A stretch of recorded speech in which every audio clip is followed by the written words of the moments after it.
Why? Tell me why.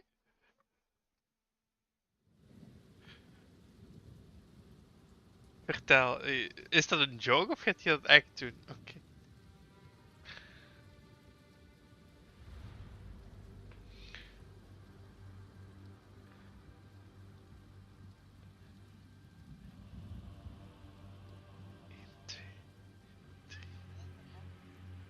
Ja, die dingen ziet er wel goed uit. Die Aurelia, die ziet er wel cool uit.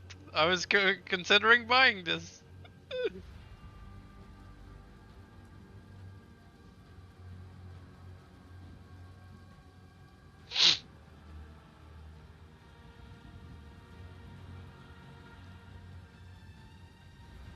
Nee, de artstyle vind ik heel chic. Het is iets gelijk Undertale, denk ik. Qua gameplay toch?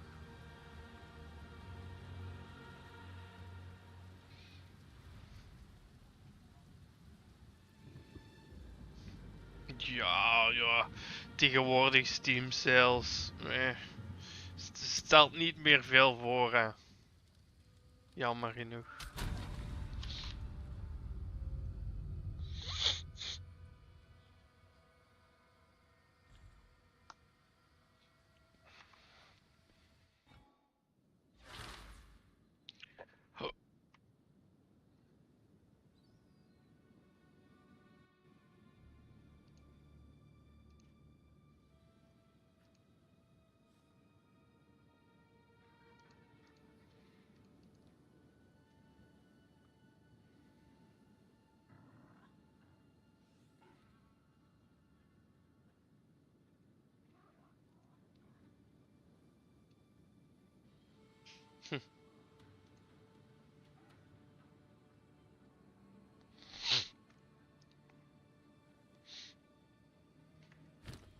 So stuk on.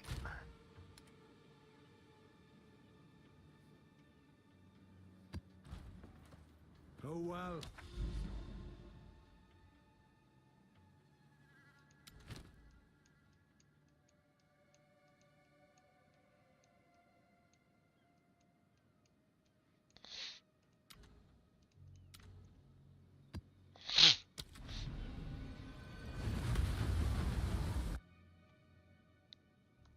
Here I go again on my own.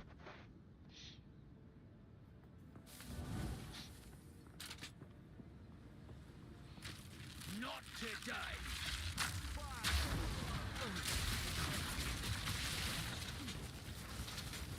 What?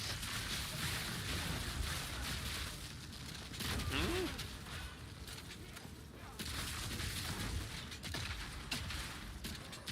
Ball slap?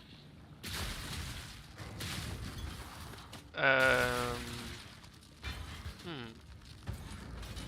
Nee, ik denk het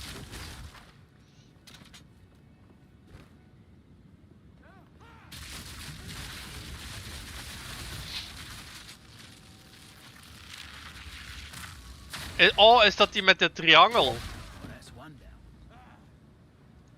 Eens kijken. Crazy dog. What the fuck? Crazy dog. Oeh. Oeh. Nee, die kende ik nog niet. Crazy dog. Ja, ik denk dat het de soundback is. Is dat niet van Jacksepticeye?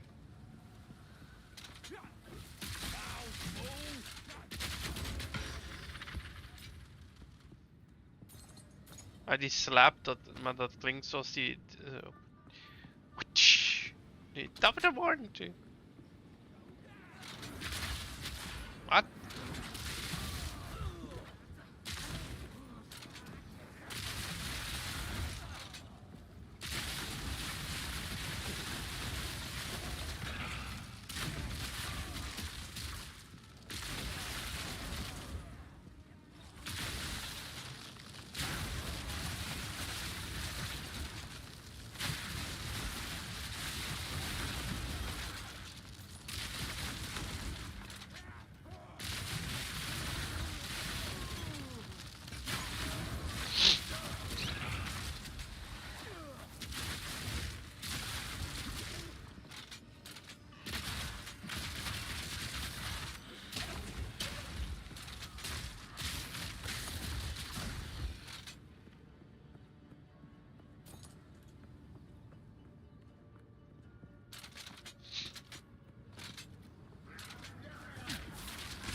Ugh.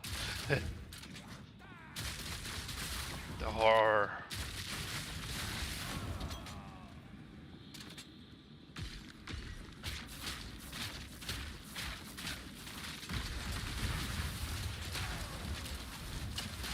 One down. Who's next?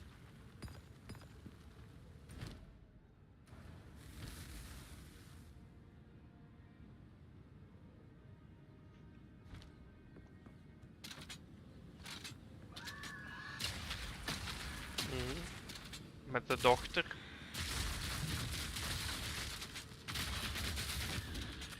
Shadow of Rose of Sweet City. Ja. Kijk.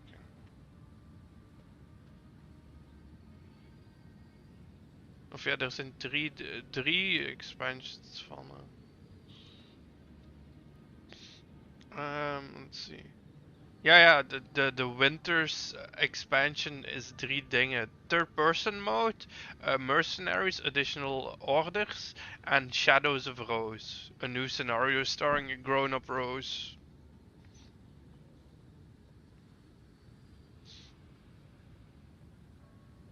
Ah ja, Village.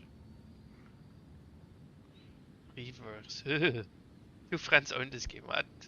I also own this game. Never mind. Never played it. Never gonna happen. Mostly negative. 27% of user reviews are positive.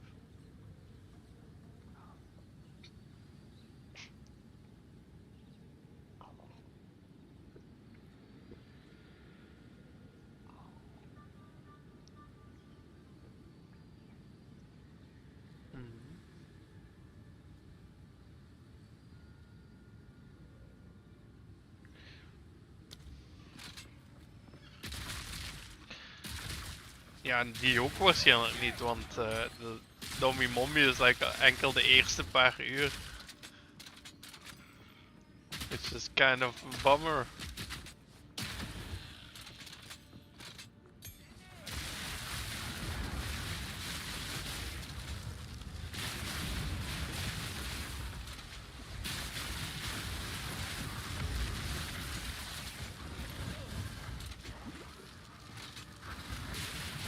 Path of Exile.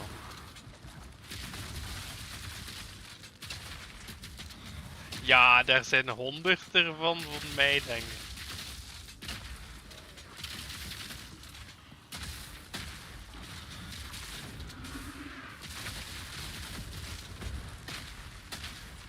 Wat, wie speelt dat? Simple enough.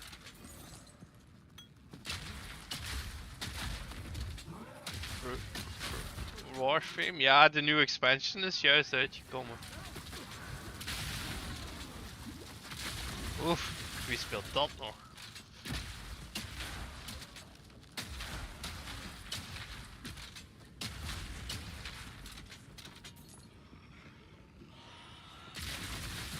Ja, dat is ook pas uit. Gotta stay quick on my feet. Jo, waarschijnlijk.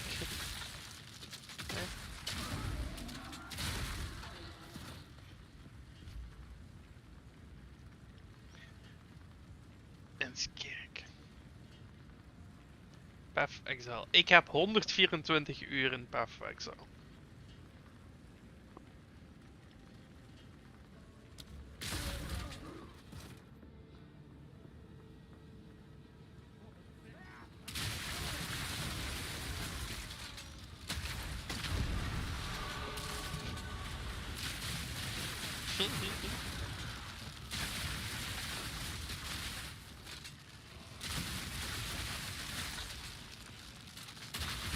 Is het?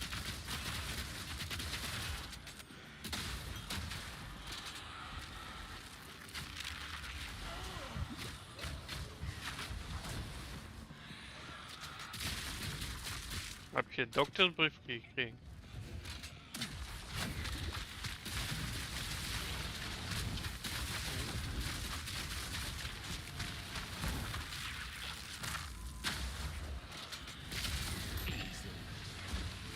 Ja, maar hebben ze uw afspraak niet verzet naar vandaag? dan hoef ik morgen toch niet meer te gaan, of wel?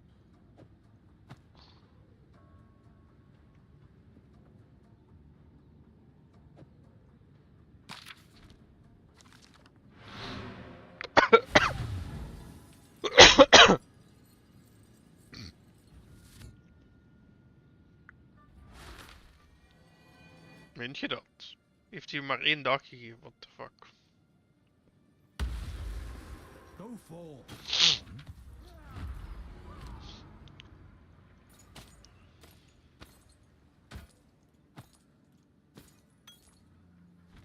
Talokura.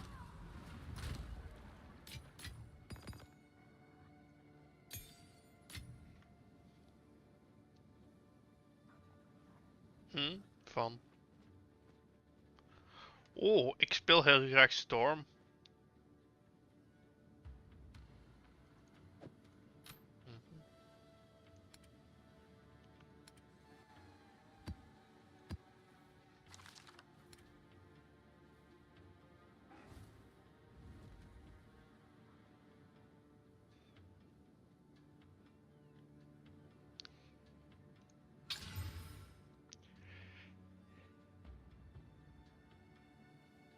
Fuck!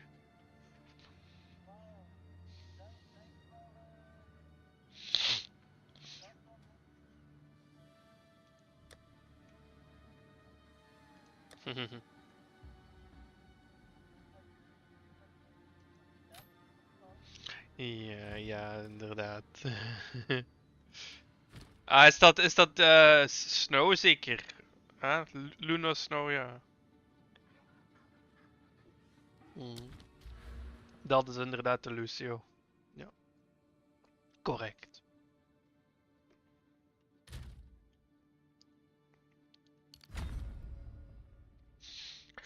Nee, de Hulk is Diva.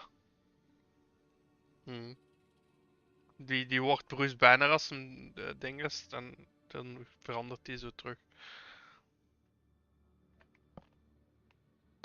Dingen, Iron Man is Farah, obviously. Wie is Reinhardt? Is er een Reinhardt? Ah, dingen. Doctor Strange, denk ik.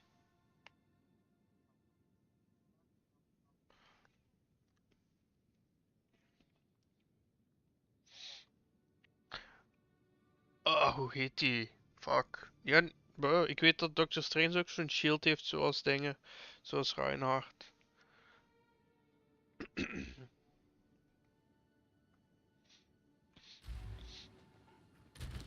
Mercy en Tracer. Bijna. Widowmaker en Tracer. Widowmaker en... Nee, wie dan nog? Oh, Sombra. Nee? Diva? Hmm. Orisa?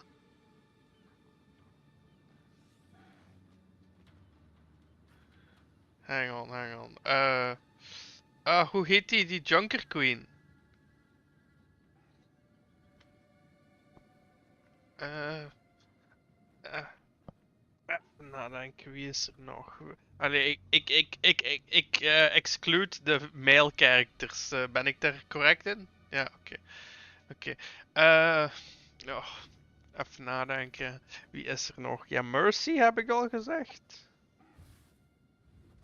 Mercy was er één van of ook niet? Nee, eh... Oh, Symmetra. Ah, oh, Zarya. Oh, fuck. Fuck's sake. Oh, welke zijn er nog weer? Oh, my brain. Wie is Echo? Die ken ik niet eens. Ja. Die crazy scientist lady met de yellow en purple Moira. Ook niet! Fuck's sake! Wie de fuck is er dan nog? Ja, dingen. Ik zei ze net al. Farah. Fuck! Wie kan er nog vliegen? Ah nee! Oh ja, Anna! De sniper! De sniper. De sniper, juist. De healer sniper. En... wie is de andere dan? Huh.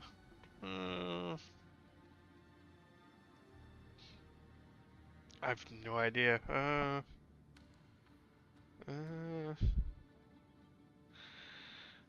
Oh! Oh! Hoe noemt hij die met haar mace flail? Brigitte, ja. Nee? Hmm. Oh. Wie de fuck is er dan nog allemaal? Ja, ik ga gewoon eens naar die heroes kijken. Fuck it.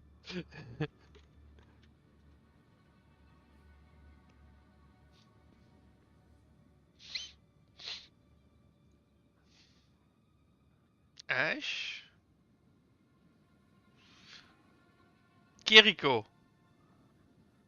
Is het Kiriko? Nee. May. Ah, nee.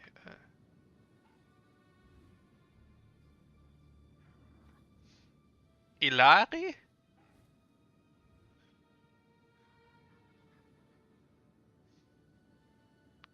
Juno? Dan... Sojourn? Was het Sojourn? Ja, dan heb ik ze allemaal genoemd, denk ik. Symmetra? Sombra? Huh? Wie de fuck is er dan nog? Ash. Ja, die ken ik niet eens. Oké. Interesting. Bob, oké. Ja, nee, die heb ik nooit gekend.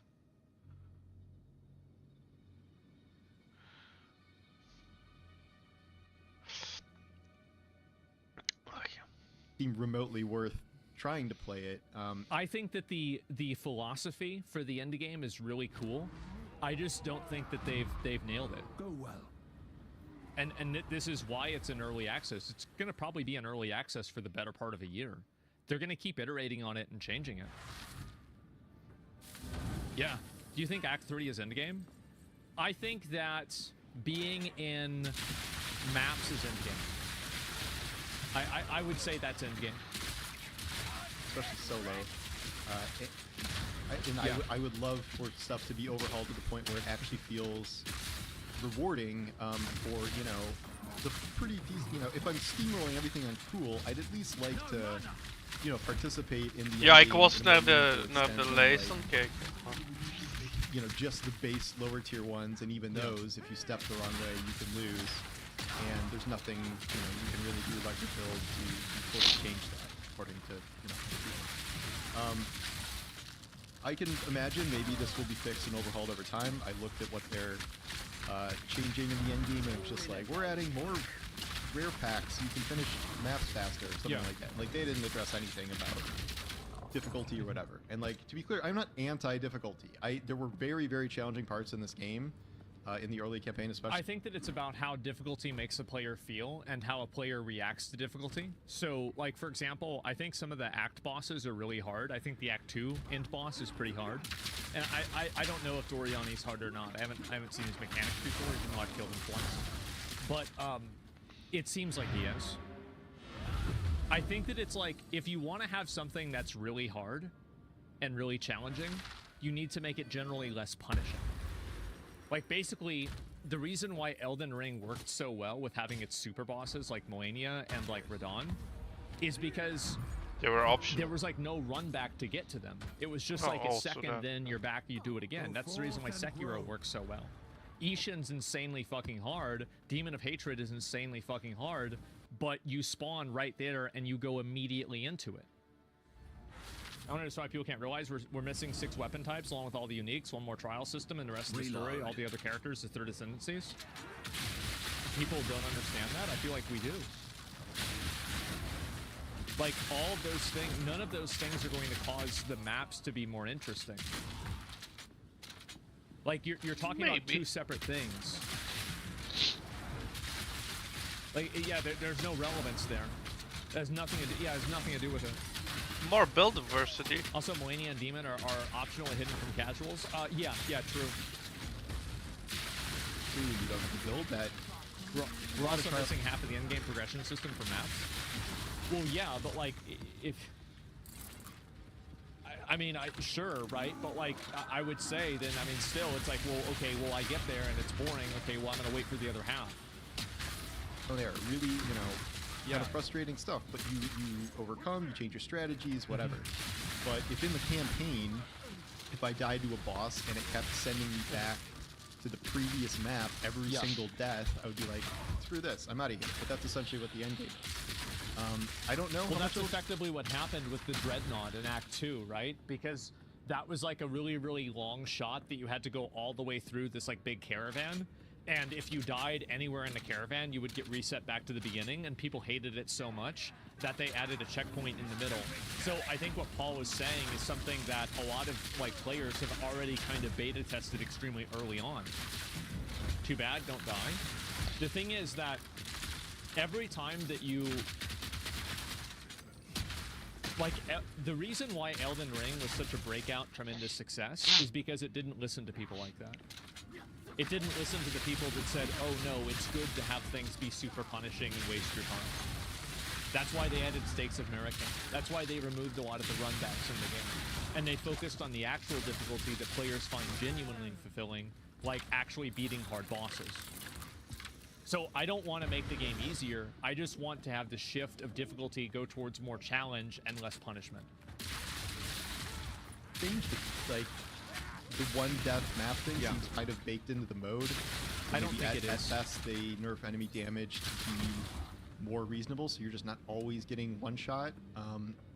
One thing that actually does scale pretty well is enemy health. Like, my build was actually doing still really good damage to these higher level enemies. I thought that was a really... I think that it doesn't. I think the health scales too little and the damage scales too much. I think the mobs are too easy. I do.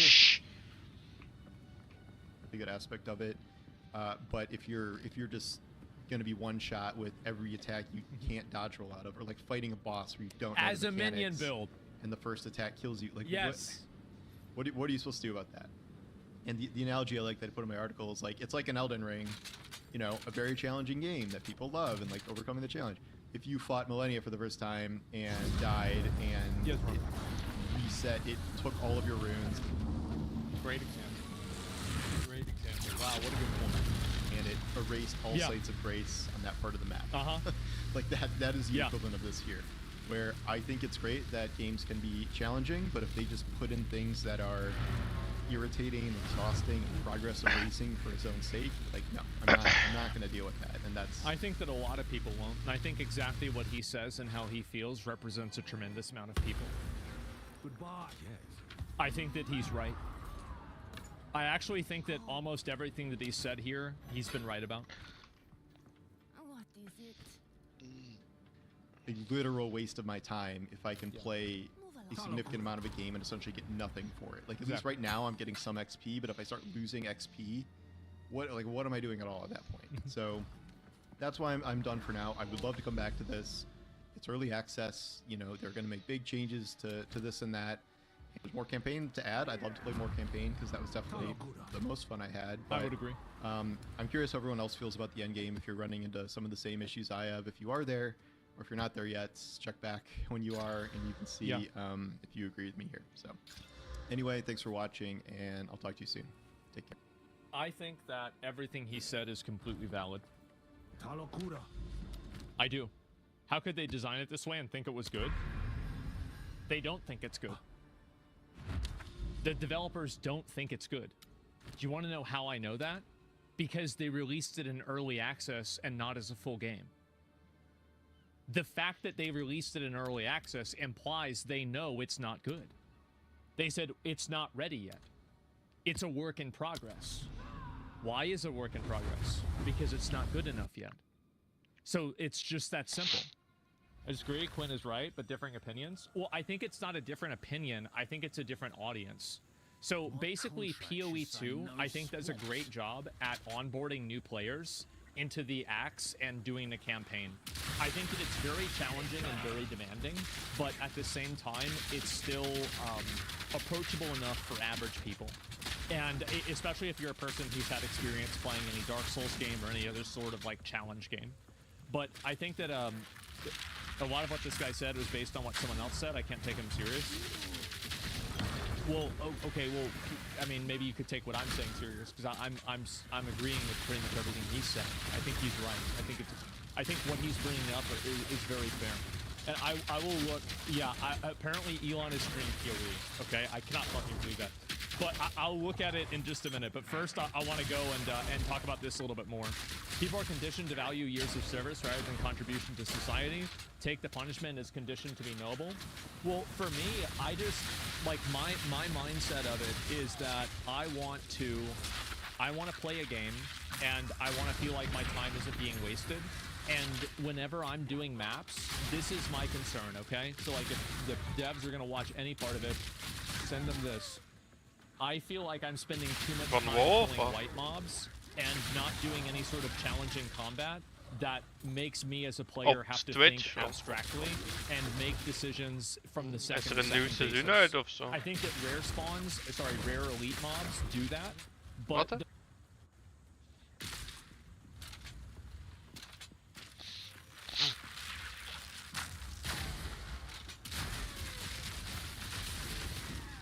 Maar ik ook zin om WoW te spelen. Of wat?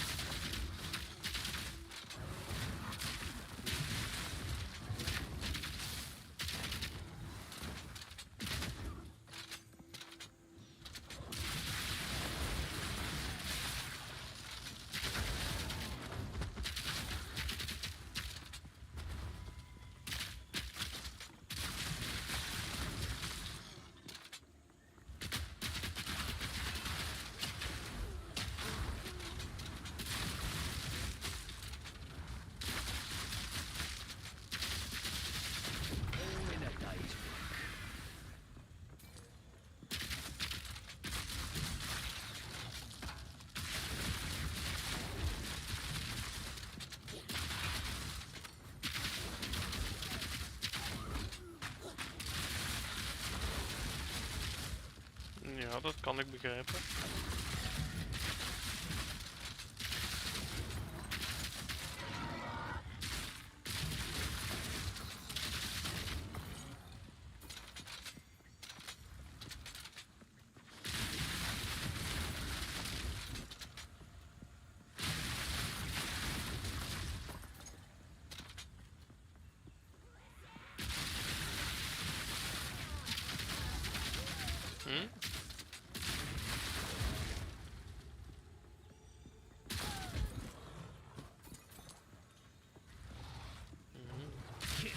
Ja, ik raak WoW nooit meer aan waarschijnlijk. En MMO's in het algemeen.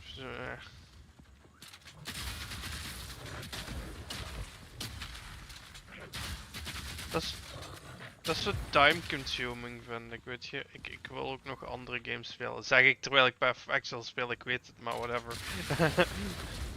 Zo nee.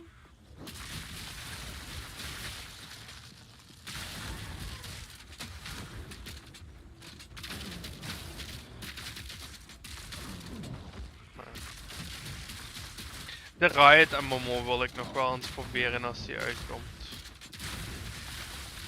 Daar ben ik nog wel hyped voor sinds Arcane.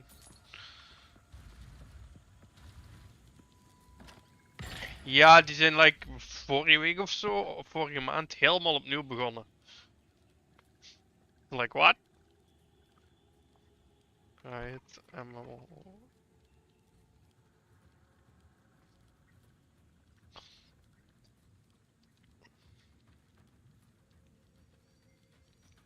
Resetting development.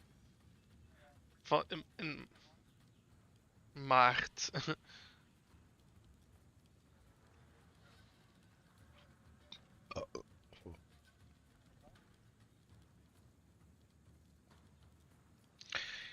Ja, ja.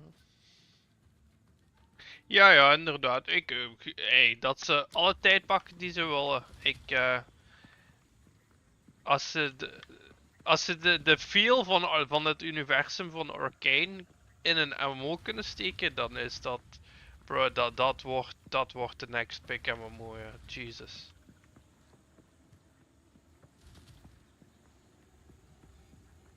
Dat, En er was zo'n kerel die zo gans veel de lore van Arcane, van League of Legends gewoon al aan het beschrijven was. En dat was echt insane wat die allemaal hebben qua lore. Ze dat allemaal mooi kunnen. Oh.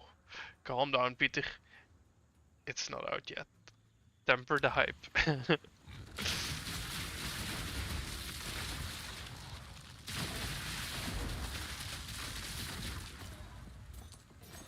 Dat duurt waarschijnlijk nog 10 jaar.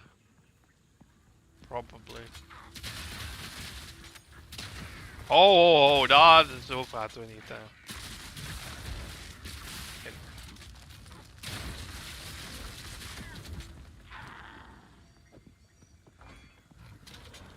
Wat zei hem allemaal?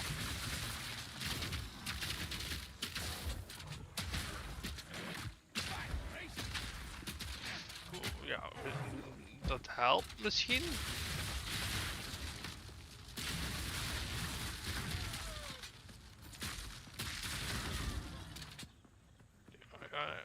Ja.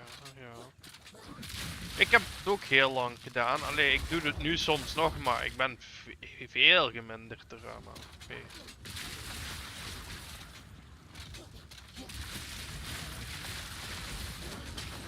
Ja, maar je wordt wanneer geopereerd ook?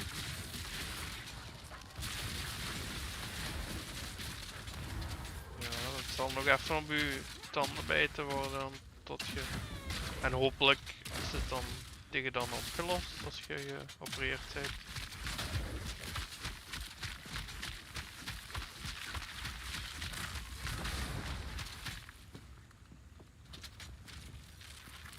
I'm a fire and a mediocre employee. All in a day's work. My pockets are full.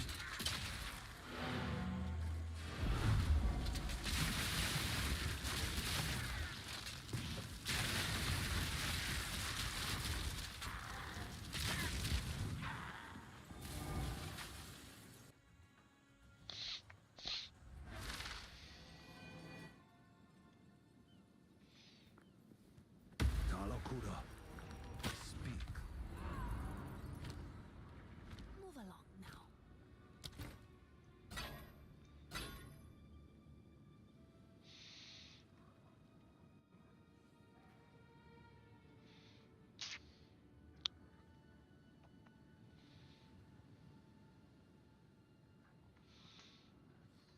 Ik kan nog één prefix op. Goodbye. Pak het in de guild stash.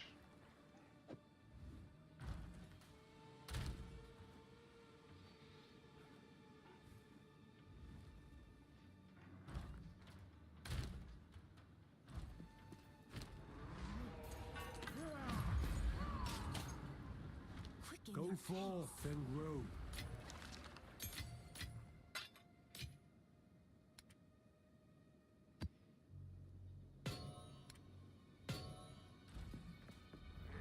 Talokura. Toedelo, toedelo.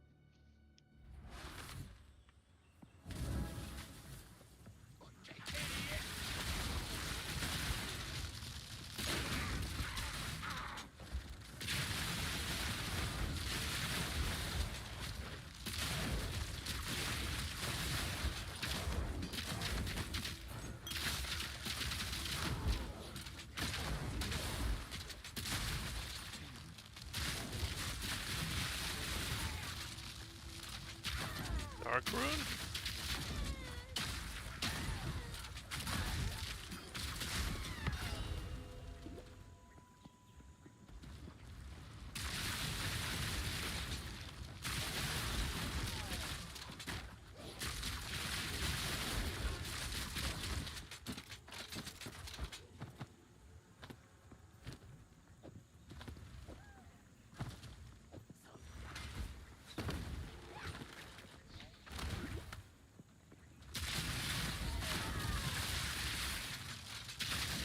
Oh.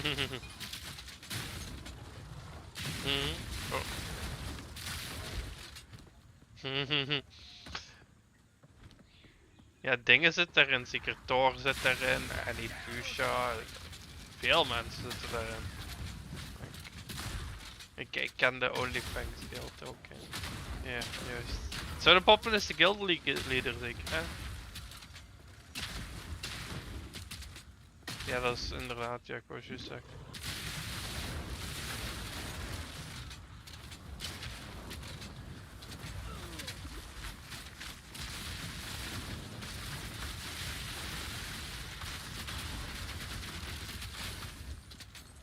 Oeh, oeh, dat klinkt goed. Oh nee, ik moet minder vettig eten. Fuck.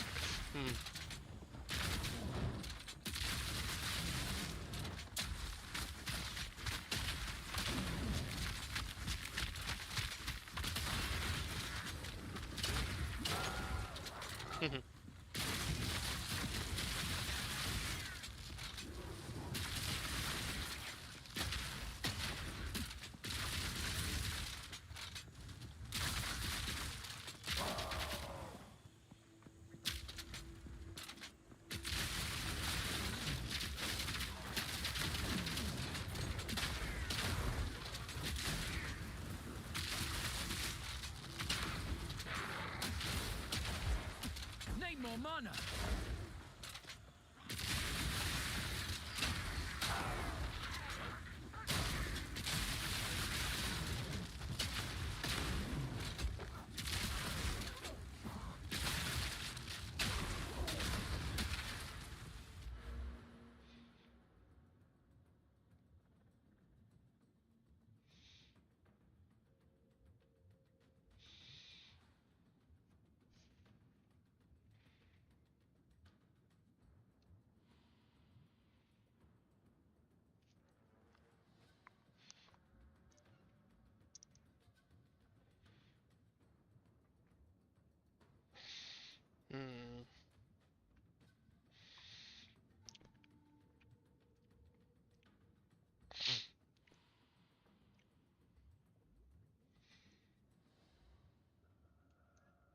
What the fuck?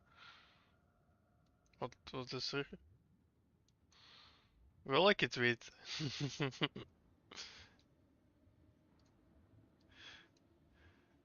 Iets op Reddit?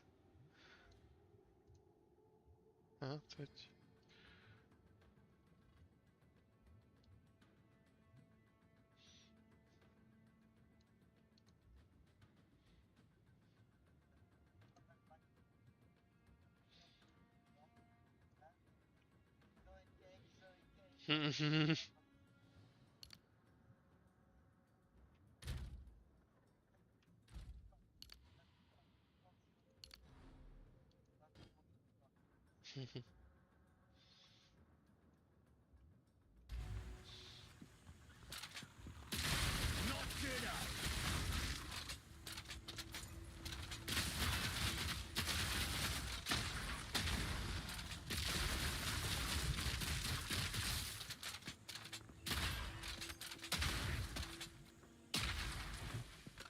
Echt waar, waarom is die chest geel als je gewoon één blauwe fucking shit gaat droppen?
gaat de heks op de fucking scooter zijn. Vroom vroom.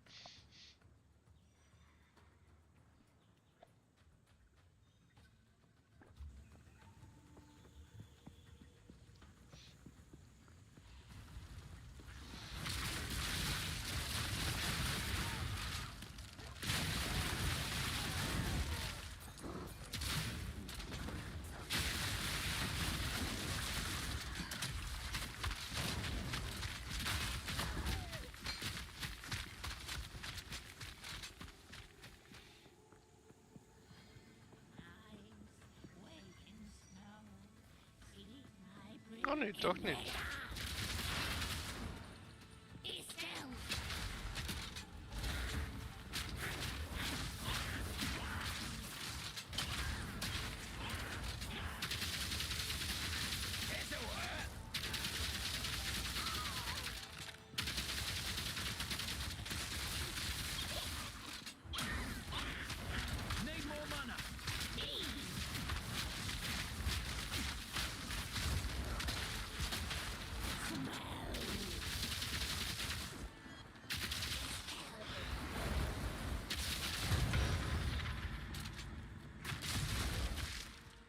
No room.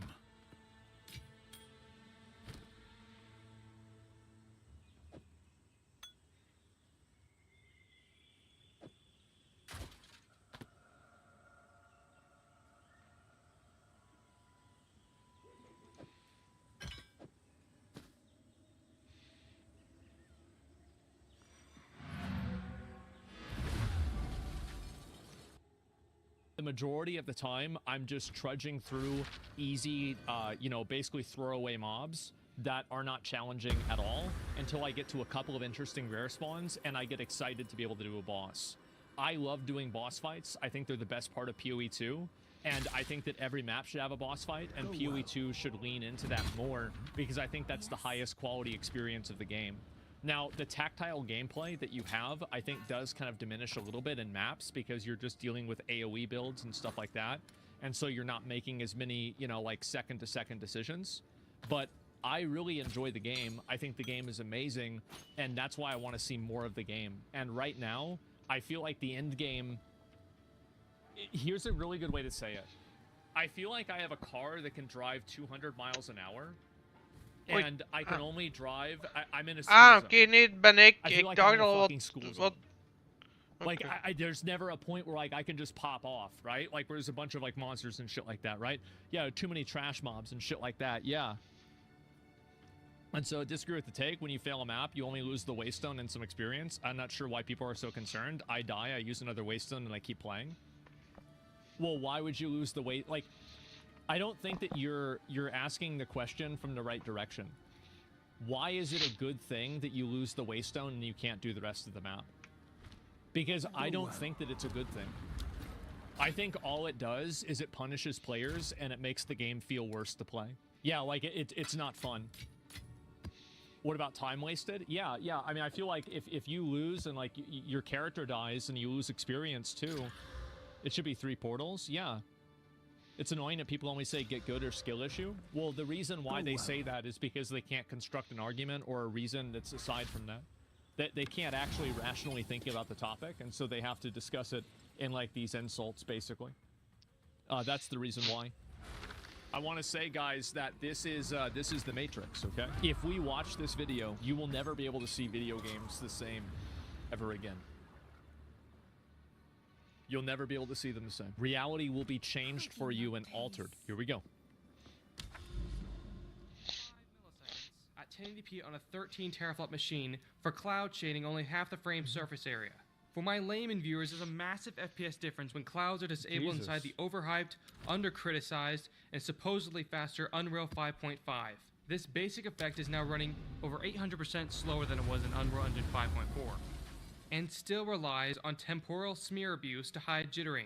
This isn't some, it's just going to be patched out scenario. I told Epic Games during the preview phase of 5.5 about this issue so that they could fix it before they released the production-ready version of 5.5.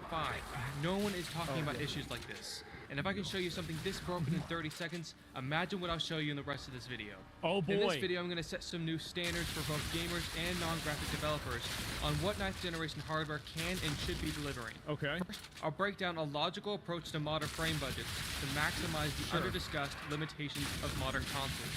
Then we'll explore the declining quality and indirect line. Yes, because consoles are PCs for cavemen. Yeah, exactly. Solutions True. and disprove the ridiculous arguments made in defense of the performance and quality regression seen in modern titles.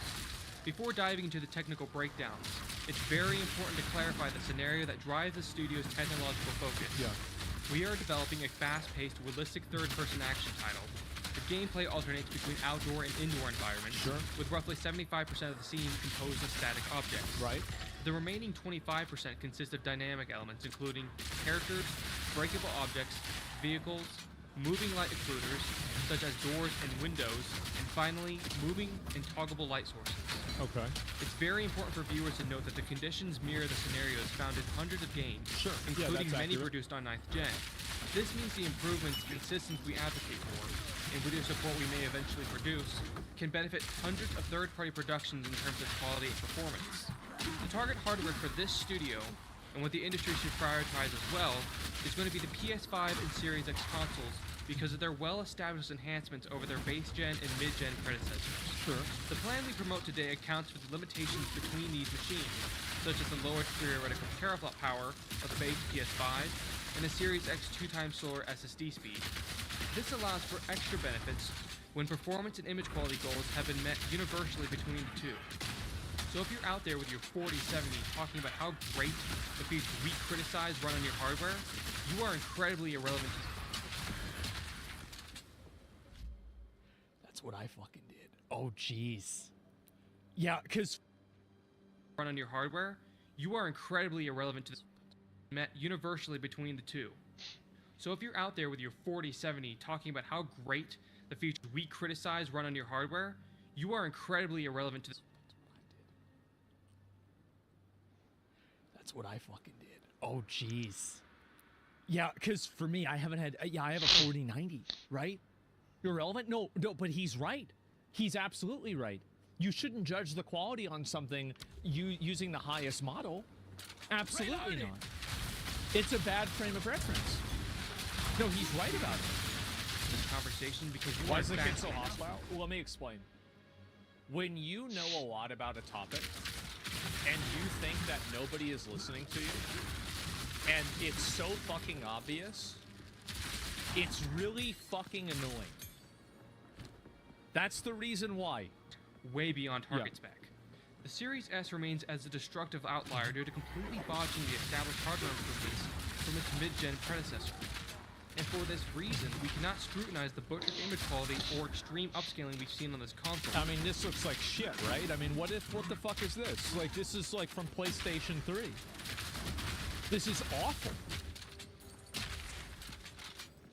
Since there doesn't seem to be enforced image quality Yeah, look at standards, we believe the Series S should not dictate or limit the progress of visual standards for the truly hardware-enhanced machines.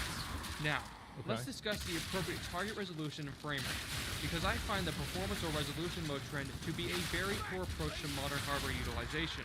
Thank you. I think the entire idea that like you can only play it with like performance or like what do you call it? Like optimization, like visuals. It's so stupid. Consider the PS5 and PS4. On PS4, It's like you either no want the space game to duration look visuals bad or run at play 1080p, bad. 30 FPS on a 1.9. What a terahertz great system. choice. To double the frame rate, twice the amount of power is needed, which fits comfortably in the PS5 hardware budget, leaving large headroom for the much-needed ninth generation graphics, visual yeah. improvements. But resolution is a far more demanding challenge.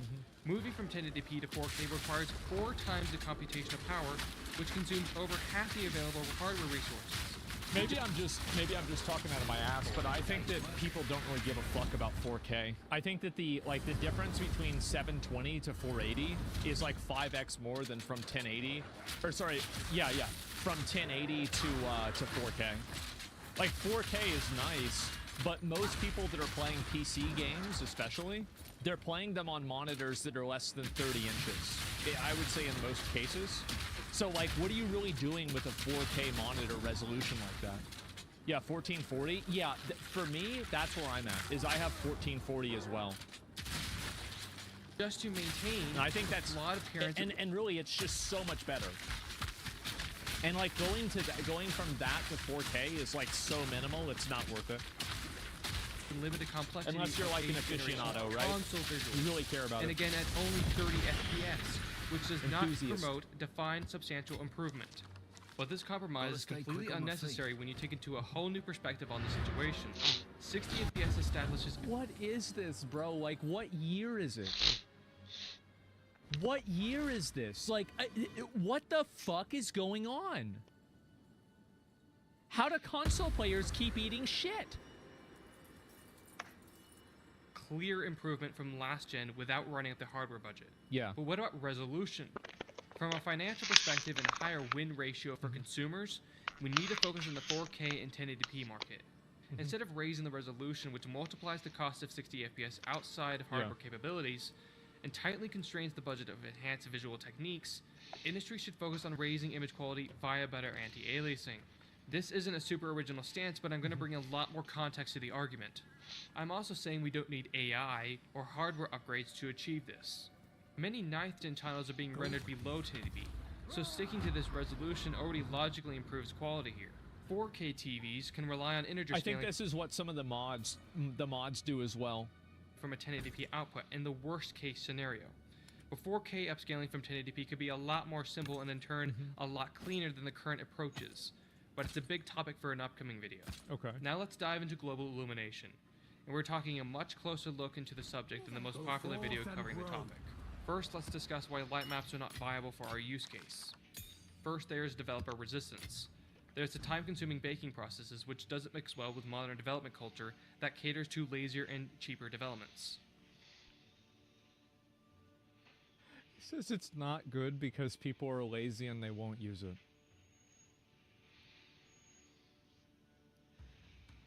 Well, Shock bet. I guess that's one way to say it. Go forth and We refer to this as checkmark culture. Yeah. Many developers have also established light maps and large open worlds face significant memory challenges. Lastly, light Sure. maps don't mix well with destructible light sources or dynamic boosts. But so many people push this idea that the only alternative to light maps is bland ambient lighting with maybe some DFAO, or a super dynamic expensive GI method, when many 8th generation titles shift with alternative solutions much more lightweight and in some ways higher quality. Yeah, see, that's the thing, right? I mean, like, if you look at the quality here and you look at the quality there, yes, this is better, but I feel like you're looking at something that's like 85% versus like 100%. I do feel like graphics have kind of peaked. Than what use case titles are using today. Before On I a go any se- further, yeah, I want to dismiss the 970. inevitable comments on a highly unrelated issue where dynamic objects pop out from their baked environments. Oh, yeah. This poor-looking phenomenon is usually implemented on purpose, usually in competitive games where player sight or perspective advantages are unwanted by the developers. Yeah, of course. But the systems I mentioned today should not introduce this effect, since both static and dynamic objects should be shaded in the same paths. Quantum Break, MGSV, and I'm pretty sure Detroit Human all utilize pro-based lighting, in combination with screen space GI-AO and or combined with an ambient lighting fallback. Unity has a pro-based lighting only system as well, that even records or really pre-computes the visibility of moving skylights. But a lot of people will argue against these volumetric based approaches with concerns about leaking or wall thickness limitations. This sets the conversation for 3 different topics. Most people I think that what happens is that I feel like the reason why a lot of this happens is just because developers, and this is probably why a lot of developers are moving towards Unreal. I feel like in the last, like, well, I mean, we've got 2 big examples, right? We have CD Projekt Red, and we also have Halo, right? And so 343 Studios, 2 massive, insanely big IPs that are moving over to Unreal Engine, and those are just the ones that I'm thinking of right off the top of my head. I think that the reason why is because it standardizes everything, but the problem is that I think when everything becomes standardized, games don't have that, like, unique appeal. And I don't know how I can explain it, but it's like the DNA of certain games just feels different. And I do feel like with every game being made in Unreal 5, that will be lost. I don't. Yeah, Atlas is also moving to Unreal Engine. I didn't know that. Gameplay isn't tied to engines. I don't think it's necessarily tied to engines, but in a lot of cases it is, because the developers probably don't innovate separately from like just what the engine provides naturally. And it partially is, yeah. Only familiar with overly simple ambient occlusion implementations that cause halo artifacts around objects like characters. This has long been an issue with UE4 and to this day even UE5's SSAO. But you can go back almost 9 years ago to MGSV, where its SSAO originally suffers from the same problems, but allows... This game came out 9 years ago?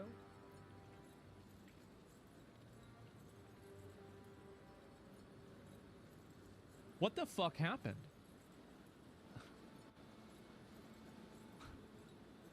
What happened? Like,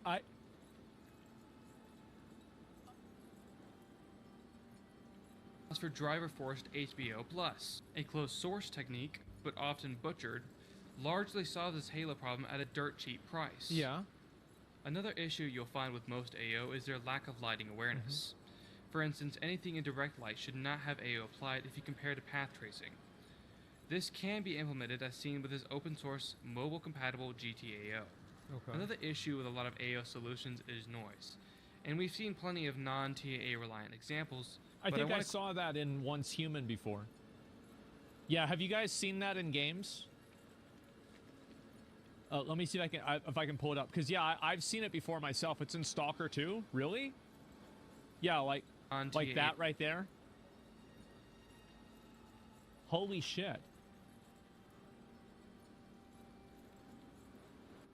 Tarkov has a switch for it. Non-TAA reliant examples, but I want to quickly mention Dancing MXAO, Pixels. Yeah, I guess so. which purposely doesn't use random sampling patterns because those require more expensive denoisements.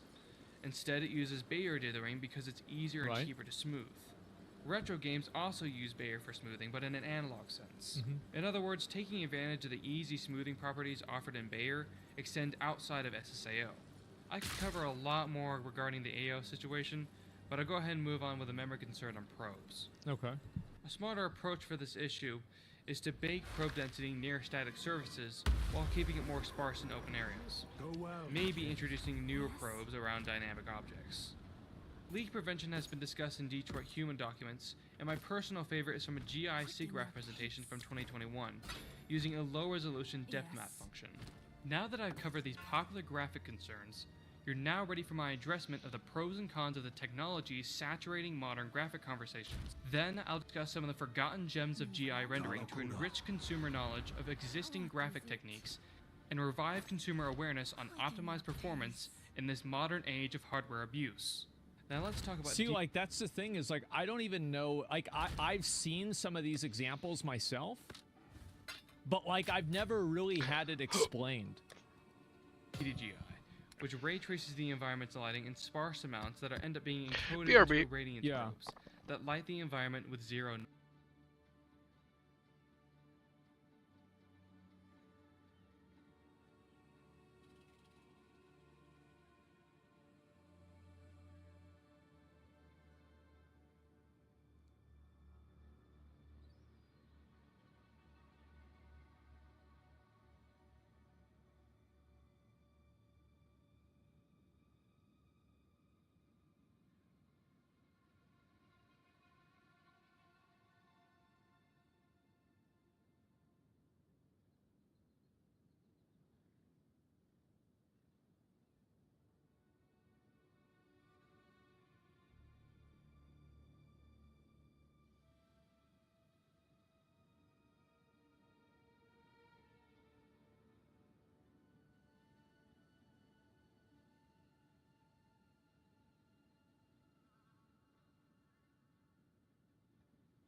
Hallo.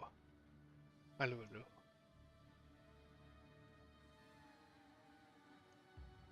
Oei.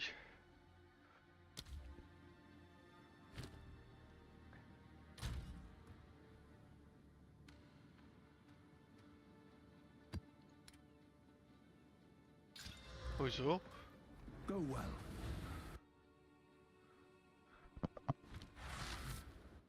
Ja, true.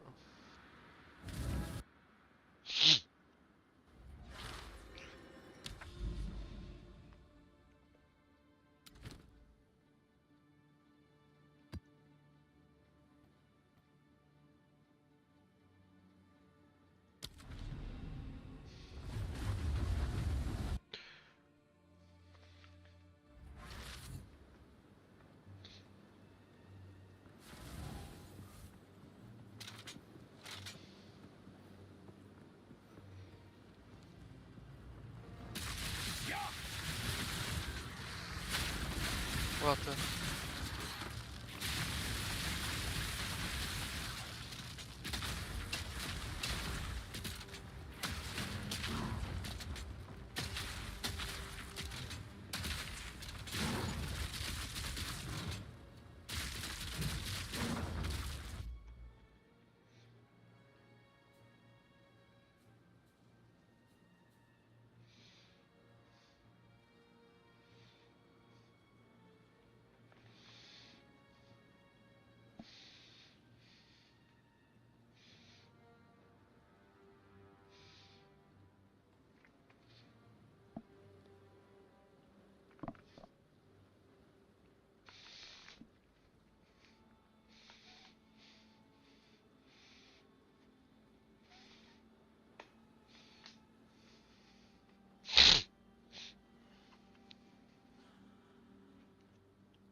Need more mana.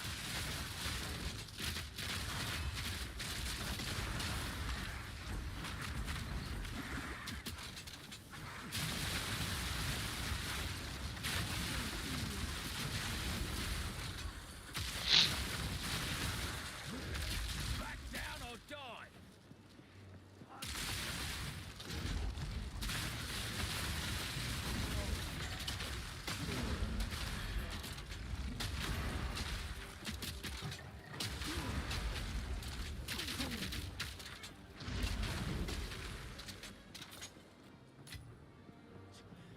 noise. It approaches me through my adaptive probe relocation. DDGI can't provide ambient occlusion. To see what I mean, you can look at the path trace reference, then DDGI with conservative radius RTAO, and then DDGI with the UA4's SAO. Like I said, we need better SAO. Material AO is an important piece of the load that should be pre-computed for consumers. Yeah. Which is why it's so important to fix the base material AO workflows inside Unreal, since they're far from being a checkmark control.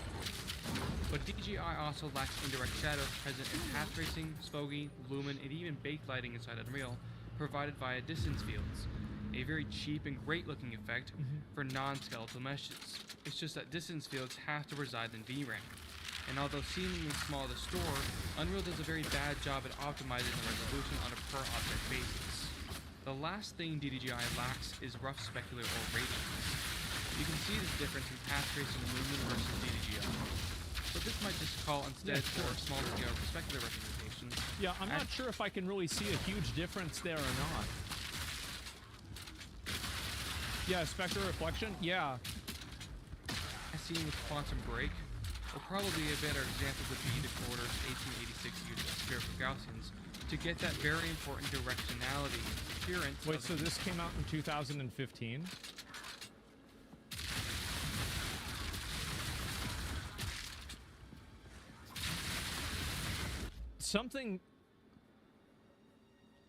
Something happened.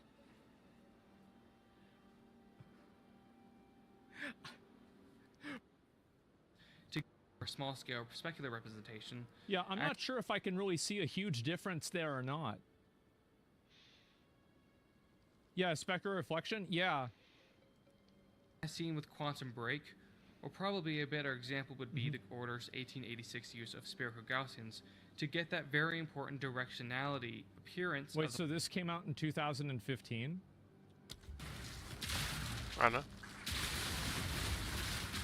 Wat gaat je kopen? Resident Evil. Something pizza. Something happened.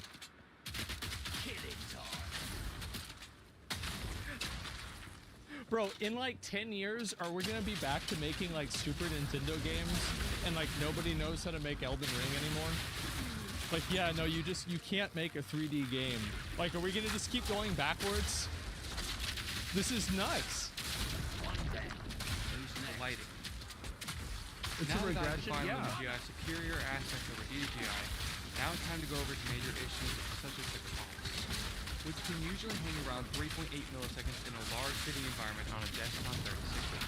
And remember, this is only the cost for LumenGI, since Lumen Reflections introduced their own separate cost for any material below a certain roughness value. Yeah. I'm giving LumenGI the best possible timing here since I slowed down its update rate significantly from its default configurations in combination with using its faster, softer ray tracing rate. Yeah, sure.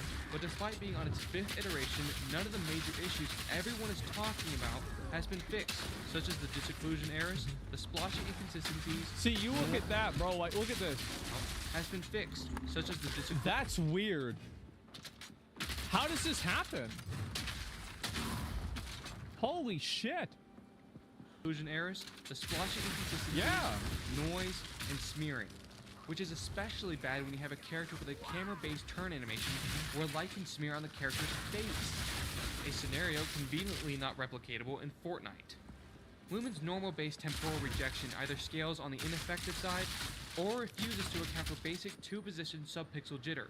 And the importance of that issue will eventually be covered in our anti-aliasing technology video. It's now time to present some very optimized and criminally under-discussed indirect lighting techniques so we can continue getting the record straight. MGSD interpolates multiple sets of spherical harmonics containing times of A, weather cycles, and lighting scenarios. Sure, yeah, a lot of games had that. It shades diffuse indirect lighting on a texture half the size of the main resolution. Then, by They're like, allowing no, upscales no, of no, half resolution not depth today. texture with a full resolution depth texture. I don't understand. Like, did it just get worse because of like people trying to save money? Because that's incredible. So that all geometric lines are evenly and efficiently lit. Well, let's get more advanced though. The Division is another similar scenario with a mostly static environment with dynamic lights. The GI approach in the Division uses probes that store cube maps of the normal and albedo scene. The probes' visibility to each other is pre-computed and listed in memory. And of course some other complex concepts are applied, but we end up with a solution that creates bounce light per frame as lights are casted on objects. Short-term, non-screen space bound GI in an open world, all done on base 8th gen consoles. This is so much more impressive than the splotchy mess we have with Lumen in large-scale scenes. Let's talk about another lighting approach seen on PS4, such as shadow map occlusion tracing in Ghost of Tsushima. The devs that game looked really good. So is it just people that don't know how to use the tools and they just get lazy? Is that what happened? Buffer cube map similar to the Division, and then trace the sunlight's shadow map to prevent average gamer will not notice the shit. So this is the way I think average gamers see it. The games that have this, it creates a value and an improvement that is hard for people to really understand. but like they will notice it, but they won't notice that they notice it. Does that make sense? The game will just look better. This technique is apparently a little I crude, think. but I've never seen this exploited for a global illumination technique in terms of occlusion, etc. And it's something we need to start considering when we erase shadow maps with ray trace shadows that don't provide that depth information. Now our last mention for GI is going to be Radiance Cascades, which is not an 8th gen technique, but it was designed under a scenario where abusable and competent TAA could not be used, and the graphics programmer behind it wasn't a fan of the undocumented slow resolve timings not found in dynamic GI paperwork. Now, Radiance Cascades comes from the screen space GI that introduces a optimized ray sampling method, where a fixed cost I've heard is possibly maintained. Yeah. Basically, you have a dense layer of probes sampling a few directions in a very limited range. Then, another layer of probes, less dense than before, sample further information at a higher directional capacity. I wonder if this is going to keep getting worse. I feel like it probably will. I think so, yeah. This is a technique that PoE2 uses? Maybe. Most people don't care. I think that people do care about a game looking good. More layers or cascades. So, like, to the extent that it makes the game look bad, they will care. Optimizes the spatial relevance of rays so that each layer can be interpolated for a coherent enough representation to generate realistic bounce light. Especially when shadow. every game is You'll usually using the find same this technique done in model. 2D, but there's already moving development in the 3D space, and now recently a very fast non-screen space implementation just saw the light of day. When you look at these techniques from a broader perspective, I really hope viewers can see the potential each technique brings for a specific problem. Yeah. I want to see more exploration in these approaches from graphic engineers, especially in Unreal. So, if I'm understanding this correctly, what he's really complaining about is that instead of developing their own lighting solutions that are intrinsic to that game and made for that game, they just use the default lighting solutions that Unreal has, and there's a lot of software and like hardware costs that creates. Okay. Yeah, I just, you know, I mean, as I said, I understand about like probably 30% of this, maybe 40, but probably not even half. You have an industry standard engine that is founded on temporal smear views and sustained by Fortnite, a game where expensive dynamic GI is actually justified because the environment is not static, but completely dynamic. We get games like Stalker 2 where the environment is static, but ends up performing and looking worse than it should in consumer hands. Really? Is this true? I never ran into this, but I have a 4090. Is this true? Fortunately, these legitimate problems will not be fixed or focused on by mainstream industry because there is no market incentive. Despite what I and many others consider peak abuse in performance and image quality standards, standout games will continue to thrive regardless as long as the majority of consumers excuse modern issues due to not knowing what's I don't think that people notice it. And the issue with the lighting is like the other video with the like anti-aliasing and seeing how people kind of like ghost around in frames. I think that that's much easier for a person to understand because it's just easier to understand than lighting, right? Because lighting has like a degree of logic behind the understanding, whereas just being able to see a character moving and looking weird doesn't really take a lot. So yeah. Watch the newest video about Fuck's sake! bullying him. Wait, what? possible in graphics optimization or simply having zero hope in future improvement. Threat Interactive is that hope. And your subscription to the channel is pivotal in the success of our mission. So if you haven't, subscribe right now if you care about modern image quality and basic performance standards, because that will push our content to the majority of consumers. This is your opportunity to establish a market that is being taken advantage of and validated and ignored. And if it interests you, binge our information-packed content, starting with our first video on fake optimization. I think that the reason why a lot of people don't like this guy is because people like this guy from the perspective of people that are like lazy. I think in a lot of cases, people like him are inhibitors where they think that, well, we don't want to do everything that he wants because it lowers the quality or it costs more time or money. But the reality is that I think that with anybody who's like, have you guys ever been in a class, like this is probably true in like high school or like maybe college, where like there were people in the class that were like hyper invested and hyper fixated on it, And when things weren't going the way that they were supposed to be going, that person got really upset or annoyed about it, right? And like we had the nerd. Yeah, well, I mean, like that's like one way to say it. But yeah, he has no chill. I love it. Exactly, right? And so whenever I look at this guy, I see somebody who's like really opinionated and extremely like what would I really call it? As in Gash? There's the video. Give it a like. I completely support these As in guys. Gash By the way. or what? I think that they're fighting a good fight. Ah. And they're very invested, and like his goal is to make the experience better for the user.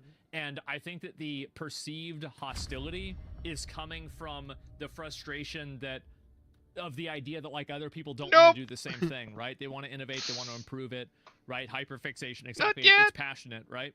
So yeah, that's the way that I see it the most, right? And what is this? People don't know how Unreal 5 engine works. Yeah, Yes, I know how you feel. I have a he's mess the guy in who the actually bag. reads his textbooks. Yeah, Ow, ow. exactly, right? There's a few studios that have created their own engine where games look truly decent with older hardware. Take Sekiro.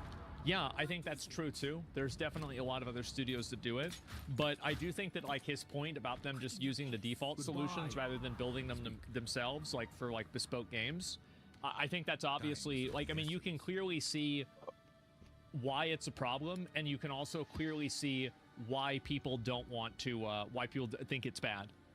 Number 41 on trending. Not good. A couple of years ago, I made a video on this channel called My Plan to Quit Streaming. And in that video, I talked about how I started a company called Offbrand with the idea of making events for not just myself, but other creators. And that company is mostly made up of former Beyond the Summit employees. Unfortunately, yesterday we had to announce that we're closing down the production side of Offbrand. We released a statement that I'm going to read verbatim because it's pretty well written. When we started Offbrand, our plan was to help creators bring their ideas to life. For many creators, we did that, and we're proud of everything we helped create. Our people worked hard, and we made amazing content. We failed to make the events business sustainable. And as a result, we made He's saying they didn't make enough money. Decision to shut down that side of the business. Offbrand Games isn't going anywhere, and I'm going to keep making events through Mogul Moves. But we want to thank everyone who supported and watched the events we helped produce. If you're looking for talented folks in production, please check out. We have a sheet that has a lot of the people listed. I've already had a lot of people personally reach out interested. So if you're hiring, reach out fast. I would love if you did that. Now, this video is absolutely not to garner sympathy in any way, shape, or form, but it is more so to answer questions about how we got to this point, and then some just general like misinformation I've seen to respond all of it in a one-stop shop, as opposed to talking about it on stream every day. Now, the first thing I see a lot of people talk about is somehow connecting this to the structure of the company and it being a co-op. The most annoying people in the world are going to blame this on Ludwig turning Offbrand into a workers' co-op. I've seen a lot more There's people nothing to do with that. It has to do with they didn't make enough I money. can shoot. worried about Nothing to do those with that. people than those type of people actually existing. But I mean, simply put, this is almost completely irrelevant to the structure of the business. The structure of the nothing business, to do in with fact, is also still in place, right? Offbrand Games is still a co-op, and it would only ever change if all the employees wanted to change that. But the real issue was the business model. Now, the business model wasn't working, wasn't making money. And the main difference, if you have like a traditional S corporation as opposed to a worker co-op, is it's easier to get outside investment. Yeah. But I don't think outside investment would help a failing business model. No, And you can't get investors for that. Like, because all you're doing is prolonging the same thing Ja, that's als going to happen fysiek anyway. voelt, snap ik dat wel. That That's happens it. all the time. Like, Yeah. they have a bunch of outside investment, but when that VC A money rises- co-op is when everybody is basically everybody has like a degree of ownership in the company simultaneously. up, it shows that the underlying Basically. business model isn't working. It's and they not have to exactly, but change their close. business model. We did that without the outside investment. And of course, outside investment can help, like with an initial runway, because most businesses don't make money in the first year. Yeah. But instead of finding that money from the outside, I You put the personally money in. invested. Yeah, I use exactly. my own money. We'll talk about that in a little bit. The next thing I see being asked a lot. God, that sucks. But they got to do what they got to do. They put on amazing stuff. I wonder what Germa's going to be up to. A lot of people are curious what Germa's going to be up to. And Germa's talked a bit about this on his stream. But about 6 months ago, I think, maybe a little more, Germa stepped back from Off-Brand Productions to just deal with some stuff in his personal life.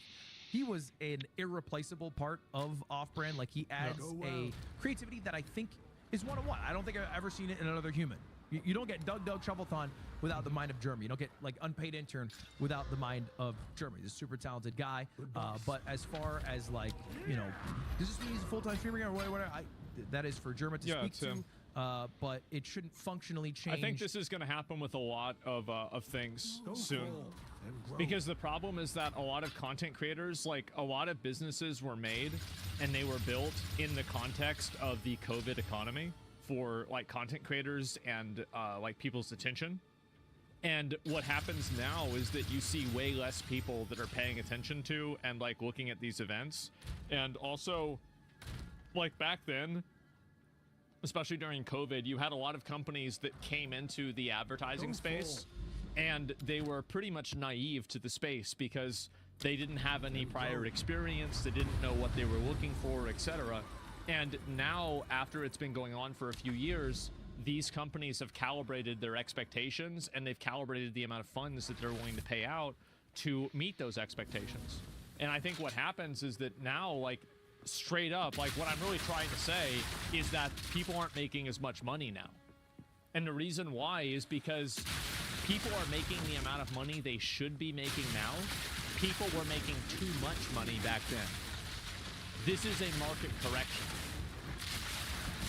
How his life is operating in the coming 6 months based off like the past 6 months when he initially stepped back to like have some more time for himself. I hope that makes sense. Next thing I'm seeing a bit of, is this because the YouTube contract is over? Kind of the same answer as the worker co-op versus the S-Corp. The YouTube contract allowed me to have a lot more money to like invest in places, right? And invested in various things. That's a very bad way to build a business. Because like if the only way that the business can exist is people that are giving money in positions that are like not fair, then eventually you're basically just treading water until you eventually drown. And if you're bailing yourself out every time, then it's just simply not a sustainable business. And eventually that will end. And the only way, isn't that what nonprofits are basically? No, that's not what nonprofits are. Nonprofits are exactly what they state. They do not generate a profit. That means no amount of money from that company, like excess amount of money the company makes, is then distributed to shareholders. Nonprofits pay people a lot of money in some cases, like with the Red Cross, for example, or like the Susan B. Corman Foundation. But in a lot of other cases, they are actually appropriating that money to at least as well as they can, right? In some cases, right? It's every esports business. Yeah, if you have to inject money into a business constantly in order to keep it afloat, then it's just better to can it. That's just the truth. So I don't have a big sum of money. The only exception is if the business acts as a loss leader for other businesses that you have. Like, for example, the way that Kick works as a loss leader for Stake. You know, keep like it the rolling WNBA? for a year, 2 years, whatever. But even if I did, you know, whenever that money runs out, again, underlying business model was not making money. Right. So let's talk about why it wasn't making money. Now, a lot of people are like hypothesizing that it's because events don't make money.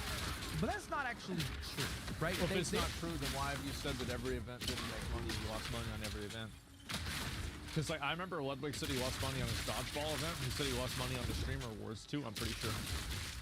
So I feel like he said that before. Like I'm confused. Don't necessarily sometimes make money for me as a creator directly. Okay. You know, if I spend like, I guess, for example, $1.5 million on chess boxing, but I only personally make $1.25 million back, you might think of that as a $250,000 loss for me. And like, oh, why is Loading running events? That's bad for him. But you can, or at least I can, maybe safely assume that, hey, I might make a $250,000 of extra value as a creator because I have grown as a result of doing this event, right? It's the biggest event I've ever done. I have these eyeballs, and over the course of the next 5 years, that $250,000 will come back through like the extra growth that created. The logic there is actually very good, and I agree with him. That's a good way to look at it. Well, I don't mind that loss. And the production company doesn't have that loss, right? They are a production company that itemizes the amount of costs that they had to bear, including employee time, and then covers that cost sometimes with like, you know, an additional service fee. So they are not losing money. In fact, those are the best months is when there are huge events like Streamer Awards or... Well, if the or- company is only making money in the context of you making money, that still doesn't make the company viable. Because if the only way that the company can have the event occur is if you decide to lose money on it, then the company is still dependent on you losing money. It's just happening by a second degree and not directly. you know, Maybe I'm not understanding this, but that's what it seems like to The me. events, it is the time between events. So if we had a Streamer Games, a Streamer Awards, a Sea Dog charity auction Sure. every single month, or even 2 a month, you know, that's what the team is capable of handling and would also need to handle to be able to sustain itself.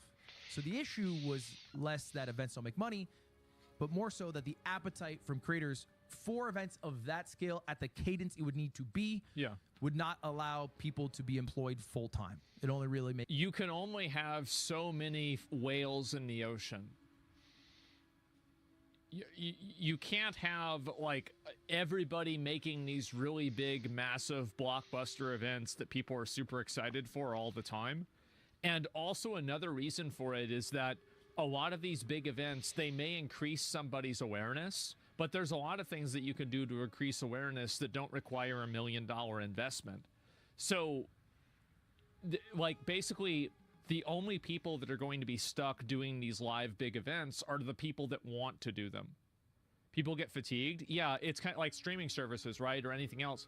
Like, you're not going to have people doing pay-per-view for, like, one event every single month. It's just too much. And I think this is also the problem, is that you hit a market saturation cap for, like, the amount of user interest in different events. It's kind of like, and here's, like, a really easy way for you guys to understand it on a personal level. Have you ever had a streamer, it's like every day they're doing a sponsor, so like you get annoyed by them and then you stop watching for a while, or like maybe you just don't like watching as much for that reason? Yeah, exactly, right? And so that's a very personal example, but there's other examples too. makes sense for like contract work. And you can kind of see that the appetite isn't there if you just look at the biggest streamers in the world over the past year on Twitch. This is like the top 15 creators on Twitch. And you can see here, nobody except for Kai on this list is doing big events. You know, I guess Tarek is doing Ludwig Tarek 3 and a few other things to his credit. And, you know, Hassan did that show with Twitch. But for the most part, most of these people are just in their bedroom every day. And their costs are like... Well, it's because it works. And also, that's another component. Like, if you do a live stream from your room and you make, let's say, $1,000 and you spend $10, that's a really good return on investment. It is. It's a huge investment. What it costs to keep the lights on and have internet running through their computer. Yeah. That's about it. There are very few creators who are interested in, you know, spending $250,000, $500,000 to do some random cool shit that at least, you know, some big event or whatever. They'd rather do it from home. And who can blame them? I think they're doing that because that's a reflection of what the audience wants as well. I think that's also true too. A lot of people don't like these big events because they view them as inauthentic.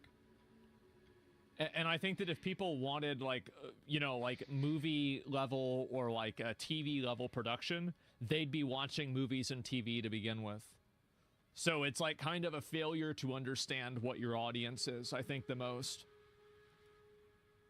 All right, if you look at the bullshit, best streamed event nominees for 2024, it's a lot different than it was a few years ago. You know, it doesn't mean it's worse. It's just different. Like the road trip to TwitchCon, that was a fucking banger stream. But the reality is NMP set up all the tech for that. And it's like feeling like you are a part of this road trip with these people with maximum chat interaction, as opposed to something like Streamer Games, which is like, you know, kind of like a fun knockoff Olympics with a bunch of creators.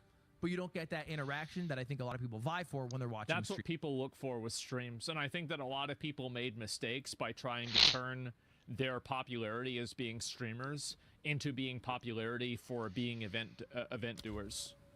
And I think there are some people who are good at doing events, but they are two separate skills and they also engage two separate audiences. Authenticity matters. 98% of events feel very fake. I think that's the way a lot of viewers feel it doesn't matter. Like, I can say, oh, they're not fake, right? But like, you feel that way. This is not a logical, like, you didn't make this decision by like doing you know, a mathematical equation. This is just a vibe you're getting. And so I think there's like a general shift that creators are doing that is a reflection of their audience's appetite. Now, we were able to make a lot of cool shit happen in the 2 years that we did. Starting from Mobile Money Live, which is kind of like the first event that then started the snowball of off-brand. And we did Juice, chess boxing, Germa's Christmas special, like 3 Ludwig Terracks, No AsmonCon. But you'll notice a lot of these are just my events. That's just the fact. A lot of them are my events. And I, unfortunately, although I wish I could be, am not a big enough creator to be able to sustain all of those full-time missions. I'm just not. I tried, man. I really I tried to do like, I mean, like, you can't like keep people on welfare, right? I mean, if you're not making any money and they're not bringing in any money, at a certain point, you know, you got to come to Jesus, and that's just the way it is. It gives Hollywood wannabe actor vibes. I think that's the way a lot of people view it as well. I don't necessarily agree with that, but it would be foolish to not be able to identify that that's a feeling.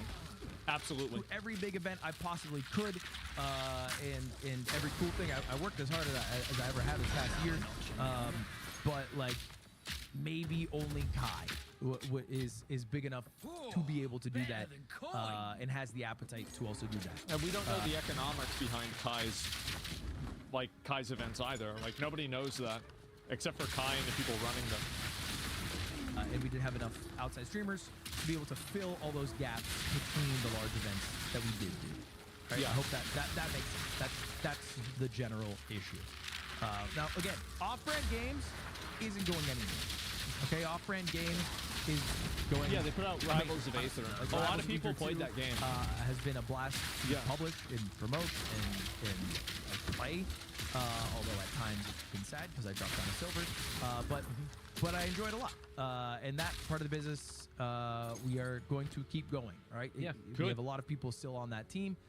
It's just the production side which is changing. So for me personally, it's going to be switching to more contract work, and also switching, I think, the style of events that I do. For example, I did 2 events in the past month. One is World's Greatest See, Gamer. this is the thing that I'm going to do with the Shame Awards. I'm going to tell you guys right now, it's probably going to be me in a warehouse wearing a clown suit giving out red clown noses, and I'm just going to be making jokes. That's it. I'm not going to turn this into some big event. I'm not going to make this some massive thing with a live audience. Nobody wants that. It's fucking annoying. It takes too much work, and it's a waste of everyone's time. Like, we're just going to do something very simple, and it's going to work. The way I look at it is like, I mean, look at Joe Rogan. Joe Rogan is one baldy in a basement. And there's another guy, Jamie, that runs the show. And he's beating out CNN. It's very, remember Howard Stern? What did Howard Stern, it was like maybe Artie and Robin. That was it. Maybe one other guy is there, and he's sitting there in his fucking room doing it. So this whole idea that you need to spend more money, total bullshit. Absolute bullshit. Where I got all the greatest gamers in the world. I flew them out. They drove out 20 people, Baba put them up Booey. in hotels. It was a 2-day event. Streamed it, and Void eventually won. It was sick. That peaked at about 30,000 viewers. Yeah. It was a lot of fun to do. The other event I did was League Week. It was in this exact 30,000 viewers for an event like that. I mean, you just can't. That's not enough viewers. Straight up, it's just not. Yeah, I mean, you've got to have more people to watch. Opie and Anthony are better. Bro, if you go back and you watch Howard Stern clips from the 80s and the 90s, this dude was at the top of his game and no one has ever been higher. He was so fucking good, it's insane. I remember I would listen to him when I was first starting streaming because I'm like, I need to watch and listen to this guy because he's so fucking good at it. room. We had a pretty cool set. me and Connor played League for 100 hours straight. I won as many games as I lost, and we peaked at like 38,000 viewers on just my stream. I think 50 across both streams. Yeah, they had a lot of people watching. Which is crazy, Yeah. right? It's crazy because the cost of League Week is 20 times lower. Exactly. But I think I'm surprised it's reflects not more. what audiences want, which Exactly. is like maximum engagement with their streamer. Yeah. That doesn't mean I'm going to stop doing events because I still really like doing things like streamer games. You just can't make a career out of it. Sometimes we must You know, for me, begin that's like again. that's like fucking winter vacation when you're in school. It's like that's the shit that I do look forward to doing. So still want to do things like streamer games. We'll still try to do that next year. And other events have already switched to being done by contractors. If you have a keen eye, you might have noticed the most recent Ludwig Tarek wasn't produced by Off-Brand. Neither was the LACS Rivals event. That was also not produced by Off-Brand. There were some Off-Brand employees working on it, but those events are still going to happen. This doesn't mean that, like, no, I'm not doing any more Smash events or any more stream. That's not at all. You just what can't this have a means. bunch of people on a fucking salary because it costs too much money and you don't do enough content. And also, those people that are on salary, what the fuck are they doing if there's not an event going on? You're paying them to be AFK. Okay, well, that sounds like a problem. Uh-oh. And Yeah. at some point, I might talk a little bit more about how this happened so suddenly, but it's because the cost mounted quite quickly. All right, simply put. It ain't make no money. It got to a basically unsustainable point. And I've seen some people give shit for like the timing of this, right? Like before the What? holidays, whatever, which is fair criticism. There's never a good time to tell people their job is gone. Like, it's not better if it's in October. There's not like thank God I got fired in January. Yeah. We are doing like a good severance package. We are paying people out for the next 2 months. But the reality is if we were to have kept this business going until March, I would not only have enough money, I would not only not have enough money to keep Off-Brand going, but I'd also have to shut down Mogul Moves at that point. It was beginning to impact both businesses with just the burden of costs of the production side. This If is that a sign of things to come.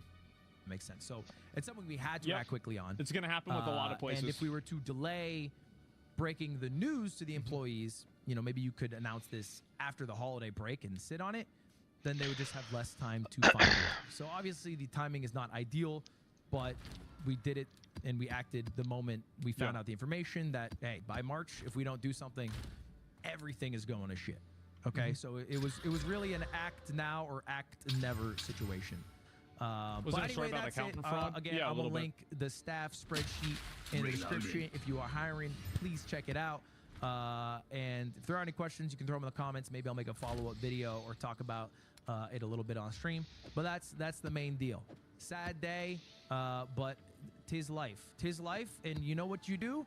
Keep moving, because that's what the globe does. All right, see you later. Have a good one. Goodbye, everyone. See you later. Good. This is going to happen to a lot of other places too. And the reason why is that I think that streamers have tried to expand too fast outside of their space and tried to put on these big events that the audience really just aren't there for. And I think also if you try to build an entire community around doing the events have to be like S-tier quality. And in a lot of cases, Kai is killing it though. But here's the thing with Kai. What was the Kai Kevin Hart stream? Them fucking around in Kai's room. They're just fucking around. Like, they're not doing anything. It's not like they're not like, you know, there's no like massive thing. They're just saying, oh wow, here they are. They're eating food, fucking around in a room again, fucking around in another room, sitting around.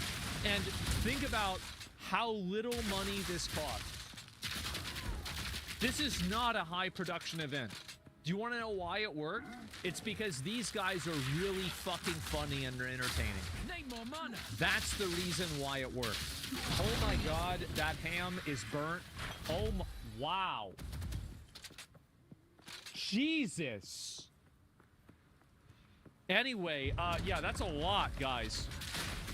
Nothing wrong. It's Cajun. I don't know, man. I would eat it.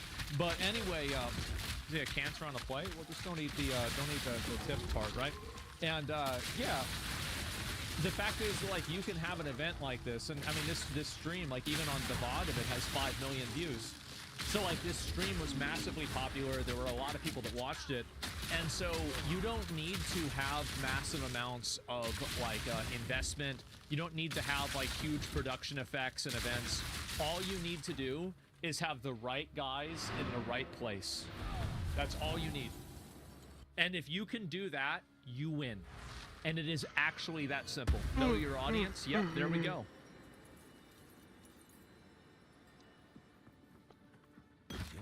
Yes. Quicken your pace. A seed that Jo, one day kan ook iets eten, Berbe. Go.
Dank u, dank u.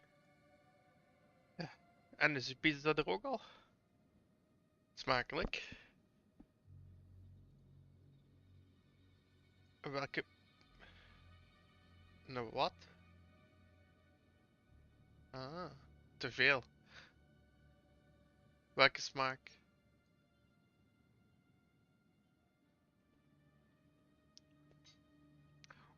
Oeh, holy shit. Dat is iets heel nieuws, amai. Met kaassaus eigenlijk dan zo in het midden. Holy shit. Bruh, dat moet ik ook eens bestellen eens mijn darmen te goed zijn. Holy shit. Ah.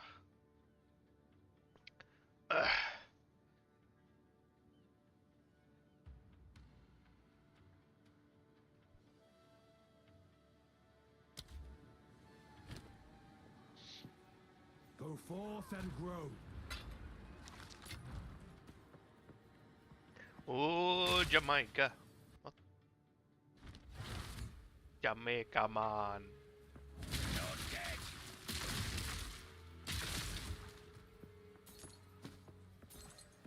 Wat? Van? Huh?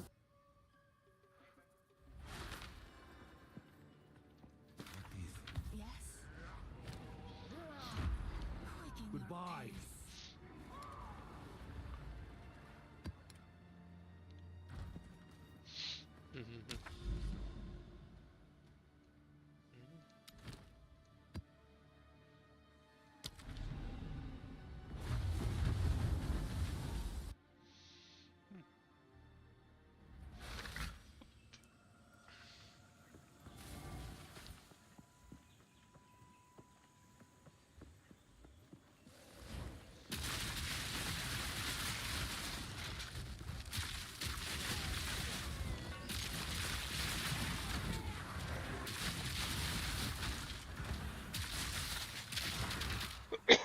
Au.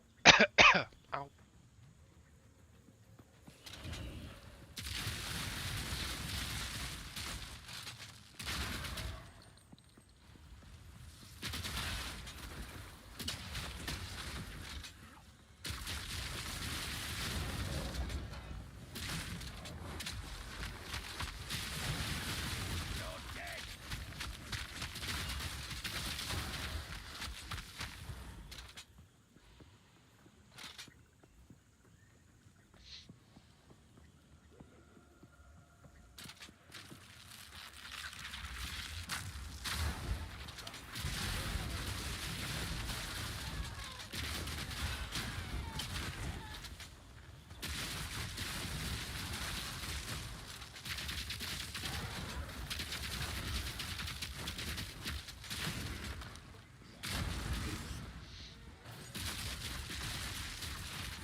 Oh.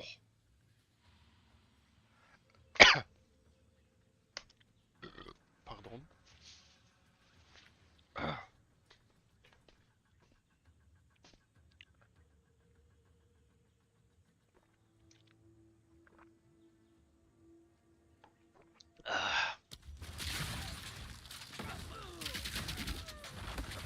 Nee, nee, nee, nee.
Oh, I'm getting swarmed under.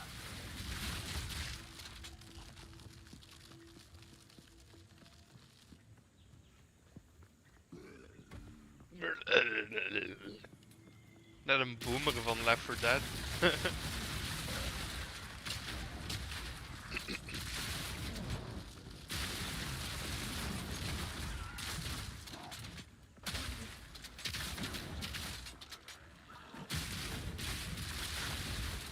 Arcane misery.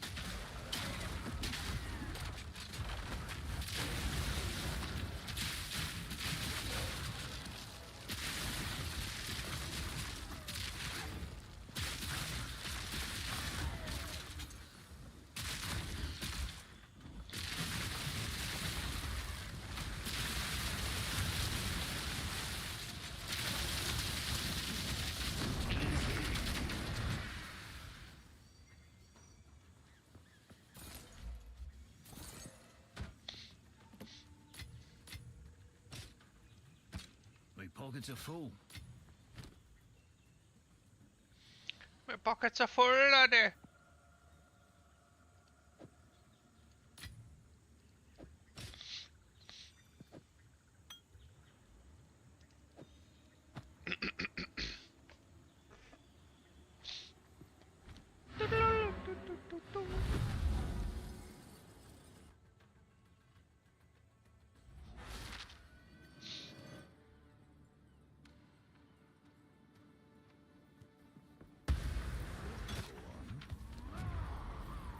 Move along now.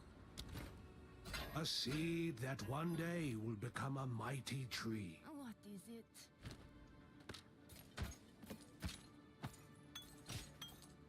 Go. Goodbye.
And there's not a single separate code. Ludwig explaining Opera management hid $3 million in losses by siphoning off his sponsorship earnings. Yeah, I heard a little bit about that. Do you think celebrities were paid to be there? I have no idea. But either way, even if they were, they would have made that money back so fast. It would have been okay because they were doing it at scale. Rogan started with literally a webcam mic on his church. Yeah, exactly. And so if you look at all of the most popular content creators, even Ludwig, right, whenever he started, you don't need to be a millionaire to start streaming. You don't need to be a millionaire to attract a large audience. Queso streams in his room. He's just wearing a fucking hoodie, he's streaming, and he's got thousands of people that watch him. You know, it's the same as like me. I stream in my room. You look at Hassan. Where's Hassan? Probably sitting in his fucking room. Where's Quinn? What's Quinn doing? Sitting in his fucking room. So if you look at a lot of these popular streams, they're not this like crazy thing or anything else. It's just like Tyler sitting in his fucking room. It's that simple. And so you don't need to invest a huge amount of money and a huge amount of time into doing stuff like this. And the result and the reward from that is extremely low. And I think people are starting to realize that. And I think that's a good thing too. Hey, it's Dragon. The patch listed from the blog post yesterday is being deployed right now. So we have full patch notes for this. Let's dive into all the notes so we know what's going on. Now, so we saw a little bit of this from the blog post yesterday, going over what their intentions were, but there's going to be line items. There are some surprising aspects in there. So let's just dive in from the top. First, added the capacity to fast travel between checkpoints within an area. This basically means that, like the waypoints, you can't transfer between them like you just teleport to a zone, but if you're already in the zone, you can teleport from checkpoint to checkpoint. This not only helps some of the exploration issues that people are having with the game right now, but also helps with a lot of these large maps. There's definitely been some back and forth in the community on whether the maps are too big or whether they're a good experience overall. So being able to teleport between them is going to be awesome. You can select checkpoints, which will bring up your map overlay, allowing you to select other checkpoints you have discovered in the area to travel to them immediately, and they're adding more checkpoints as well, which is really cool. Passive point respecking has been made cheaper, especially at higher levels. It had a relatively aggressive curve. It was exponential, getting worse and worse the higher level you got. Now it's going to be much flatter and linear, and they said that overall it's going to cost about 40 to 50% less gold at all levels, basically. So like it's just going to be a little bit more reasonable to respec, which should be a great addition to the game. They've also added a shortcut to open a skills advanced information display by right-clicking on the skill on your skill bar. So if you wanted to read the stats on it, it's just a little hotkey, which is kind of nice. They also make it so you can compare equipped flasks when using a gamepad, which is nice. Added chance shards to the currency exchange if you wanted to trade the shards specifically, and added a button to travel to your guild hideout when interacting with the waypoint so that you can get to that easier as well. For endgame, maps no longer have additional elemental resistance penalties inherently applied at tier 6 and tier 11. They are just, it's just going to be consistent across endgame. They figured that based on the data that they got from people doing endgame, that it just felt like it was a little bit too much, that they already had enough resistance down as it was, and so they're just removing those extra penalties on the tier 6 and tier 11, so all the endgame maps are going to be consistent for that. It still will require a large amount of resistance in order to survive, but it is something that you can keep your eye on. Critical strikes from monsters now deal 40% less bonus damage. They also mentioned this again inside of endgame. We can test to see if this is actually going to be endgame only or if it's across the game overall. It might just be at endgame, but it'd be kind of weird for that to apply just to endgame. They also made it so chaos damage now scales less aggressively over the endgame, so it's less required to have a lot of chaos resistance, but more realistically, you still will need a lot of it, and in order to survive some of those attacks that for some classes were undodgeable, you need to be able to build up enough resistance to avoid that damage. The ground laser and ground lightning abilities used by the Ruined Knight in expedition encounters now deal substantially less damage. This one can catch you off guard, especially for the classes like Warrior and Sorceress that can end up being stuck in a casting animation or a slam animation and be completely owned by it. This gives you a little bit more of a survival factor against that specific ability. The Waystone modifier that adds burning ground to your maps no longer increases in coverage or area with higher tier Waystone. This made some of the safe spots in the maps almost impossible to stand in, so they felt like this was just a little bit too much of a scaling factor. The Siphon's Flask charges modifier on monsters now drains 10 times less, so it's 1/10 the value for the charges. In the previous version before this patch, it basically was like 2 or 3 seconds next to a rare that had this affix, and all your flask charges were gone. It made the game very unfun. It was not a very fun mod, so they're nerfing it really hard, and they say that this was unintentional. Either way, it's going to be a lot less than it was before, which is a nice change. They completely disabled the Volatile Crystals modifier, and they will look at it adding it back in the future with better telegraphing and better implementation, but they just recognize that it's just not a good addition to the game. Yeah, that the killed me Trail like of 3 Fire times. monster modifier now deals 30% less damage and lasts for 3 seconds instead of 5 seconds. If you ever got a Trail of Fire, I swear to God, it was spawning in front of the monster. It wasn't just a trail of fire, it was like a red carpet of fire going on in front of them, and it lasted a long time. It covered everything, and it did a large amount of damage. So this coming down in damage and duration, I think is going to be a really great change for the game. Trail Lightning monster modifier now lasts for 4 seconds, down from 8 seconds. Trail of Ice is down from 8 seconds to 4 seconds as well. So just it's going to get less crap on the screen and ground that's going to be killing you on the higher levels. The purple explosives created by the Volatile Plants modifier on rare monsters now deal significantly less damage. So Volatile Crystals is gone. You will still get Volatile in the Trial of Chaos as well, and you will still get Volatile from the plants, but the damage that they deal is a lot less, and of course those spawn less frequently than the Volatiles that come off on death or on the Affix, which is really nice. I think that's a good change. Packs of Prowling Chimerals in maps now contain less of the Prowling Chimerals and spawn alongside some zombies as well, just to give you some flask resets and things like that. They lowered the baseline monster density of Breach encounters, primarily reducing the frequency of elite monsters appearing. This will reduce loot, but make it a little bit more survivable in those cases, which is probably better for most builds. Fixed an inconsistency in the different type of packs that could spawn during Breach encounters as well. You should now see more different types of monsters appearing on an area-to-area basis. The Volatiles spawned by the Volatile Fiends Trial of Chaos modifier now accelerate over time. This one's going to be weird. I'm not really sure why they decided to do this. Maybe just so they don't build up as much, so you eventually have to deal with them. But this one could be annoying, or could be a better, maybe it's just better garbage collection. We'll have to see it in game to see how it affects the overall experience. The Stormcaller Runes Trial of Chaos modifier are now smaller, take longer to charge up when standing inside, and give more time to escape once triggered. These were really bad, especially on some of the bosses in the Trial of Chaos, where you didn't really have much fighting space as it was. In some of the areas you're just very narrowly added, it would spawn a whole bunch of those like Stormcaller Runes everywhere, and they would activate so fast if you were slowed by a boss that you would just be immediately blown up, which just felt really bad. So they're just going to make it so they deal less damage, they're smaller, and that you have more time to get out once they're there. So it is more of a skill element and less of a how much lightning resistance do you have, bro. They also improved the hitboxes of a number of abilities used by Blackjaw, the Remnant. This is something that I talked about the very first day, like the first day of playing the game. Blackjaw, just a lot of his AoEs and weapon swings just didn't match his actual hit. You probably felt this if you faced him as well, especially his 3-hit combo that ends in the slam that spawns rocks or boulders. Oftentimes you would be hit even though you're nowhere near it, so improving that is going to be a big one as well. And the crossbow variants of the Decrepit Mercenary monsters that dealt fire damage now deal less damage.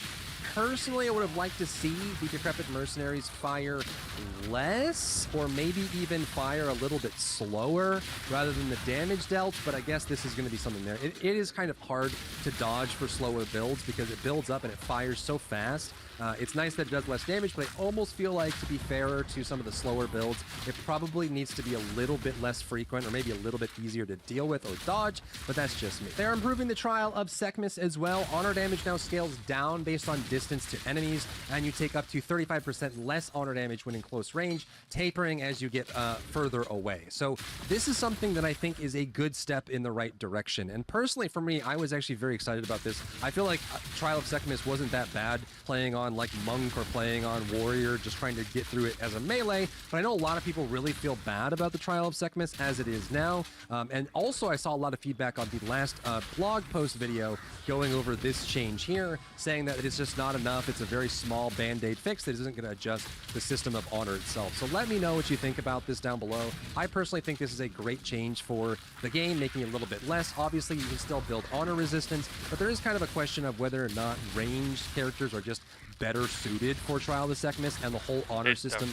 as a whole, because realistically, sitting back from your enemies and not getting hit at all is something that's very different than having to get into melee range and take those hits, where your build is built more around lifesteal, leech, blocking, damage reduction, because you know you're going to have to be hit, whereas a ranged might be able to avoid most of the damage except for like boss encounter mechanics and things like that. They also fixed a bug where sometimes being like touched by a dot in Trial of Sekhmet would drain all of your honor. This was mostly notable during the flamethrower mechanics where you could dodge them. They say this is a bug and it has been addressed in this patch, so we'll just have to wait to see on that one. They also made it so the Skitter Golems no longer use basic attacks and instead now just explode, which means they'll chase you for less and will be easier to deal with as well. Serpent Clan burrow and ambush attacks now have better telegraphing, so you can see what's happening before it happens, so you don't have to be like right now you have to know when they burrowed so you can be ready to avoid it. Then they also made the volcanoes created for rattle cages, the boss fight, like the volcanoes that are just erupting constantly. Those are going to last half the duration, will make it easier to deal with the falling rocks and the shock waves and the slams and all of that is already going on. They've also added a keyword hover for the honor mechanics so that you can read about it if you're a new player. Now let's get into the skill balance. This is a pretty big section for a lot of people. Rolling Slam's second slam now deals 50% more damage to heavy stunned enemies. This has great synergy with Bone Shatter, one of the best abilities for leveling with the warrior, so you heavy stun them and then you can rolling slam into them. This won't give you more damage on the third, or like the third hit, or like the last hit. It'll give you more damage on the last hit, so as long as you're spamming on a heavy stunned enemy, you'll get more burst out of it, which helps you a lot with single target. It won't matter as much, except for like maybe rares or the random magic that lasts like too long, but in general this will help with the slam build being able to kill single target while leveling, which I think is a big win. Ice Shot Shards now gains additional projectiles as it levels up. This is going to be a pretty cool change overall. Ice Shot Shards now targets within 90-degree cone. Ice Shot Shards now travel further base, which is about twice as much as before, and they said they're going to keep an eye on it and mess around with it, see what goes on there.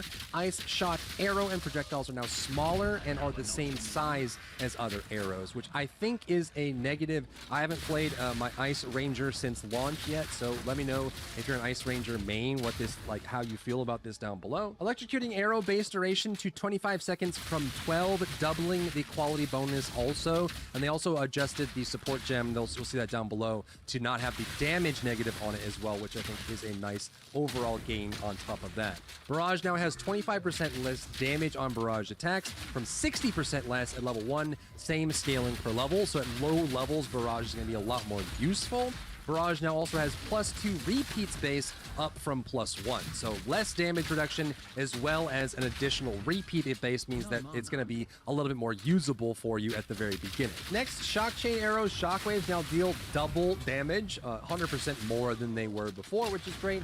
Sniper's Mark cooldown reduced from 6 seconds to 2 seconds at all levels. I think this is awesome because I'm starting to use Sniper's Mark more in other builds as well. So I would love to see that just come down by default. It doesn't require you to have as much of that reduction there as well. And it also gives you more option to add some of the other support gems that add cooldown but more effect, which might be really good for this as well. Combat Frenzy now can gain a Frenzy charge no more than every 3 seconds down from 7. So you get more Combat Frenzy charges at level 1 to approximately 1.5 seconds at level 20, which I think is an awesome change. Stormcaller's Arrow Bolt now gains additional impact radius as it levels, so it gets bigger and bigger, which is awesome. Vine Arrow's damage over time has been adjusted. It is now slightly higher at lower levels and substantially lower at higher levels. The intention of this ability was that you poison it to spread poisons as opposed to the vine itself dealing immense amounts. So it's going to be usable, a little bit more usable at lower levels to level up and gain damage from it. But moving forward, like towards the end game, it's going to have less of an impact on your overall DPS throughput versus the other styles of poison that you'll be applying and the magnitudes that they have. Tornado Shot's damage over time has been adjusted. It is now slightly higher at lower levels and substantially lower at lower levels. We just went through this, the same idea. They just want to make sure that you have to use your other bow skills as opposed to doing an immense amount of damage by itself. So Tornado Shot coming down as well as the Vine Arrow damage coming down. Let me know what you think about this if you're doing the famous Poison Pathfinder build or even a Deadeye build right now on Ranger. This one's going to be kind of interesting. I don't know if this is too heavy-handed or not, but they do not give any details on the amounts here. So once the patch goes live, let me know if you are using this build, how it feels after the patch. Magnetic Salvo can now only use your stuck lightning arrows as opposed to those created by your party members. This prevents an abuse case where people can stack up with the same build and burn targets down. It also increases the damage per growth level on Unearth. Bone Storm, Bone Cage, Bone Blast, and Power Siphon. There's about 50% more damage at gem level 25. I think this is really big. A lot of people that wanted to make an occult / Bone Witch or Bone Caster have been complaining about just how ineffective it is or how it just doesn't feel very good. Overall, giving a 50% more damage increase on all of this. Now, they did mention that the Unearth minions will be unaffected by this, but the damage up on Earth will be a lot easier and a lot more impactful, which I think will help with the witches being able to do enough damage with their bone build. They also increase the damage growth per level on Essus Strain, Contagion, Profane Ritual, and Chaos Bolt, and about 33% more damage fully maxed out. Again, a lot of the Chaos builds that people have been going, not only are there just not that many Chaos options inside of the skill tree, they're also kind of far apart, but just by default, some of the Chaos abilities just didn't feel like they were strong enough. Bone Cage base critical strike chance has increased to 15% from 13%, so a small increase there. Skeletal Arsonist spirit costs now match Frost and Ice Mages from level 5 onward, making them more expensive while keeping your costs early game the same. This one is going to be rough. I think they are trying to target the Infernalist builds right now, or even just the minion witch builds that are using the Arsonist, but also I think that a lot of people would feel like the Arsonists are keeping that build together, and so directly targeting the amount of Arsonists you can have, or just generally how much spirit they consume, is going to be a big hit. So if you are playing an Infernalist, especially if you're like T10 plus with an Infernalist using Arsonist, let me know how you feel about this change. Bone Offering Explosions now have 2% more critical strike, Resonating Shield, which is the slam shield, and shield charge.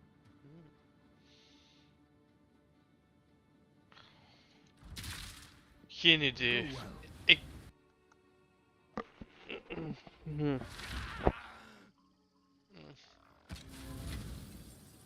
Dat is al te lang geleden, daar herinner ik me niks meer van.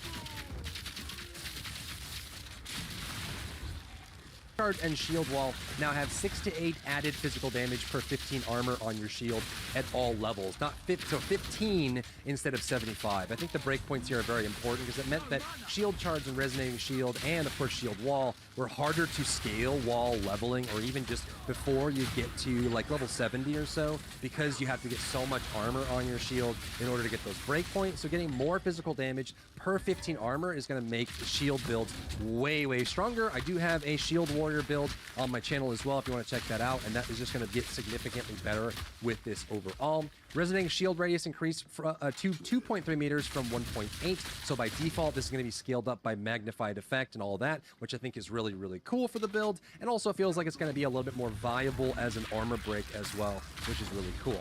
Shield wall explosions increased to 4 meters from 2 meters, so a massive increase in the explosions from the shield wall. So if you want to shield wall and slam into them to break them, you're going to get a lot more AoE by default on those. And shield wall can now create a maximum of 2 walls from 1 wall, so this is going to be a lot easier. I'm not sure how this will affect the fortress modifier for it, but in general it will give you a little bit more damage because you're going to get an extra wall out of that, which I think is really cool. Siege Cascade now has an attack time of 75% up from 55%. It also now searches for targets in 3.5 meter radius from 2.5, 50% more damage against immobilized, down from 200%, and the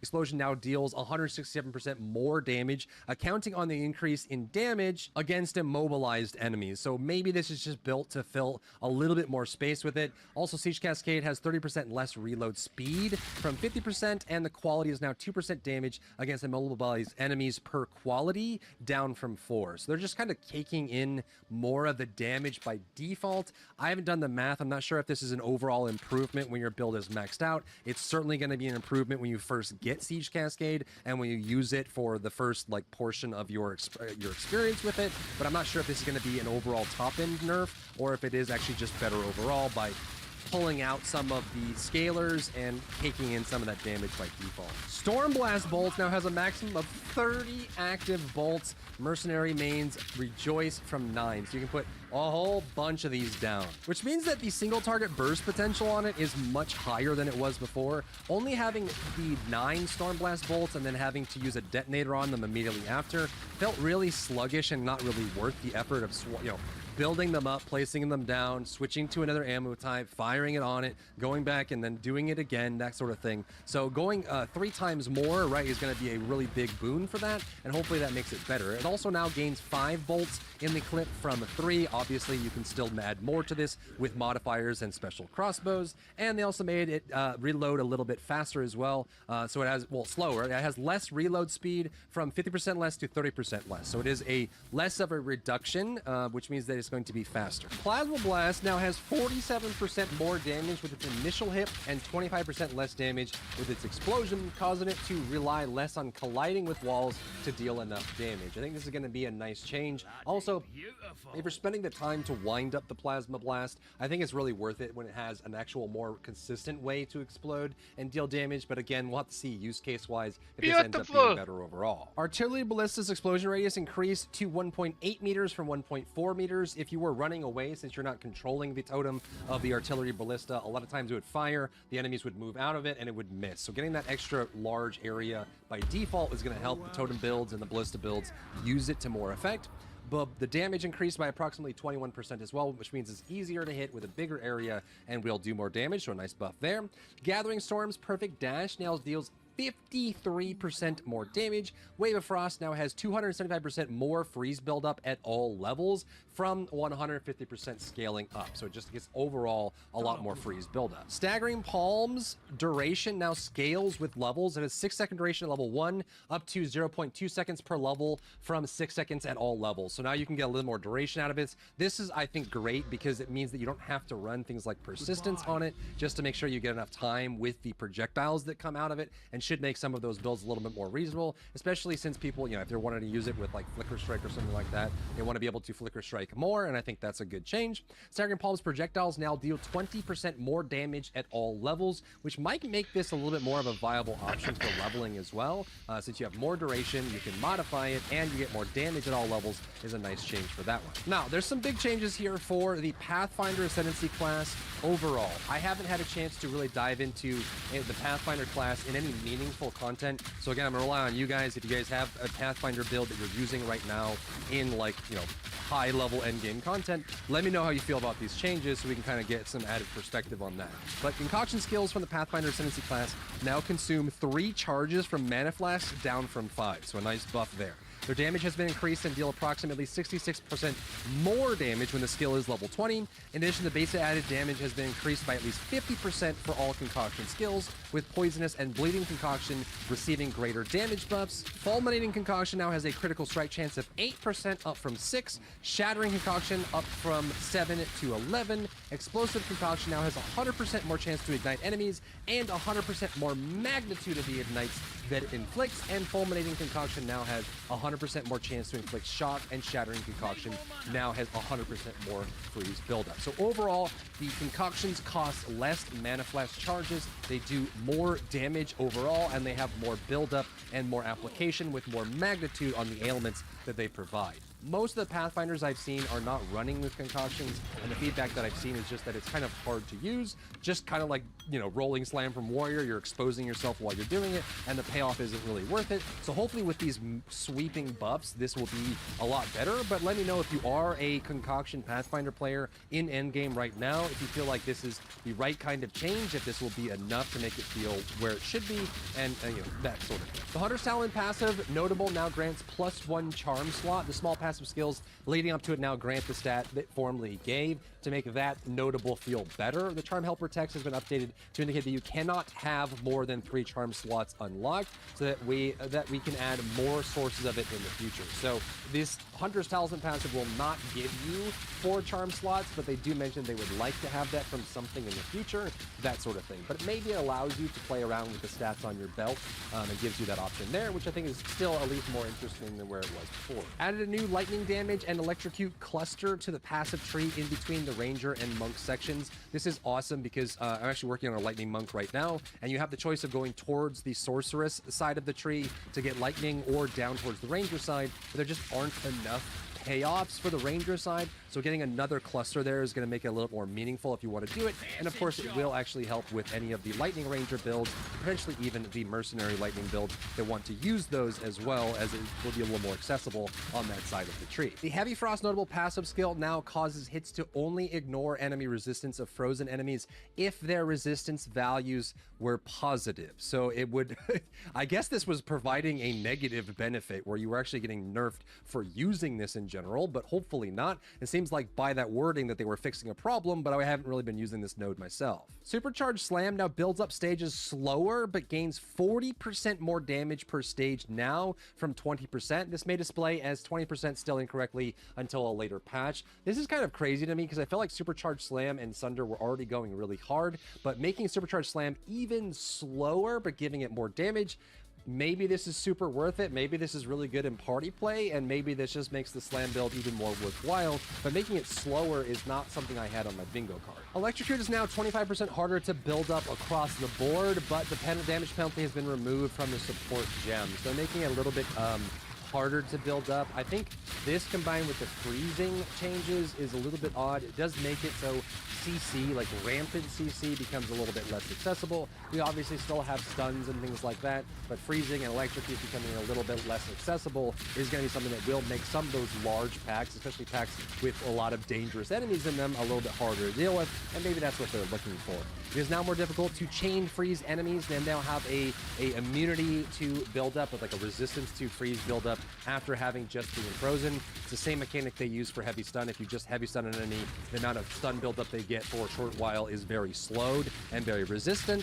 So same thing they're doing for freeze as well. And they added a marker effect to Ember, Fusilade's preferred target, so you know while you're charging up the Fusillade where it's going to go when you release, which I think is also a nice change. I don't know how many people are actually using Fusillade just because it has so much of a wind up to it compared to other spells for fire, but it is pretty cool, and not knowing what it's going to fire at means you won't unleash all your charged up Fusillade missiles at a trash mob or like a side mob right as you release it. Support balance, they added the Tremors support totem or support gem. This one is actually really huge. I just posted, I think yesterday or the day before, a slam build for the warrior. This is going to make the slam build potentially even better. Now, I'm not going to go back and theorycraft this gem, so if you decide to use this, let me know how it goes, or if you're like, you know, a slam titan end game using slams, and you try this gem out, let me know how it goes, because it will basically make the damage penalty, it will decrease the damage of the shocks, but the aftershocks will be able to trigger a lot more.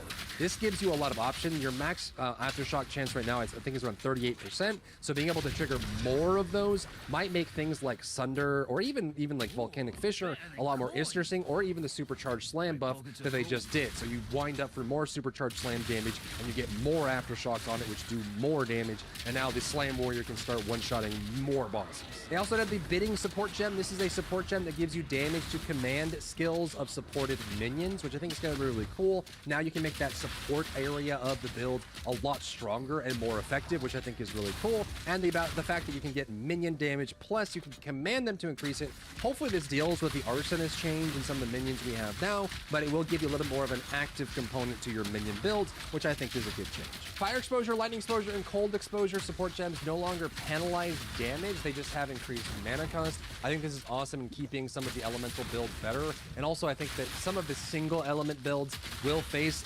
bosses that have very large or high resistance. So nerfing their damage when you're trying to get pen feels like a double whammy, like you're making yourself, it's one step forward, two steps back kind of thing. So the mana cost, I think, is manageable, and it prevents you from losing damage for it, and I think it's going to be a nice change, especially for single element builds that are trying to burn through a specific resistance to make themselves effective. The Electrocute support gem no longer penalizes damage. It now prevents the supported skill from being able to shock, which I think is a fair trade-off, and this comes with the build-up reduction across the board, so Electrocute will just be harder to access as a crowd control. Last raid support gem is up to 50% from 30%. Personally, I think bleeds in general need to be better. Right now, it's like 100% of the damage that made the bleed. They have their own magnitudes like all affixes, but in general, or else all ailments, but in general, having more chance to bleed is great, but I think the bleed just needs to be buffed in general. Bleed just feels like it's a little bit weak compared to the other ailments. The Envenom support gem is down from 60% to 50%. I guess 60 was just too much for them on the trigger rate for poison. It's a great support gem for leveling. It probably still is, but it'll just proc 10% less overall. The Impact Shockwave support now has an aftershock radius of 2 meters from 1.4, which is awesome. That gives a lot of really awesome like AoE options or aftershock options when you use this gem. I love using Impact Shockwave on Bone Shatter, especially while leveling, but this is going to be a nice boon to get that better. The Bidding support gem now grants 30% more damage to minion command skills, up from 20%. I'm not sure why they put this here. It's not like we had it before, but hey, it's better than it was before when no one was using it. The considered casting support now only supports spells you cast yourself, and it also now grants 40% more spell damage, up from 25%, and 50% less cast speed, up from 10%. So it lowers your cast speed more, it gives you more damage, and doesn't work on spells that you didn't directly cast yourself. So more cast changes on the big spell cast changes or big spell cast build that we're seeing from Stormweavers. The aftershock support now has 25% chance to cause an aftershock, up from 20%. This one's kind of weird. It's going to be nice to use it with the new Tremors support gem, but the weird part about the aftershock support gem is it only works on slams anyways, and if you're going a slam build with aftershock, adding a little bit more aftershock at the sake of being able to do more damage or area, I don't know. This one still feels like it's probably still too low. I would love to see this be maybe 30% for that. The mobility support no longer has a damage penalty, but applies 30% less movement speed penalty, down from 40%. The Execrate support now has a 100% chance to inflict ailments, up from 50%. We like that a lot. Ricochet support now has a 40% chance to chain, up from 20%. We also like that. Most of the chaining is going to be like mercenary style. There are some bouncing options in the mercenary tree, so hopefully they'll get some cool builds out of this that I think would be really fun to look at least. The Withering Touch support now has 25% less damage, down from 50%, because a lot of people just weren't using it. This plus the Chaos and Bone changes I think is going to be a nice one for this support. The Ferocity support now has 40% more skill speed when consuming a Frenzy Charge, which is up from 30%. They changed the Wild Charge support gem to fire projectiles in a circle instead of a spiral pattern. Hopefully this just means that it's better for AoE and doesn't miss as much, but I guess we'll have to see. The Decaying Hex support... No thanks. I'm playing PoE. No. I'll take a 50 PoE, 50 PoE.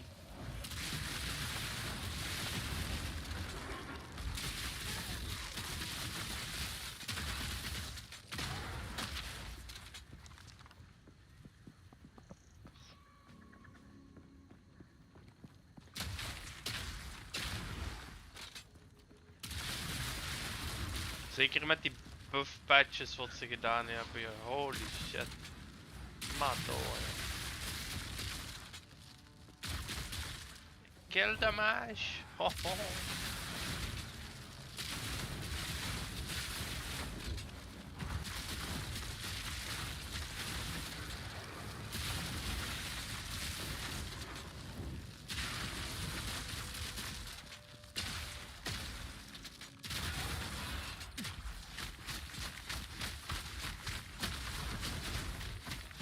Now deals 60% of intelligence as chaos damage per second, up from 30%, combined with the extra chaos changes that they got as well. The Stomping Ground support Shockwave now deals 80% to 120% of your strength as physical damage, way up from 20 to 30%. So big add to this. I think Slam Warrior is going to be super strong in this new patch. For items, the charm modifiers and belts have become more common, so the symbolism and the inscription modifiers will appear at lower levels and more commonly as well, so you can actually start using the charm system properly. The unique item via door now applies to time lost jewels as well, which is nice. And the time lost jewel modifier of regeneration now applies 3 to 7% increased life regeneration rate to notables and radius from 1 to 2%, which is a nice huge increase there. And existing version 9 will not be updated unless a divine orb is used. So it'll still read as the old 1 to 2%, but it'll actually be the 3 to 7. Then they just did a whole bunch of bug fixes. There are like 12 different crash fixes in here, lots of bugged conditions, quests breaking, things like that. 3 instance crashes, 12 client crashes, a ton of gamepad issues, UI issues, and stuff like that. I'm not going to go through all of them, but just, you know, take a look. If there's something that's been bugging you about the game after this patch has been deployed, see if it's still there, see if it's still bugging you, because there's a lot of new things. And I'm really hoping that a lot of people that are just kind of stuck being unable to play from these crash issues are a lot of these crash fixes that they have applied will apply to you as well. But of course, let me know what you think about the patch overall down below. If you found value in today's video, leave a like down below, leave a comment for the algorithm to help this video get seen by more people. And don't forget to check out my other channels for other content and other stuff and other things.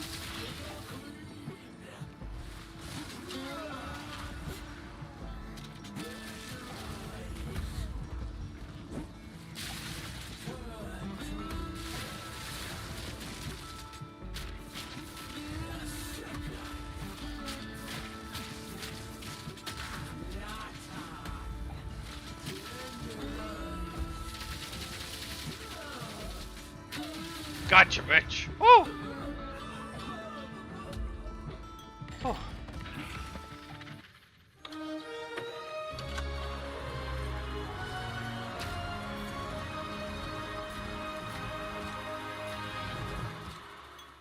Hey guys, welcome to our review of what is apparently perhaps the last Sony extended SSU film, PPU film, Kraven the Hunter. Sony, in all their infinite wisdom, has been doing all of these side characters with the Spider-Man license, Ruining all these with such hits as Morbius, it's Morbius Fuck's sake! time, and Madam Web, Pepsi. I don't know. I was looking for a tagline for Madam Web, so I just said Pepsi. And now we have Kraven the Hunter, and I'll let Joe do the tagline. We'll talk about the tagline in a minute here. Guys, this is not a good film. No. Okay. It debuted with 13% on Rotten Tomatoes. Pretty high for Sony. It's now up. It's up to 15% right now. Look at that. No popcorn-o-meter, no audience rating yet.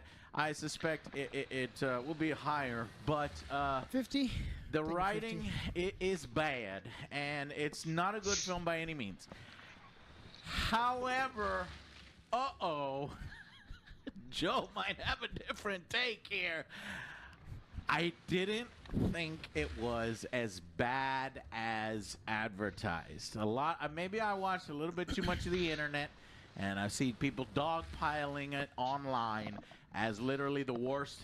13%, Joe. We have seen some 13% movies, and for me, this is not it. There are some moments in this film that are entertaining enough, pertaining to, Aaron Taylor Johnson. I think he clearly prepared for the role. This man is ripped as hell, and he's living your life. When people kidnap his brother, it's like, man, if I had a brother, this is what I would want my brother to do for me. If I've been kidnapped, he goes hard. Yeah, and big, this man, muscly, well groomed. This man goes hard. No, you're not gonna get the Henry Cavill factor from Joe, right? No, that's not what. Okay, yeah. Oh, I don't know what you're saying. Yeah, it's. What are you saying? Tell me. He was groomed as a child, and he's married to an old woman who knew him when he was a teenager, like a non-legal teenager. It's super creepy. Oh, I heard a little bit about this. Well, whatever. Whoever he likes. He got some Legos. She likes to rob the cradle, and he likes them old like Joe does. So whatever. His personal choices doesn't factor at all into this film. And honestly, so this it is stupid. It is messy. The dialogue is some of the worst that we've ever seen. Or the best we've ever seen. 1 second, Joe. I know you want to unleash. No, it's fine. But I gotta say, there is enough action scenes here. We get a relatively comic accurate Rhino towards the end, and it seems like everybody in this world has powers, and it's like a special power. Maybe they were inspired by, I don't know, I don't even want to say in the same sentence, John Wick or something, where people are like hyper, trained in all these different areas. It is not incredibly fucking unwatchable and boring with no good action or visuals like Madam Web. I was hyped up that this was worse than Madam Web. And I think some critics, had saw it all together. Some people had to drive 5 hours. I think Dan had to drive 5 hours for it. Said no redeeming qualities. And so I was kind of, maybe that prepped me, and I liked it a little bit more because I found some entertaining elements in the film as purely kind of like a revenge film, kind of what would you call it? It's as if Vin Diesel wrote himself a script. If it wasn't Fast and Furious, he would write himself as this character getting revenge and doing cool shit. That's kind of what I would envision this as. It's not a good film at all, but so what essentially the Sony Extended Universe will go out with a whimper, because so far as I see here, there's really nothing else planned from Sony's Spider-Man universe.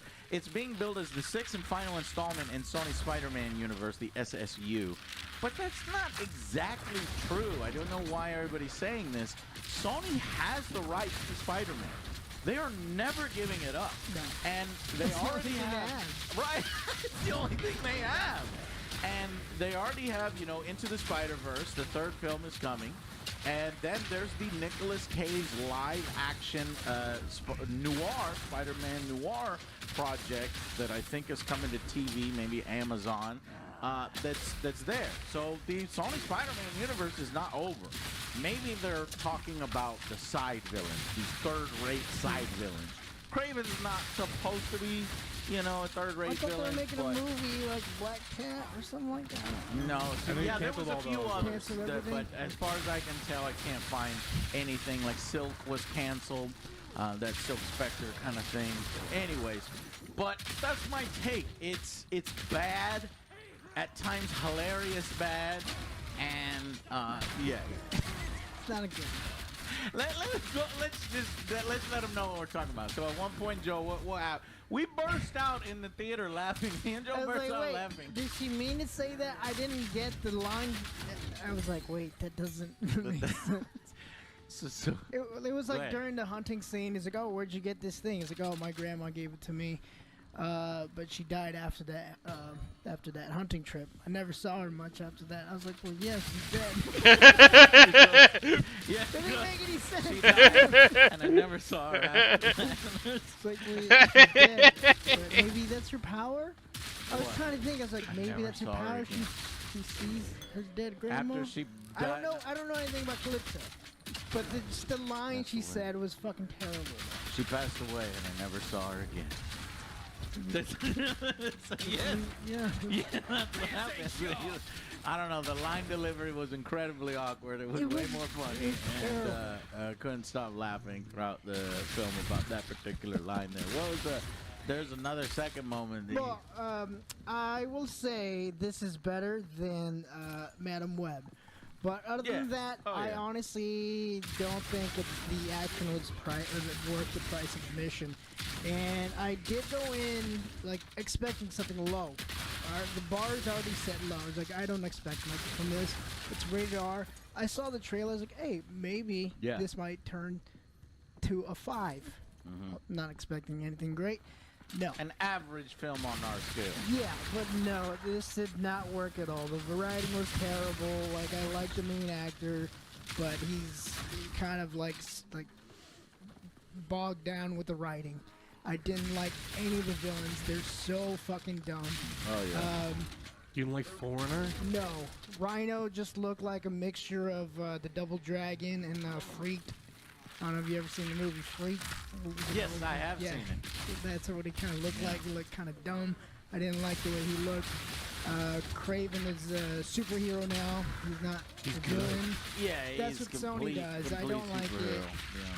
Yeah. That sucks. But the best thing was, yeah, there's some cool action scenes. There are some blood. Dat je op 50-50 tot je pizza decided to rate this rated R for some reason, and with that you do get to see some blood. You get some interesting kills. I like that. Some interesting kills. But again, it's not worth you going out and see it, in my opinion. I would wait for this. Yeah, it's a horrible movie. Like, absolutely fucking horrible. It's not Morbius or Madame Web bad. No. I mean, it only edges out Morbius because it's rated R. And Morbius, there is no real blood in the vampire movie. Like, they really toned down the violence in that movie. This one, the violence is there, but the script is horrible. Horrible. The dialogue is horrible. The line delivery, the acting. How do you have no blood in a vampire movie? Explain! America, explain! Fuck.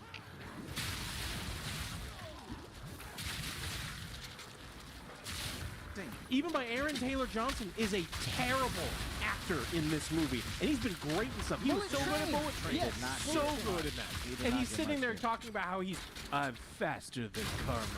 I'm the world's greatest. Faster than karma. I'm world's greatest hunter. And he has all the excitement that I just had in the line delivery. Yeah. And it's terrible. The Sony completely refilmed, I want to say, a third of this movie. You can tell that the actors are not saying the things, like they have to put the camera angle to look that way, so when we rewrite all of this dialogue after the fact, we can ADR it in. It's so awesome. ADR, yeah.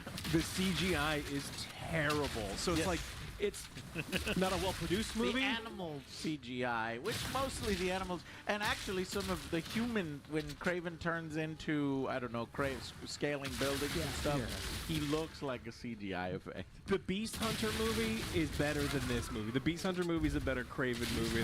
Did you not see the 1970s classic Beastmaster? Sorry, Beastmaster. So like Beastmaster is better than this movie, and so it's like this movie sucks. Yeah. It is horrible, but it's in the middle. It's in the middle of a bad bunch. Oh, it's still a bad movie. Like that's what I'm saying. It's just not. People are like, it's worse than Madame Web. Like, have you fucking seen you're out of your mind. You're out of your fucking mind. There's people that look. If you like Madame Web, you're gonna like this. Yeah, I mean, if you're just trying to get. There's people that like Madame Web. Yeah, there are people watch it. Like, it was on like the top 10 for Netflix for a short period of time because people were watching. I thought because it was an aberration. You know, everybody wanted to see how bad it was. That's no. Also, the other one that I want to talk about, he's talking to the lawyer. He's like, yeah, I go by Craven, but nobody knows that because I kill him. Next scene, you get this profile of him and his real name and everything. It's Craven. It's like Craven and everything. Like he has social number, and fucking. But that was because his dad betrayed him, Joe. Like, only his dad knows. Nobody knows. Knew what only Craven even though his last name is Cravenoff. Yeah, this is like what. Oh, it's my super secret identity. With the K, it's almost like as bad as you just dropped a couple letters. Yeah, you mean like Ben Kenobi instead of Obi-Wan Kenobi? It's like, come on, you fucking idiot, change your name right. I think you'll like the film if you like to see animals fighting back against hunters. If you have a soft spot for animals and you want the wild and the nature to fight back. There's plenty of that in this. I personally think that there was enough action, enough R-rated. There's never any outright gore or anything like that. But, in stuff like Madame Web and Morbius, it's completely bloodless and awkward and stupid. Here, at least there is some blood and some gruesome kills that are very impactful. The way Craven moves, you could tell that Aaron Taylor Johnson did study. He did work out quite a bit. Some of it looks awkward when he turns into a CGI character, but some of it is practical, and he's trying to do some of these, very powerful moves. He definitely feels, when you see his presence is there. He has the presence of Craven, where he's in a relatively medium frame, but he has the strength on par with, say, you know, Kingpin or some What bigger. of his powers? villain. Like, can he control the animals? Yeah, no, not really. I mean, he has mutual respect with the animals. They feel like he's an alpha. Wait, he talks to them? He's like, hey, no, I he need a doesn't favor. talk He to summoned them. He summoned. Come on, Joe. He summoned a stampede And a bear. Yeah, and a bear. he had to have either This talk is to a- them. Yeah, he had to either Well, that's talk what to I'm them asking. or started the stampede himself in a specific 'Cause I direction. just thought- Oh, and then they also start to circle. We'll get into some of that in the spoilers. Yeah, I'm just trying to figure out what his powers was. I thought he was just like super strong. Ja, ik geloof er niks van. Maar ja. Dat zag er ook wel een chique game uit. Ja.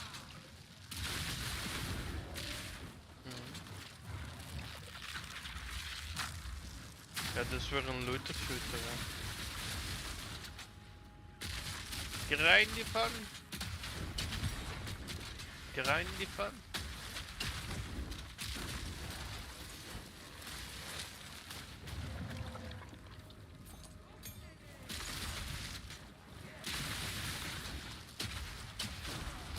Nu al, oh ja. Het is niet pas uit.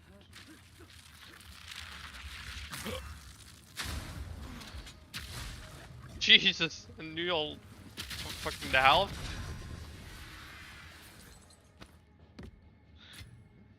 Nice.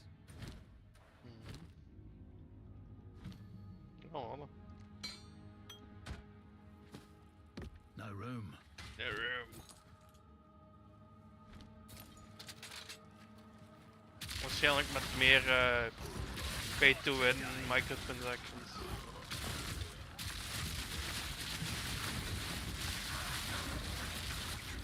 Met meer ultimate impact.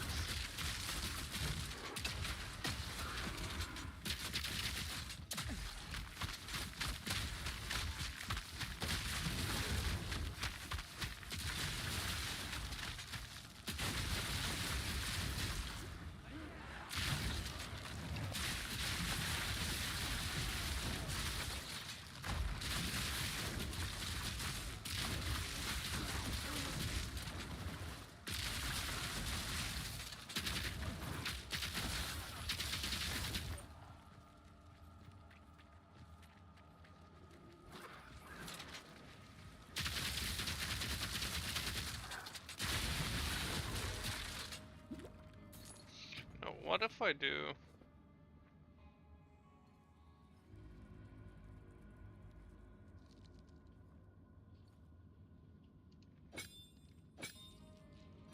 Like this.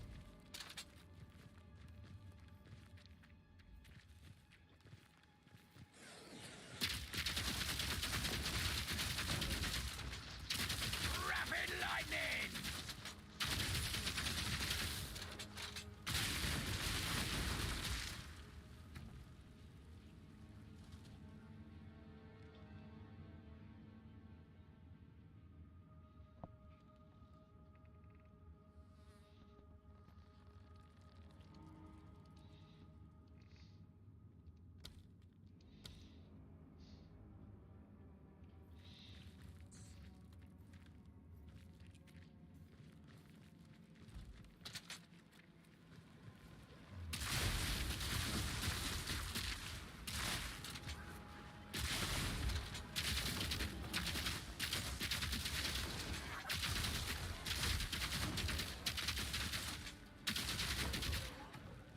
That's not working.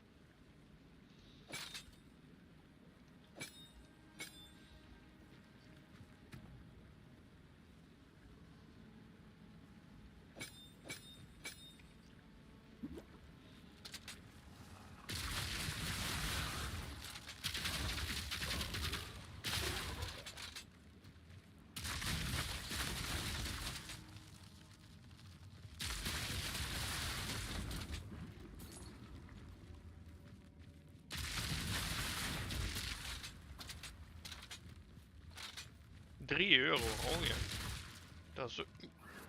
Ja, de 7 is... Ja, zo nieuw is het zeker.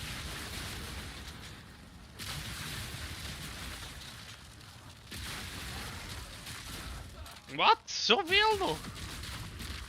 What the fuck? Games zijn like fucking 5 of 10 jaar oud of zo. Ja, hoe oud is Black Flag?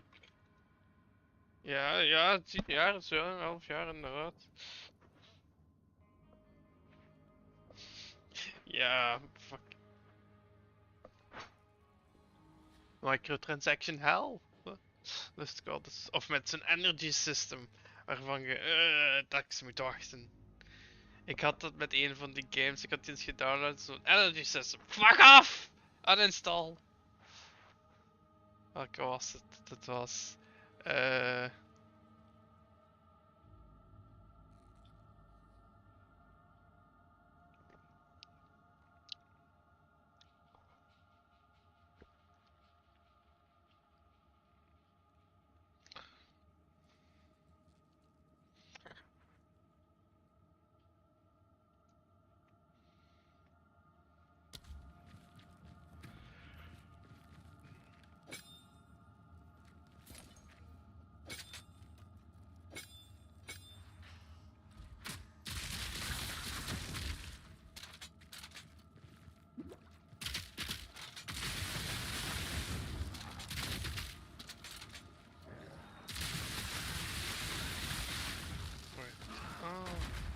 cannot inflict shock, dus dan moet die zo.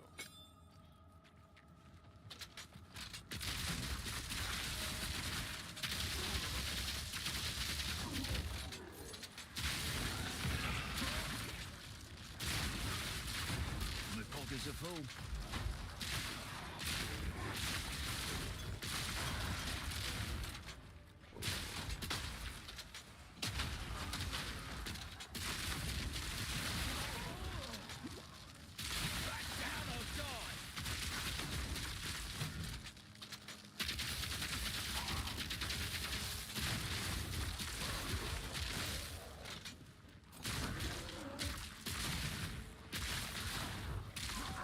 Pockets are full.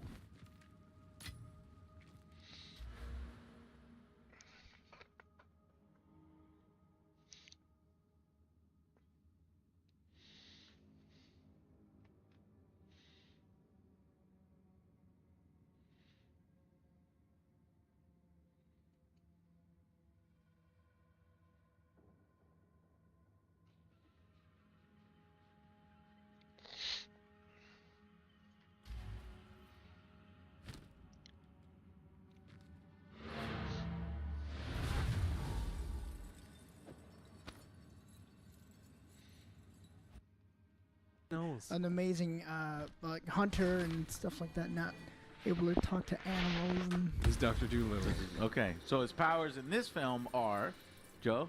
talking to animals. Talking to animals. Super strength. Super strength. You can fall like a cat. Like a cat and climb. Climb. He can see cat, cigarettes he really can far see away. super far away. I like that example. He can see cigarettes super far away, which, by the way, he does nothing with. No, it was important. Nope, nothing. It was He super did nothing with the cigarette. No, that's how we found him. He ran away from the. No. Yeah, Yeah, he it was. It was a his- Turkish cigarette. That's how they found out he was a that's Turkish right, mercenary. yeah, shit.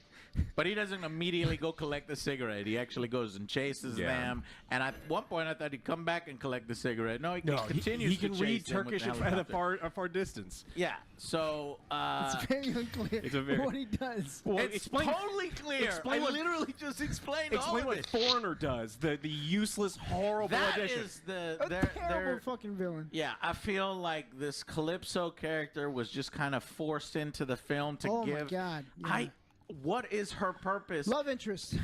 Somewhat love interest, but it is so flat. They don't even try. It feels just forced Tacked in on, there, yeah. tacked on. Everything She is. has no character. She No. literally creates Craven and kind of takes away from the Craven lore and the Craven, his I don't know, agency and what he does, because she's constantly saving him, and then she actually creates him. So they tie these two together quite hard. And again, she is also a superhero. She has no villain tendencies. She's not like in the comics, because in the comics, Calypso is tied with She's Craven, and supposed- she like eggs on Craven to like attack Spider-Man and do shit.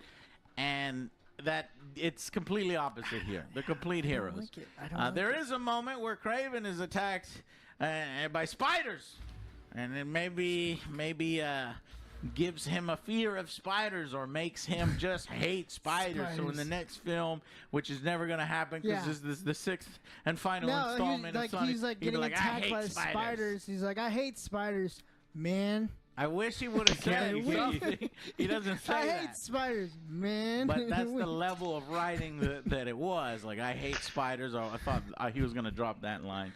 He does not. Anyways, it's real bad. Go ahead. Yes, it is. Yeah, I didn't But like. is this a good bad joke, or is this a bad bad? This is a bad because like the only. So it's a bad bad, It's a bad but it's bad. not as okay. It's For not as me fucking here, terrible. let me rank these. So Sony has fucked up. Morbius trash. Madam Web trash. What else do we have? Venom was not very good. Venom is The their Last only Dance. success. The first one, yeah, is all great. Carnage trash. The Last Dance even worse. It just no purpose. And where I would put, Craven amongst that, I'm actually entertained at points in Craven. I like it more than Madam Web. I like it more than Morbius. I like it more than Venom. Last Dance. I actually liked it more than Last Dance. Last Dance had barely any action. It was fucking pointless shooting at stupid symbiotes that But we have there's no a dance attachment to. number. I don't have and then a fucking dance As number ABBA. and the out of place comedy. And then I think I like it better than Let There Be Carnage because of how the fact they pretty much completely fuck up Carnage. So if we're talking on this very low scale where all of them kind of suck, I think it's, I don't know, third. No, that would be second. It's below Venom, the first Venom film for me. So by that measure, I think it's one of Sony's betters, but it's garbage in comparison to the MCU, to what Sony's done in the past with the Spider-Man films. Sam Raimi, Amazing Spider-Man, I like better with Andrew Garfield. Pretty much any of that shit. Yes. Where would you put it amongst those? Do you like Let There Be Spider-Man's way Carnage better. and Last Dance better than Craven? I mean, it's like which turd floating in the punch bowl is your favorite? There you It's go. like they're I all like turds in a punch bowl, and so it's like Venom is slightly better, but That's great. It's true. Yeah, It's true. It's pretty good. yeah, I mean, That turd is more entertaining than that turd. yeah, But they're both turds. yeah. It's like, which one would you rather eat? It's like, No, Alex. What are you doing? We're talking about consuming media, right? No, we're not going to consume turds. Yeah, so it's like I don't think You you can should consume turds. don't consume any of these turds because they're all I just turds. think because and then you have actors doing really bad. Like Russell Crowe as a Russian is just not convincing to me. Have you seen Les Mis? You should watch Les Mis because I you know haven't nothing seen of Les Mis. Javert. Yes. Because he's terrible in that too. What and does he play? sings. He plays a character named Javert, Officer, and he sings in an accent. It's awful. In an accent. Awful. Yeah, well, he thinks he's doing a great job as this very so much better rough here. and gruff Russian. Okay, so that must be real bad then. Yeah. Because I know just nothing. didn't really buy it. But at least you have Russell Crowe in the film. He's interesting to watch. You have, Aaron Taylor Johnson doing his thing as Craven. But everybody else, literally everyone, didn't care about. No screen presence. He has a younger brother. I see what they're trying to do there. If you're into the comics, you know that this is Chameleon, and they throw some bits and pieces of Chameleon in there, especially towards the end. Something that they'll never do anything with now that we know. That's what they know for. It's like, oh, we're gonna do Easter eggs. Remember when Vulture got together with Morbius and he's like, I'm putting together a team, and the guy's like, for what? And he's like, I don't know. And then the movie ended. Right, and then we're waiting for the credits, and then we are all on our phones looking up. Do we need to fucking Do I sit have to here stay? through 'Cause these I do I don't wanna have to be. stay? And it says no. There's no after credit scene in this, Good. showing that it's not like they're gonna Morbius and Vulture show up to Rhino, who's and still passing away. So Like, I'm Rhino. I was like, you don't look I'm nothing Rhino. like a Rhino. yeah. No. No. I didn't like it. Mm-hmm. I like that he mask. was I like somewhat that comic goofy mask accurate. better. Do you like the The goofy meme? mask? Yeah. When you put on a silly love hat, to you're see- waiting for your friend to turn around. I'd love to see it. All right. Well, I guess what else can we talk about? Oh, so yeah. Oh yeah, we Let's had talk about Chameleon. Foreigner, this guy that shows up who has no purpose in the entire movie other than to be miscast and not threatening and with weird undefined powers. And I hated every second he was on there. Me too. Yeah. Fucking like, he killed his mentor. He's like, now Someone let's killed take his vengeance. mentor, and It was Hitman. Kraven the Hunter versus Hitman. So another comic book deep dive. I Yeah, don't and know then she's who the hell looking at the Hitman Daily is. Bugle. So What was the name of the doctor? Warren something. Yeah. Dr. I Warren. want to look that up. So the explanation for a comic Hello? accurate Rhino and later on some chameleon stuff, they name drop.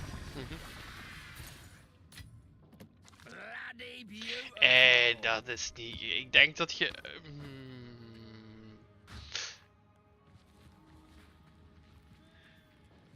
Wat? Dat heb ik niet gezegd. En nu heb je die niet meer of wat? Ah, oké. Happy. Ja.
Oh great, it's the druid boss!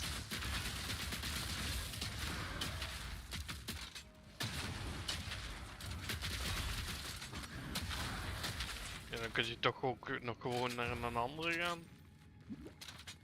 Waarom niet? Wat?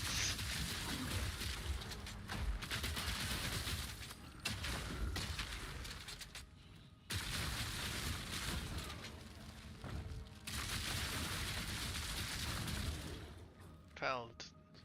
It's the forest. Yay, your first hideout.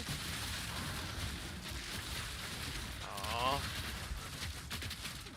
Maar dan hoef je niet meer, dan kun je uw vendors zetten hoe je wilt, uw stash zetten hoe je wilt. Oh.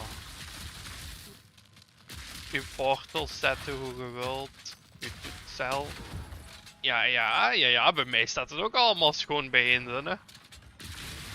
Ja, nee, dat nu ook er niet. Je moet wel nog...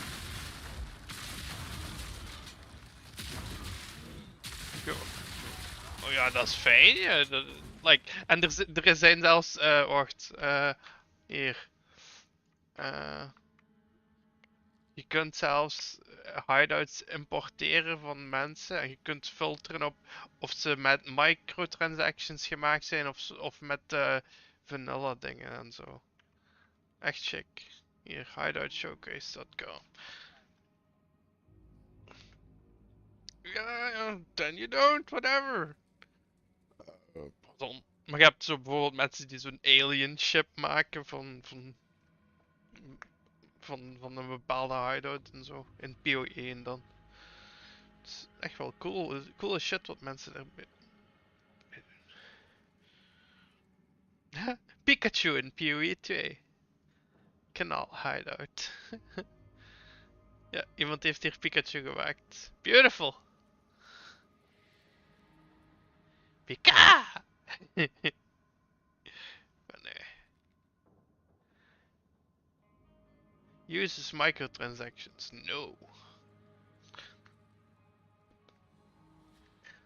Dus als je Pikachu wilt.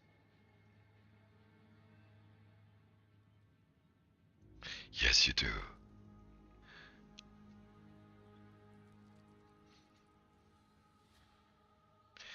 Wat mensen toch allemaal maken. Zo zijn er ook waifu hideouts, Ela. Dus kijken of ik hier nog kan vinden. Wacht. Random hideout. Holo Takodachi. Dat is Holo AN. I have no idea. Hier.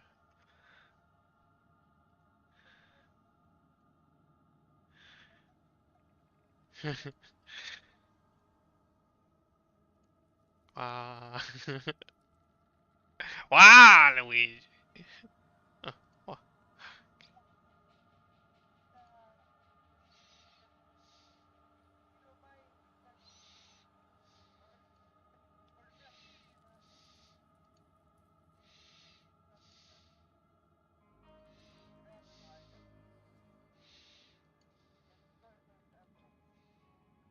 Het is chic wat sommige mensen met al die hideouts doen. Echt, sinds ik die site heb, vind ik hideouts super cool. Je kunt die easy importen ook in de game en zo.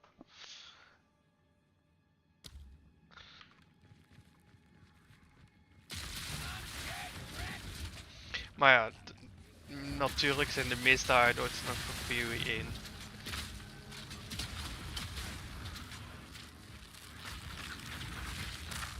Aangezien er nog niet zoveel PoE 2 hideouts zijn. Maar ja, dat komt nog.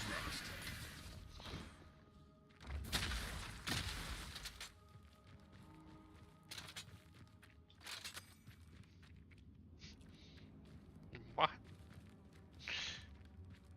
Beep, beep, I'm a sheep. Beep, beep, I'm a sheep.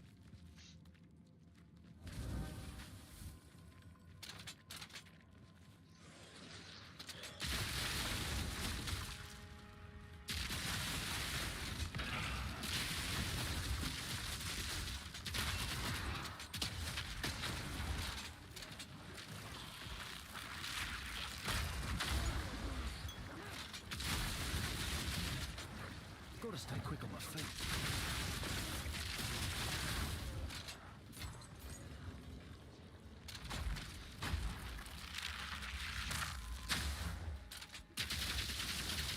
Ja, toch bijna altijd. Allee, of het nu currency is of... Maar... Ja, je bedoelt een geel item. Ja, toch meestal. Helemaal niks, wat de fuck. Weird.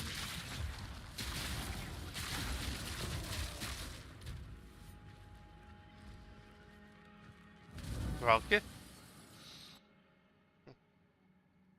Ja, die moet je ook vinden op de atlas.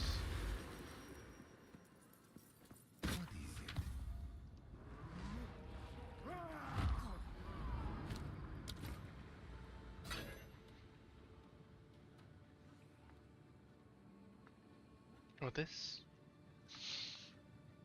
Denk je van, oh no, it begins.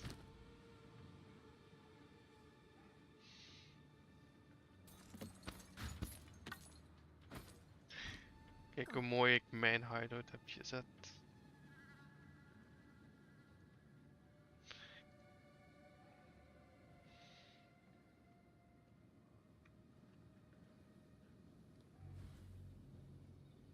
Dit is mijn hideout. Die dude wat tussen de twee pilaren staat van onder is de salvage bench. Die summons zo'n spirit canoe.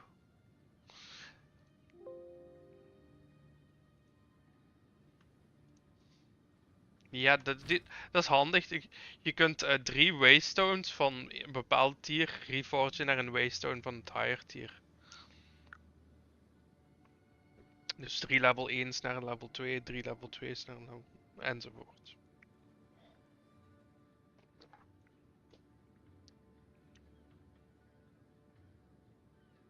Go well. How can I help? Doriani. Go on. Go.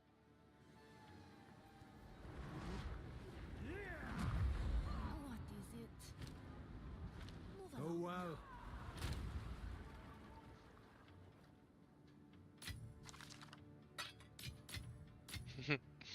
Delete everything. Delete everything. Goodbye.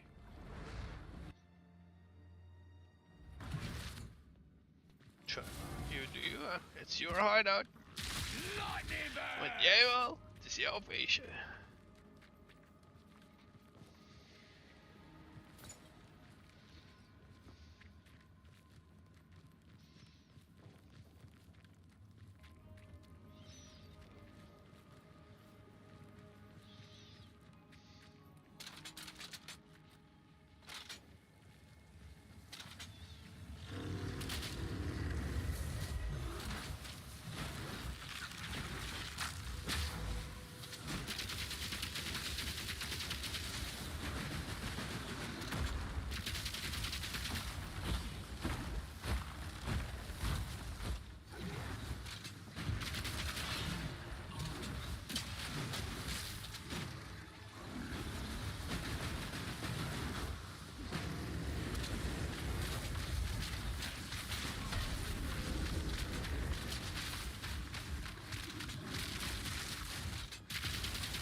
Map complete.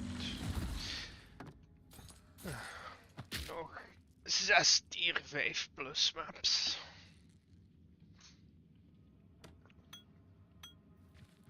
Welke tier zit jij bezig aan? Nog niet veel gespeeld dan? Heb je moeten werken eigenlijk?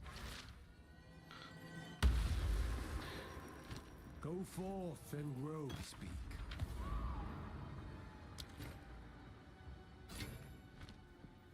What is it?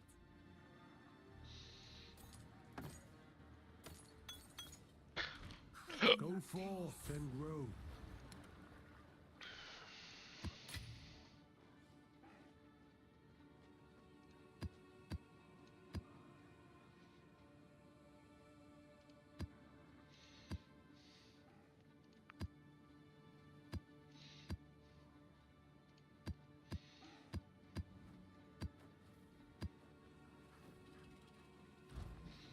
Go well.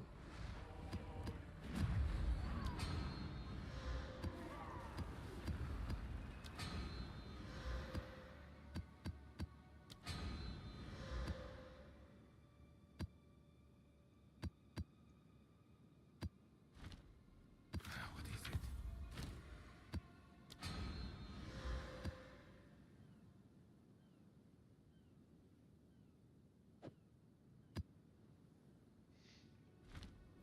What is it? Time is of the essence.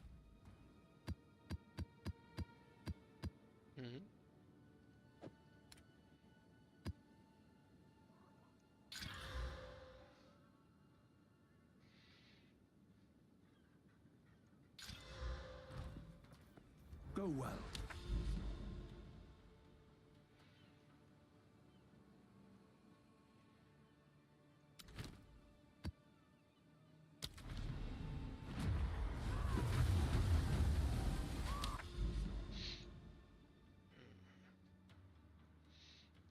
Hier naartoe, dan zo, zo. Die tower. Is hier nog ergens?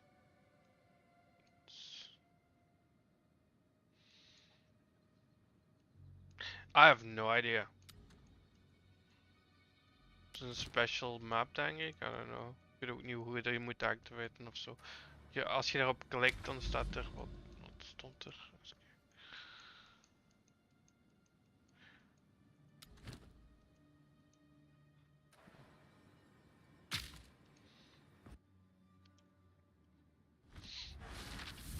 Ik dacht dat je een error krijgt van require license of zo.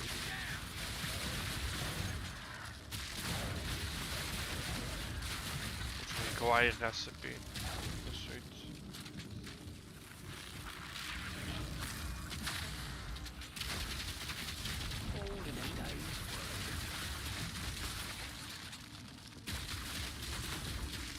Ja. Mhm.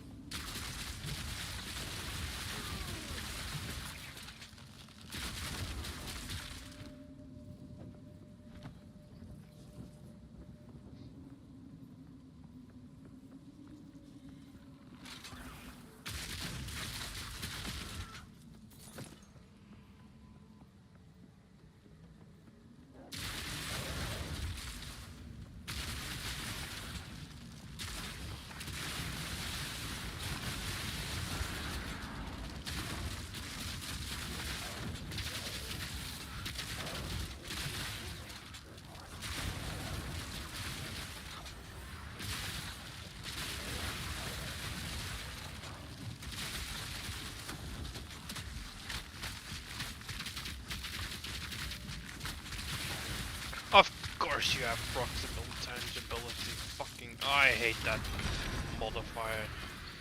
Bloody beautiful.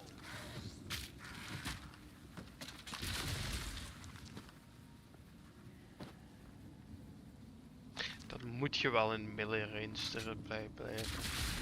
Very annoying.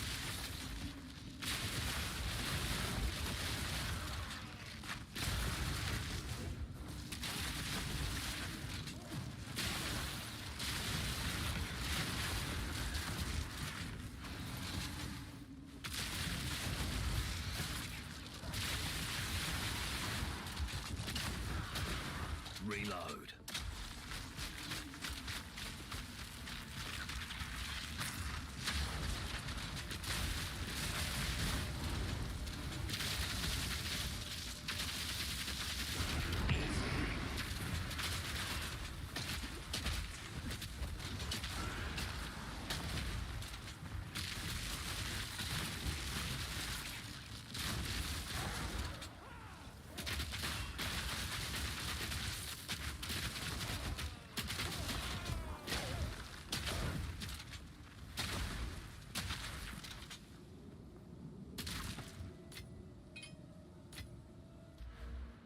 En welke kant zit jij op aan het gaan met uw Atlas passive?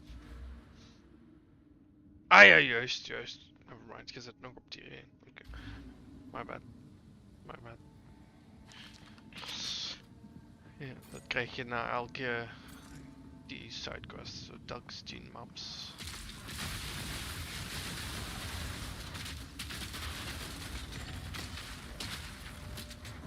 Die zijn annoying, hè?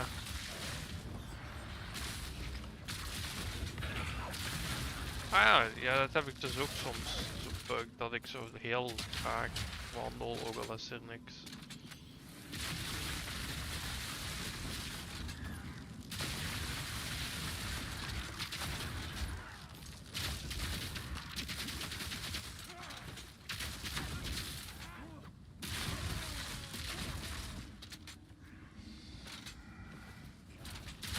Ja, dat heb ik dus ook een paar keer aan de hand gehad, dat ik zo dacht van, mijn attack speed is omlaag. Gisteren had ik dat ik denk, ik heb toch niks veranderd, maar mijn attack speed was omlaag gegaan. What the fuck.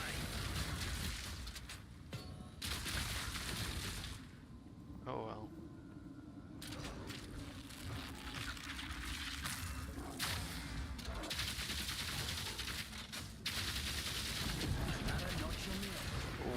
Ik heb zo dat telkens één elite in de map gekloond wordt voor meer XP. It's fun, but it's also dangerous.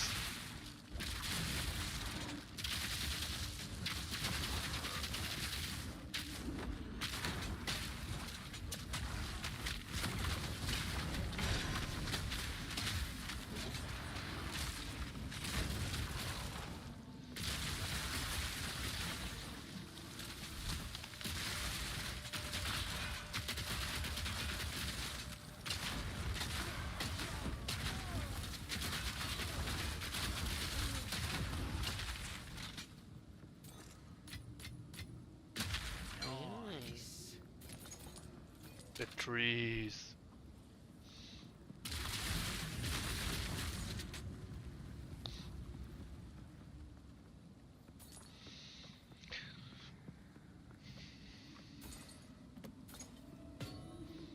The Lombax whispers to the trees. Or the trees whisper to the Lombax. Gotta stay quick on my feet.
Bye bye.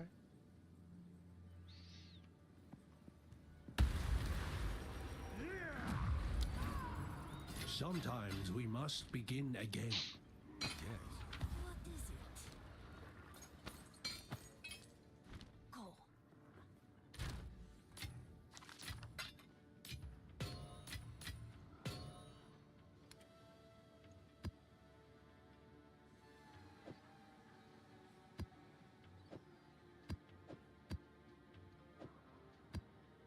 Zeg, wat meent je wel? Ik zei, zeg, wat meent jij wel? It was a joke. Zo van, heb je het tegen mij of wat?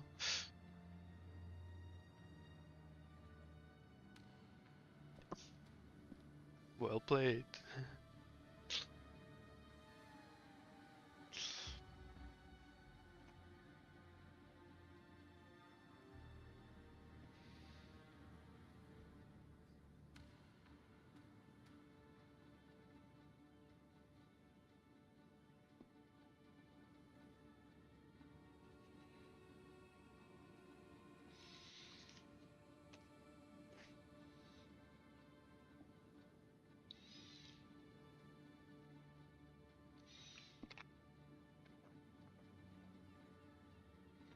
Wat?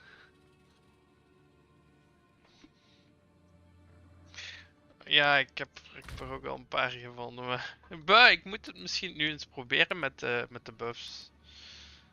En jij misschien ook. Jij misschien ook. Het is voor u ook gebufft, hè? Je gaat veel minder honor verliezen naarmate je dichter bij de enemies zit.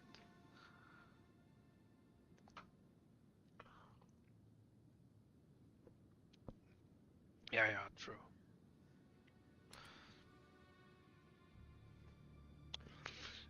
Ja.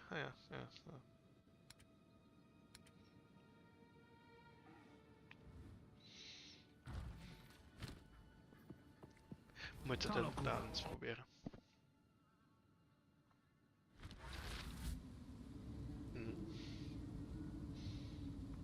De mob of wat? Ah, de aftershocks.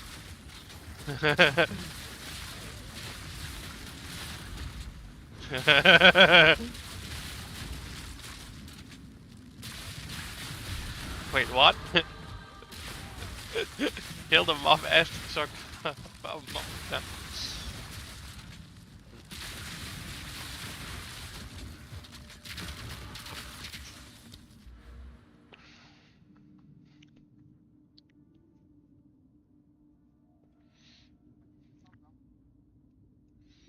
True.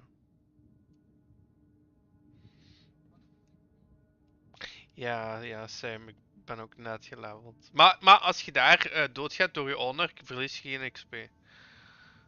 Dus...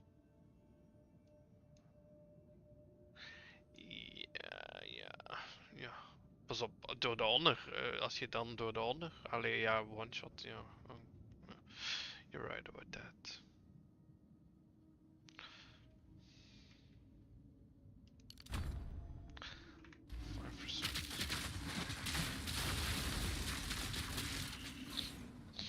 Ja, ja.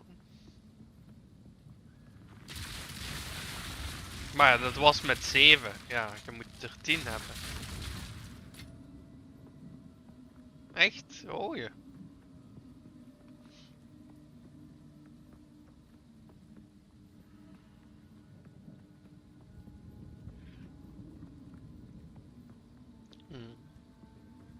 Ja.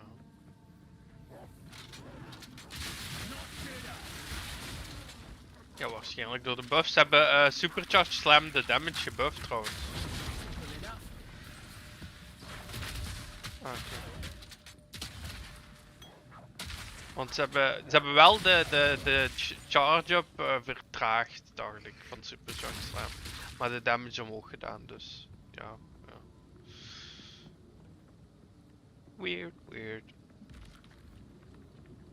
Oh, het is Lachlan. Oh god.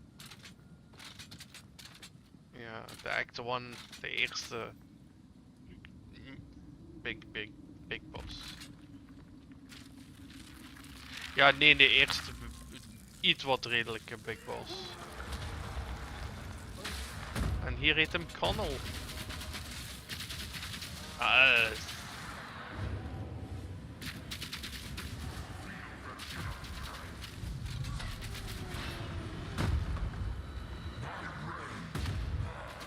And he almost one-shot me.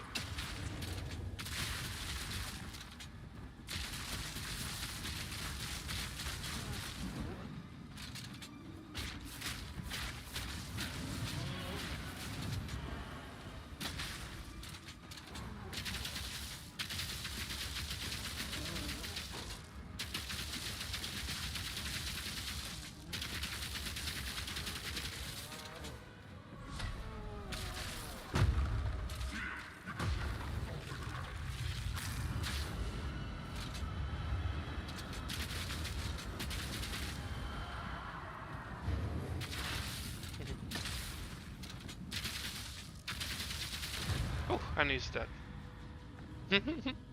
Je kunt nu trouwens ook rechtermuisknop op je skills en dan opent hij meteen zo de damage tooltip ervan. Dat is wel cool.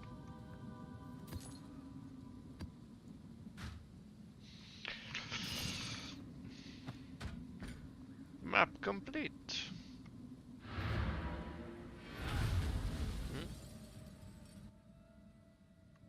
Ja, ik ook met die fucker.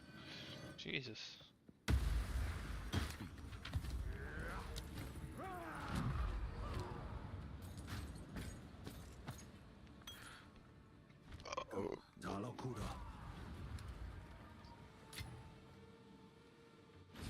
Irradiated. Area has +1 to monster XP. Oh, oké, kan ik hier nog iets inzetten? Ja, waarschijnlijk. Currency. Your maps have 10% chance to contain a shrine. Kan ik die ook upgraden? Nee, oké.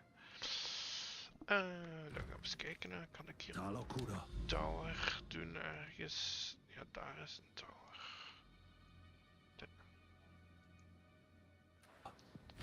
Something wrong? Oeh. Pain. That's weird. Oh nee, dat is een shrine. Dat is een shrine, don't worry, don't worry. Als je die pakt, dan droppen die fireballs en dan doen die u geen damage meer. En dan damage je die mobs. Ja, ik dacht ook al zo van, where is the elite? Dun, dun, dun, dun, dun, dun. En dan zo'n, oh, it's a shrine. Fuck's sake. Daar was ik ook even dingen voor toen ik die de eerste keer... Ja, dat is er dan nog meer, ja.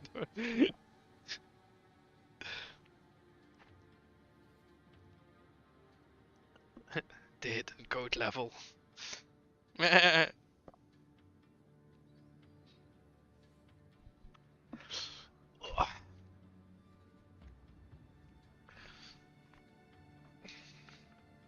Wait, what? Oh, met die one-shot waarschijnlijk. Right? Okay. Oh, nice. Talokura. Talokura.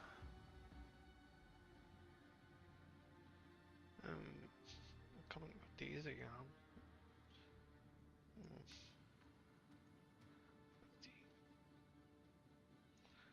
Whoa, that's a big area.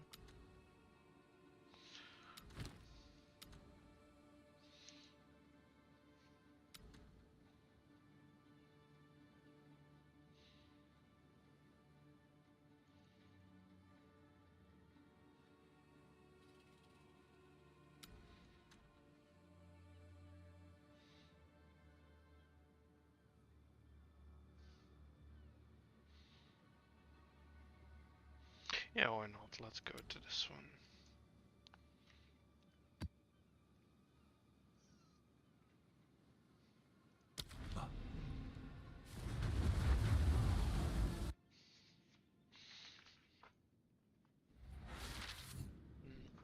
Ja, bleed is net schijnt niet zo dingen, maar dat moet gebufft worden.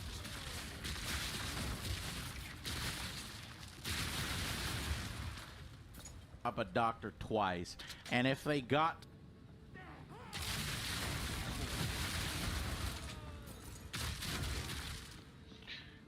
Is daar wel een pad naartoe eigenlijk?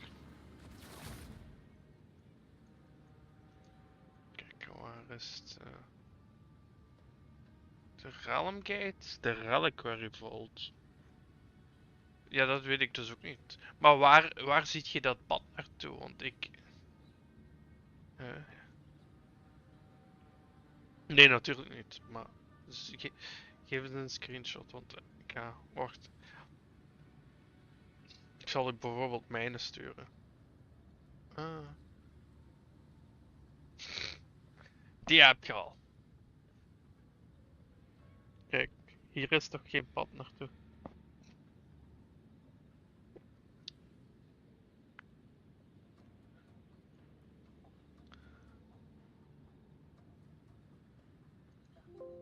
Nee, toren moet je pad naartoe hebben, hè. Lost Towers moet je pad naartoe hebben. Maar ja, bij de Reliquary kun je zo gewoon erop klikken en dan opent hij de dingen. En daar kun je al iets insteken, maar... Ja, als je dan op traverse doet, dan krijg je een error message. Even kijken, waar was dat? Heb ik die al... Heb ik het vandaag gedaan? Geen idee.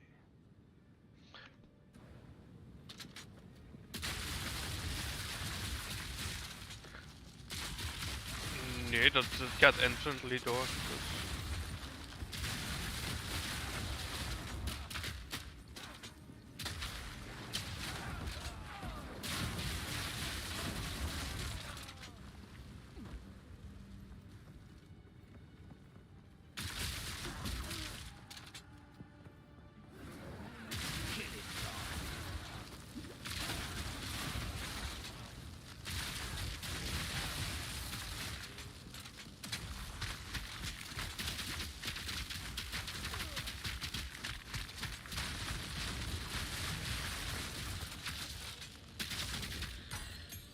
Skill jam, level 16! Woo!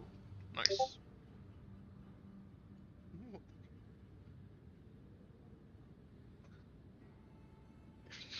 Clearly, one is not enough. Stormblast bolts. Let's go explosive shot. Dit is mijn. I don't know. 1, 2, 3, 4e skill die ik level 16 heb. Maar ja. Ja, dat hangt er vanaf. Ik ben ook tier 5 maps al bezig, hè. Dus, of course, hoe hoger tier, hoe duurder de... hoe beter de skill jumps.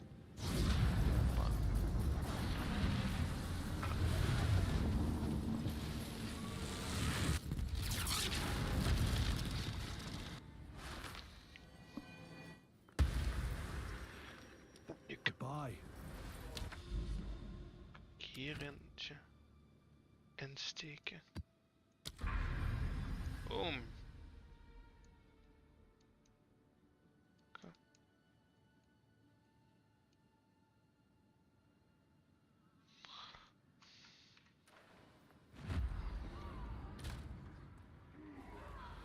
Maps. Ik heb geen 5 meer.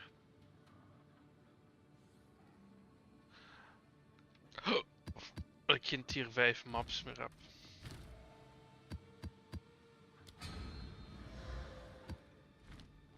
Hey. Go on. Buy or sell. Eentje kopen hier. Time is of the essence. En ik ga...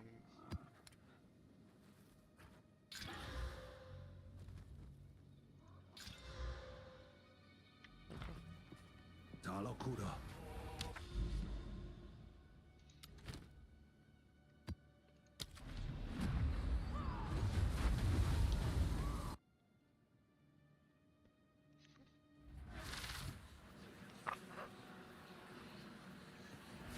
Everything you have done. Back down or die.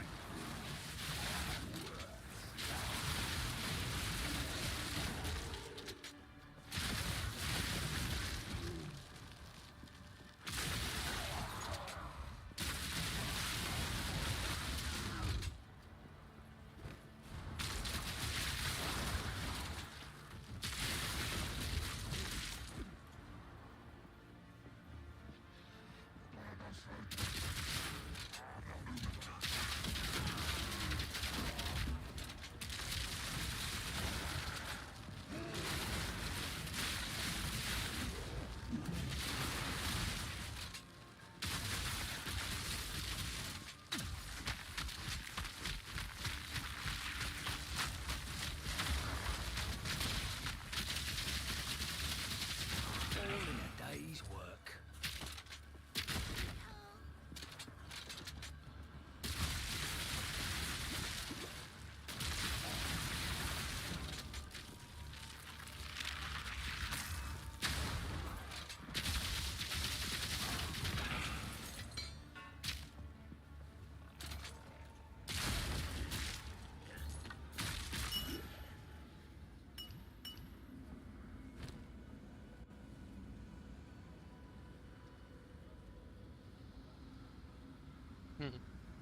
Ja, dat heb ik ook al ages niet meer gewonnen.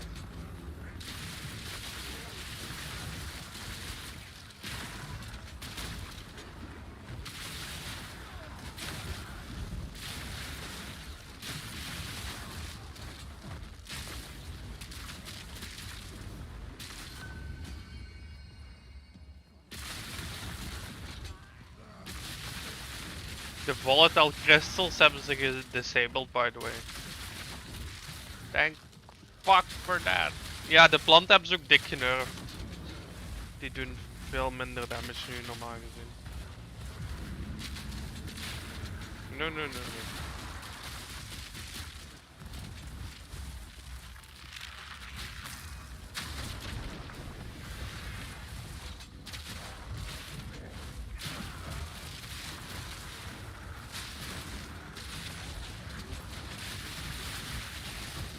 Maar de crystals die waren echt niet te doen.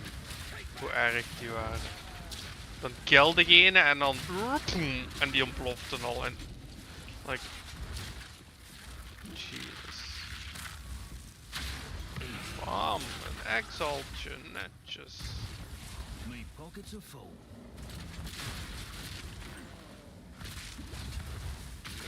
Nee, bij mij.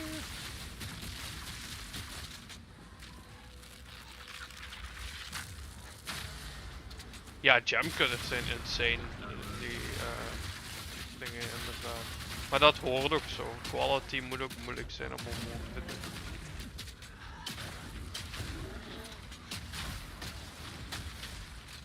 Need more mana.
Move along now.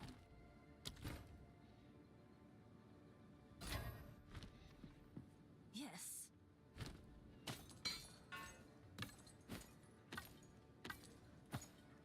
Go well.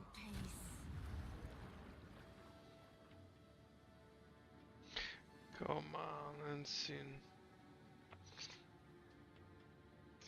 Oké, hier moet dus movement speed opgerold worden. Kom aan, Exalt.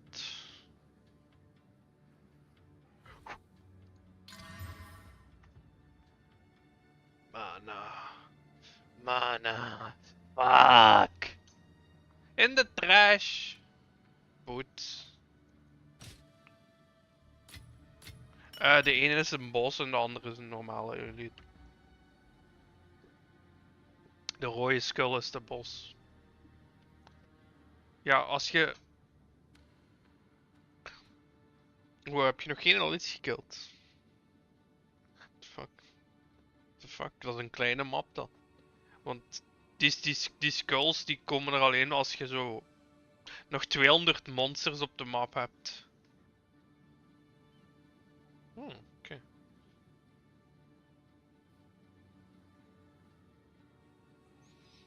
Ja.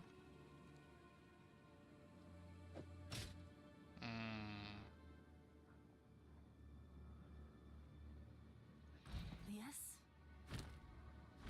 Quicken your pace.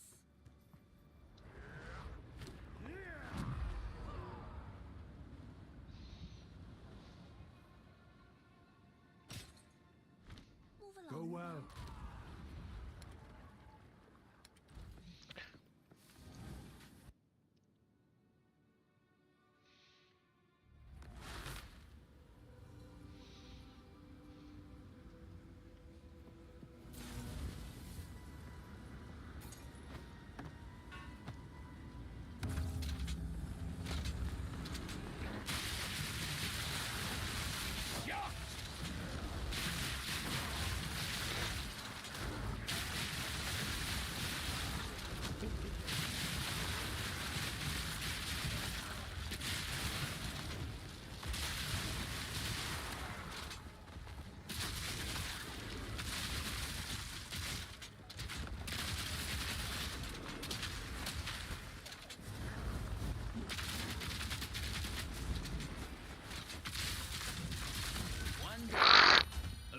Hi, Cass.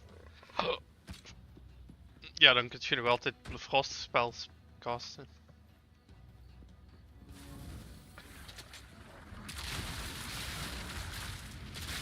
Dat is de fire.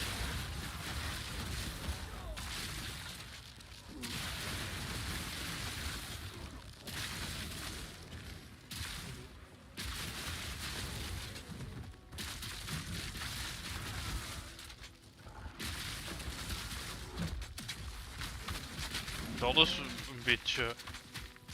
Dat is een beetje easy mode.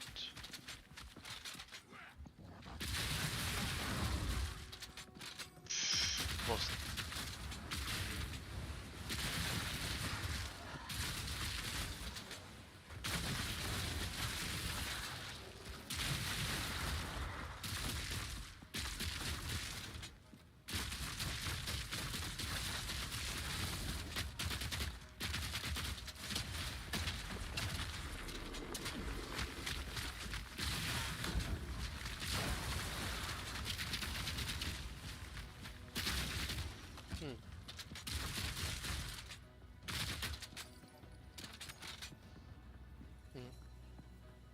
Oh, that sounds OP.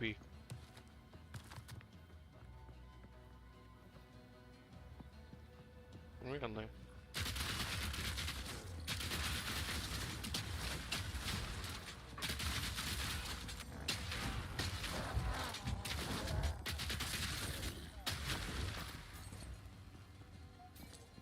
Ooh.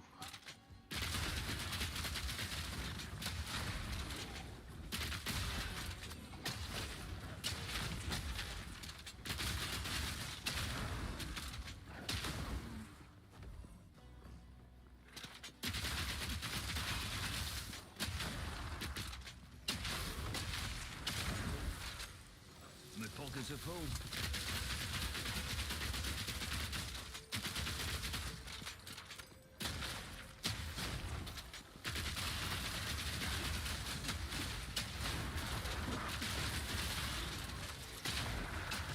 Out of mana. To yourself or to others?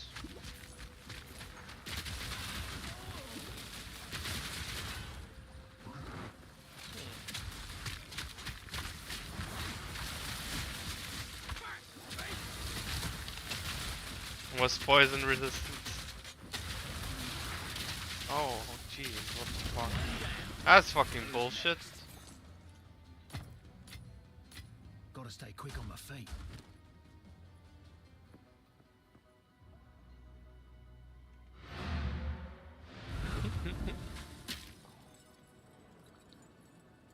That means not everything was immune, though.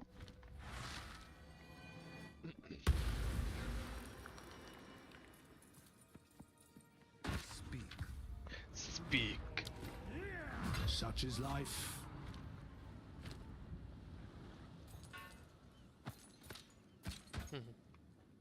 Furbolg, as in the WoW race?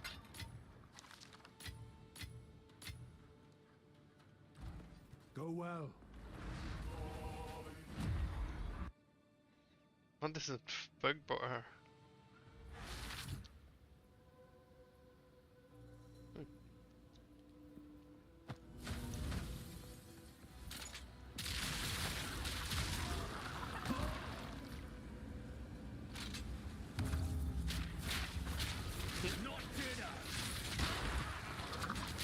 Nice.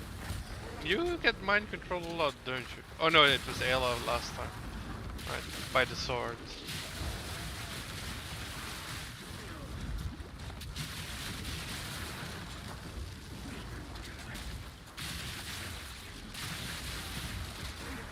Oh, right, right.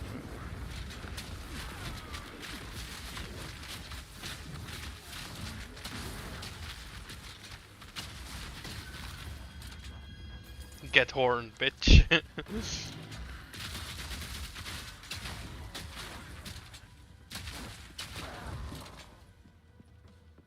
Eenhoorn in uw gat. Ah nee, een unicorn. Ja, ja, eenhoorn, unicorn. Right, right. Unicorn. Technically. Witches.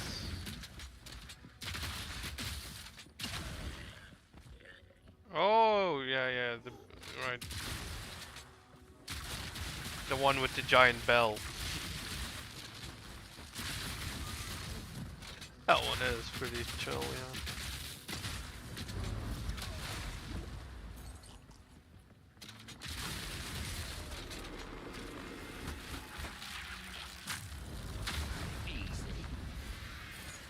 Crow.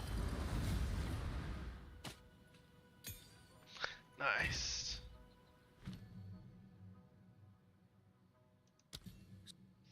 Mijn dingen, mijn hits bereiken nu al 402 armor. En ik kan 22 shots op like een paar seconden. Dus 22 maal 4 is een lot. Anne?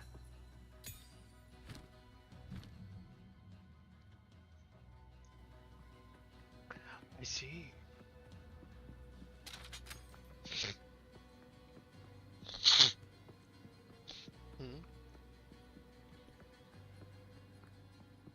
Ja, wat? Doe rustig, hè. Wat zit je te klagen dat je class underpowered is? Je kunt bosses meer one-shotten dan mij. Oh, je kunt 30%. Jong, je hebt misschien de helft van zijn AP maar in een attack.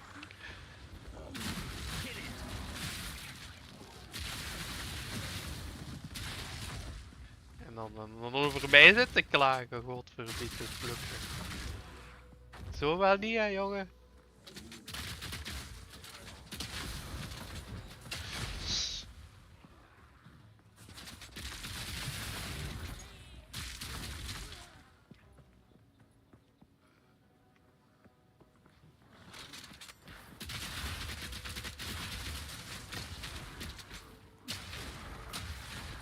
Wat? Waarom? Wie is dat? Ah, is dat het? Ja, oké. Juist, juist.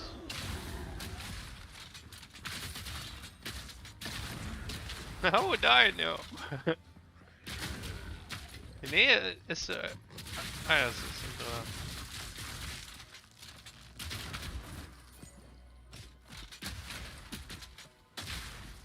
Nice. Thank fuck for that. Oh. Are you surprised?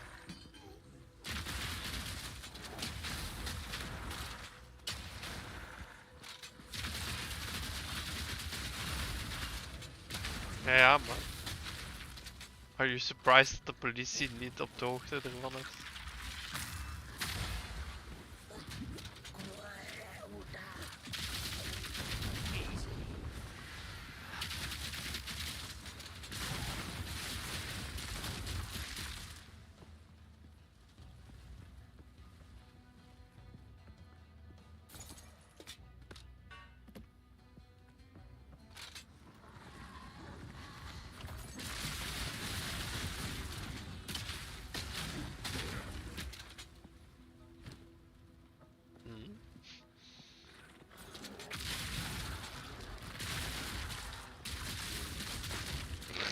What the fuck?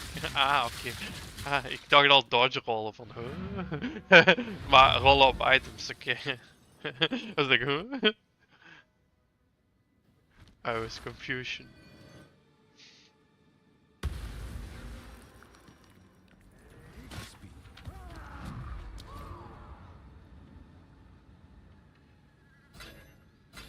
Such is life.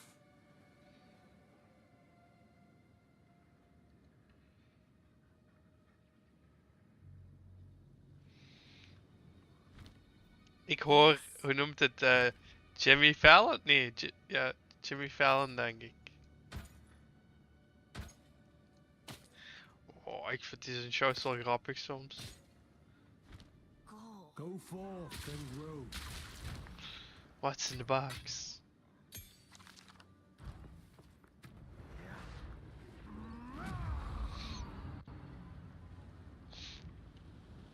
Oh, je gek! Doe rustig! Ja, dat is altijd zo moeilijk, dingen.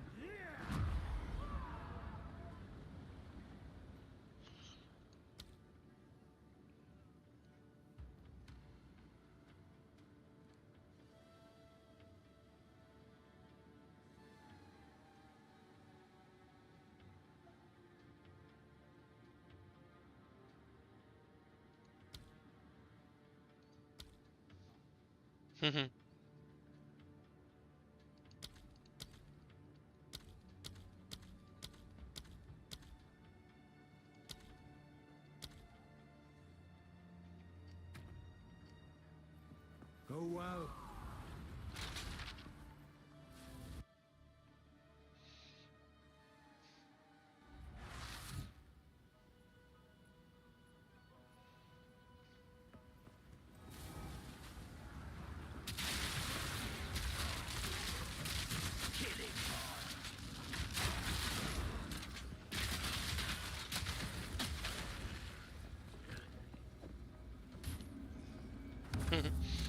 Ja, dat was het.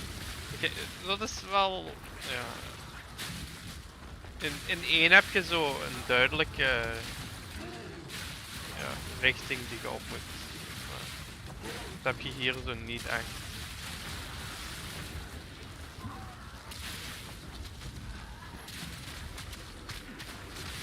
Ah, de Atlas 3 bedoelt. Ja. Fuck!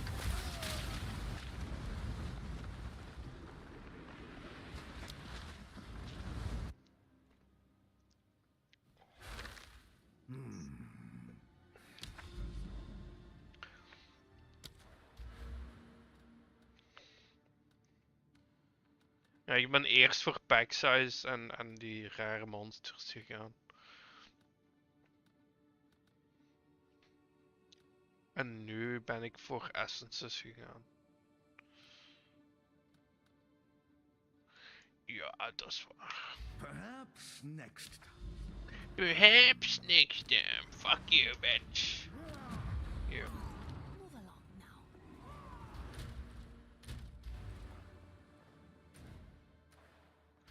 now. Increase rare mons. Twin threads, ja, die heb ik, ja. Wait, one more rare is one more XP. Het is moeilijk, hè, maar...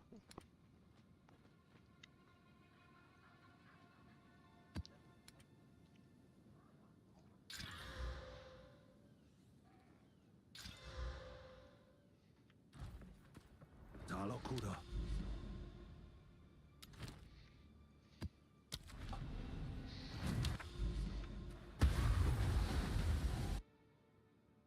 Ja.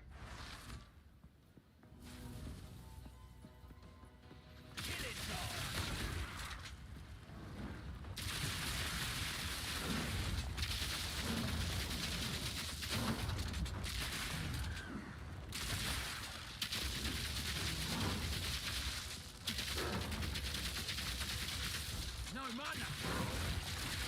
No mana.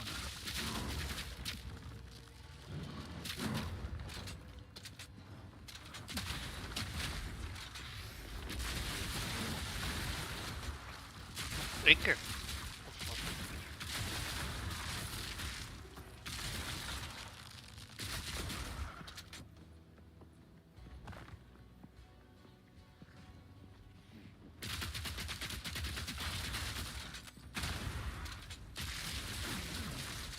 If the pay to win hideout.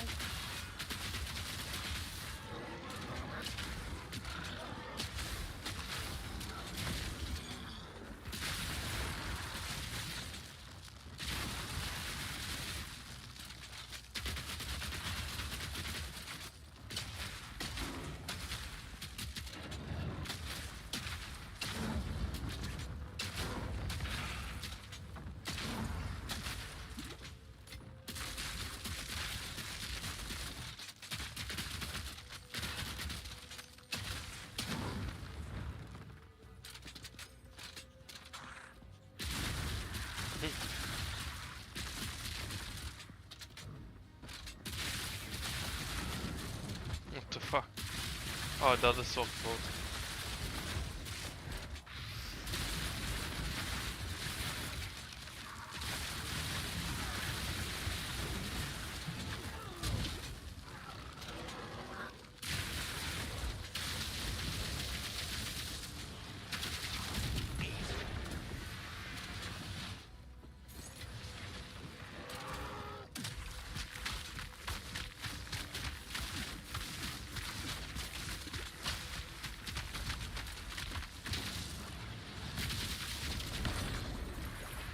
Jongen, ik hoef geen Laser Jeweler. Oh, zou ik die kunnen combinen? Oh, dat, als dat lukt, holy shit.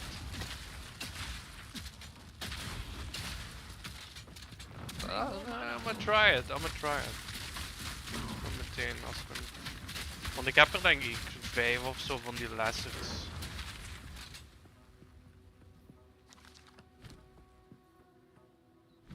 Nice. Ik zal maar niet zeggen wat ik nu net gewonnen heb. Yes. Ik moet er nog eentje en dan heb ik al mijn skills die ik gebruik level 16. Dus dat is tijd om naar de volgende tier te gaan. Max level is 20 dacht ik van gems.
Better than coins.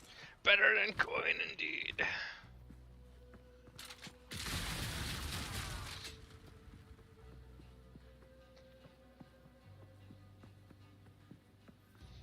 Misschien eens gaan kijken op de trade site voor een beter wapen. Kijken hoeveel dat zou kosten. I mean, als we...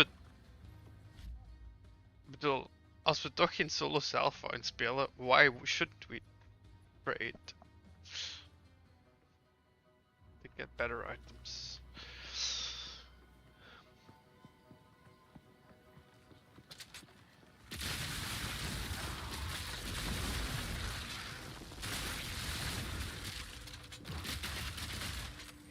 %. Hm? Ja? Hoeveel dan? Nee. En nu? What the fuck?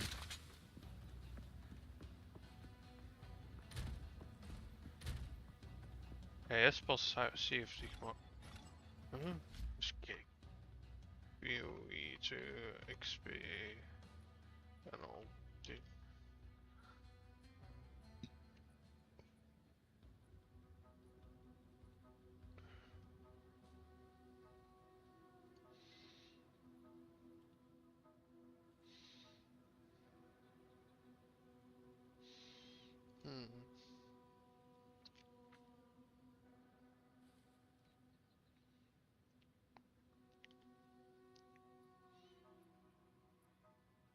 Nee, het is 10% normaal gezien. Hè.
Well, map.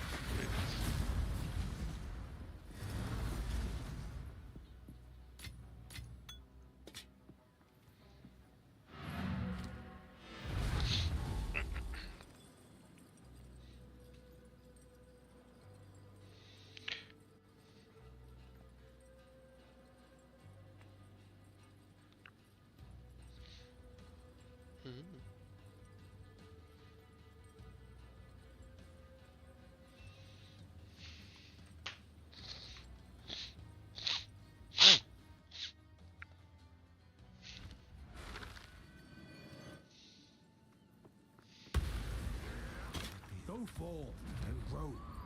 Move along now.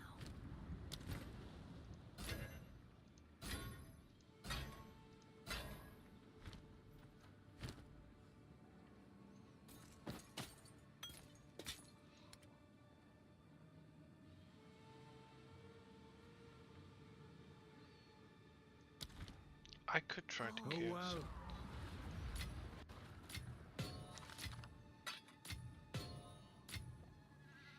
Oké, we gaan dit eens proberen. Reforging bench. Nee, item has the wrong base type. Too bad. Lesser jeweler or reforge. That is not possible. Ce n'est pas possible. Oh, oui, oui.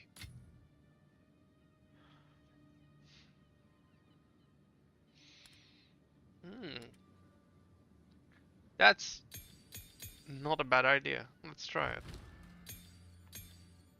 Nope, wrong base type.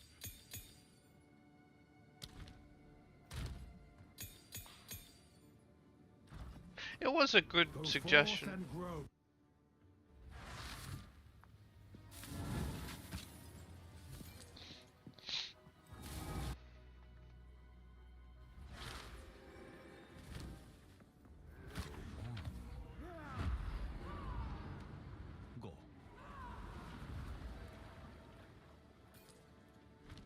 Talakuda.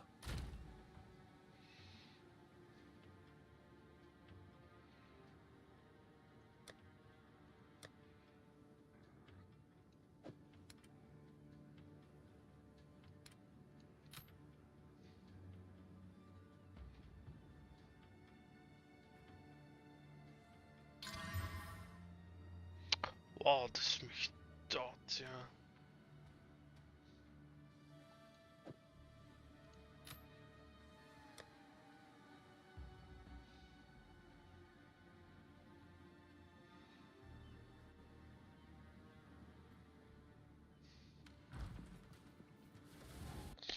Lol.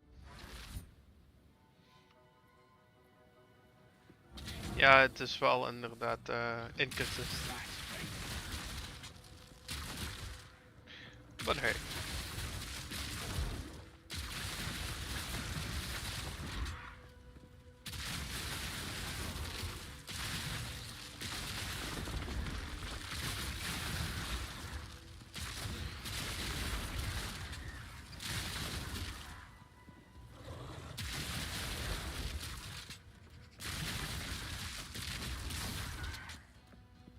I trust.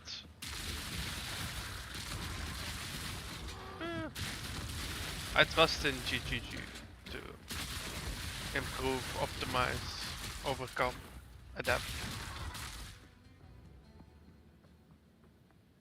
improvise. Correct.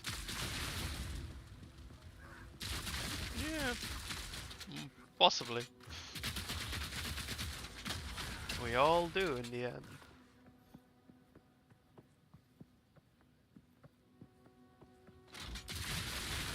What? No, I'm not. I'm healthy. Kappa. I'm healthy-ish, okay? Don't ha-ha me. Fuck you. I stopped smoking, okay? Yeah. And Halo as well. So. Nope. Exactly, yeah. Better than corn.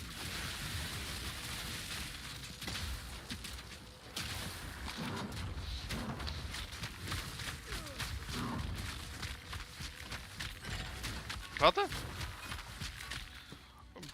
Geen idee. Ik was sowieso al aan het verminderen qua nicotine.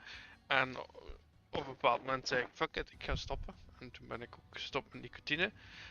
En toen ik met nicotine stopte, toen was ik gewoon nog aan het vapen. En dat heeft, ik denk, een week nog geduurd voordat ik zoiets had van, oké, het is een gewoonte eigenlijk, want ik heb geen nicotine meer erin. En daarna was het van, oké, ik zal er ook maar mee stoppen.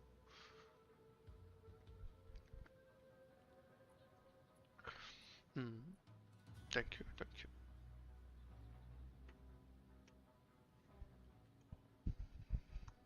More money to spend on games, yes.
like black for a second.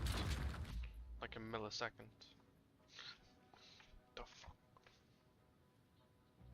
Don't know why.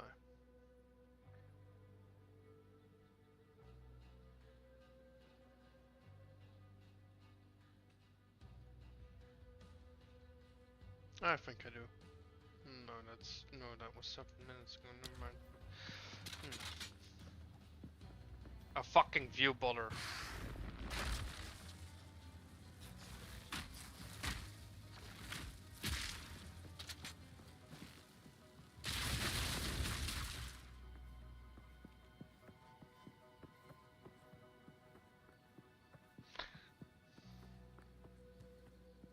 Okay.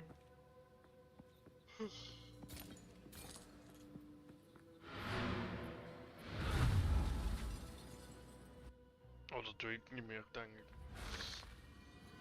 Ik kill gewoon delete en dan on to the next.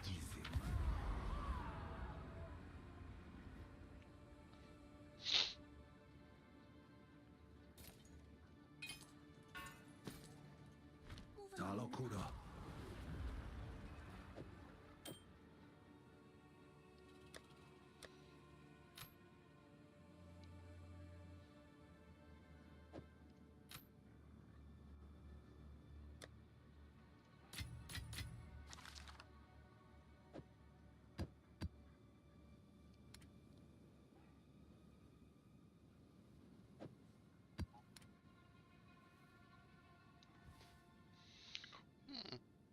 De meest flasks zijn item level 62 en 60.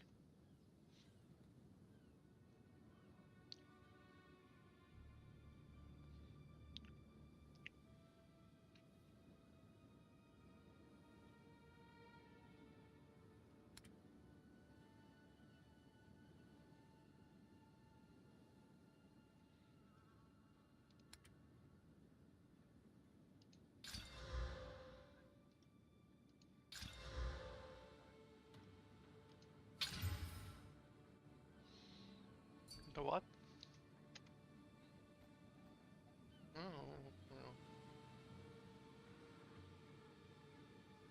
Oh, for fuck's sake. Oh. Whisper. These are mine.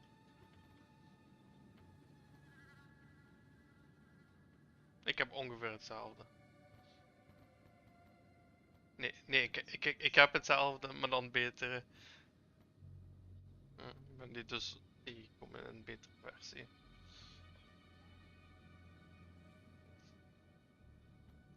Maar inderdaad, die charges per second. Dat is een van de beste stats, denk ik.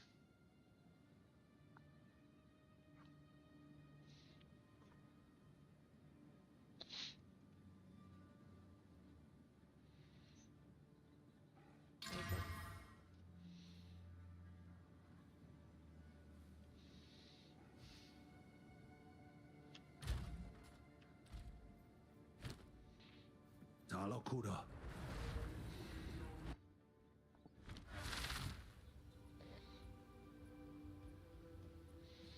Same. Ik ga eens naar mijn honden kijken. Berbe.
And I'm back. Thank you.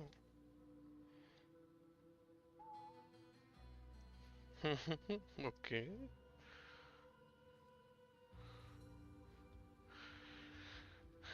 En wat zit jij bezig, Ayla? Niet...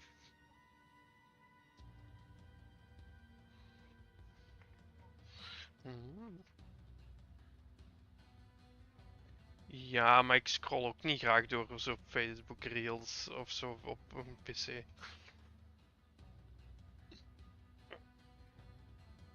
Het gaat gewoon makkelijker op een gsm.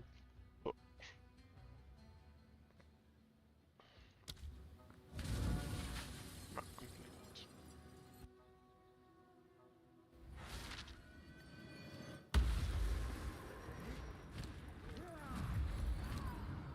Go well.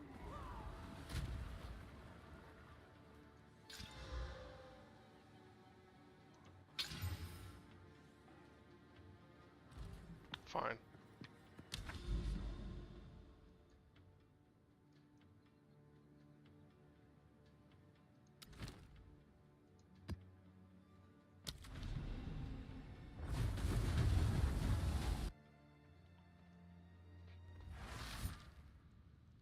Oh god, evasive hier.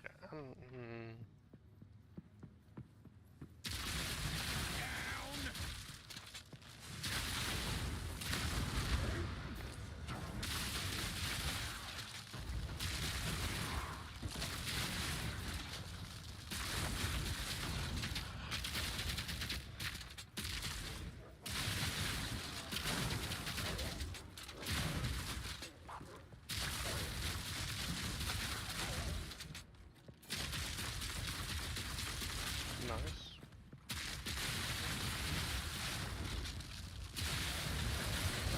Ja, het gaat vrij snel op het begin.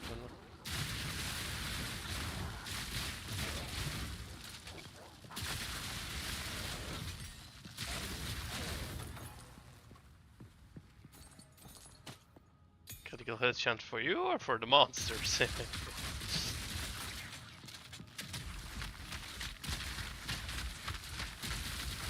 Jawel, je kunt ook increased experience gain hebben.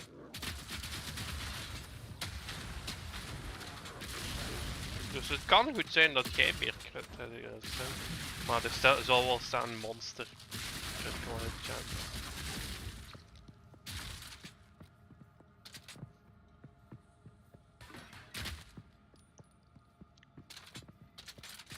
Reloading.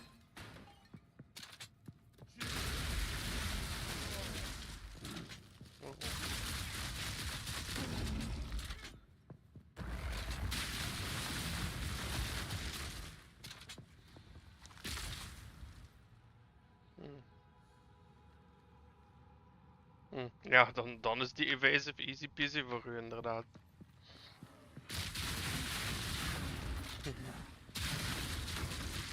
That's a free one door die passive inderdaad.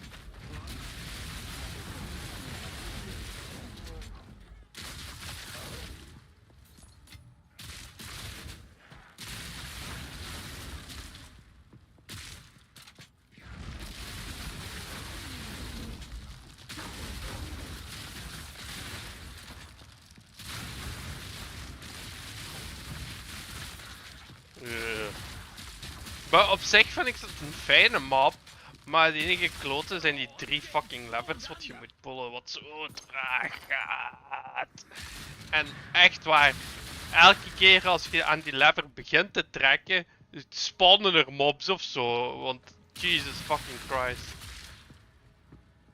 Dan killt je alles en komen ze van fucking 2 kamers ver nog op je aflopen.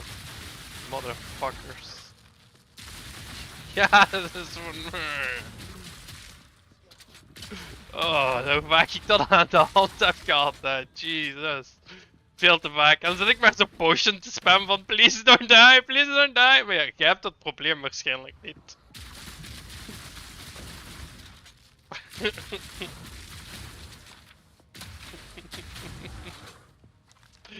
Not allowed. What are you doing, son? Nothing, Mom! I had a computer virus!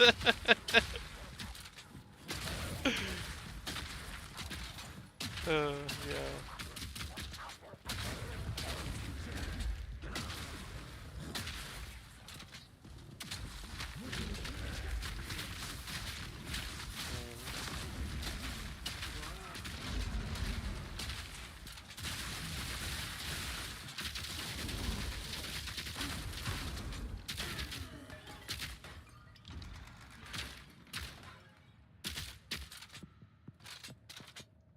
Did I kill him? No, I didn't.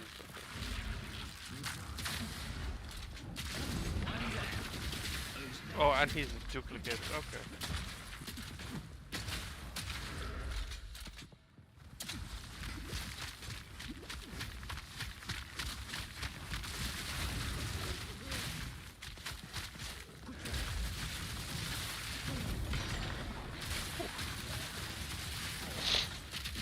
Fucker met invulnerable aura.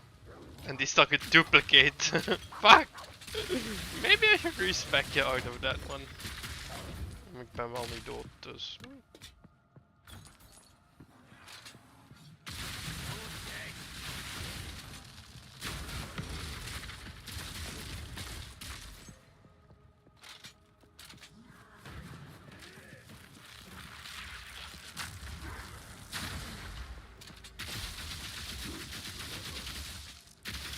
Welke?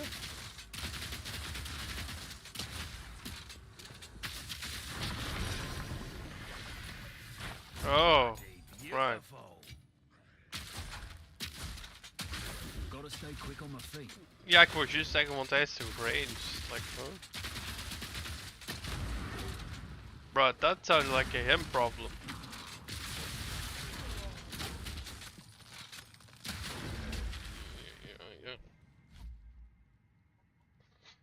Ja, dat snap ik toch niet, want je kunt die toch blijven dotten dan als hij in die lava staat. Huh? Ik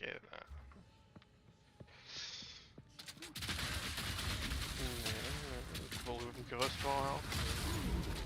Geen probleem.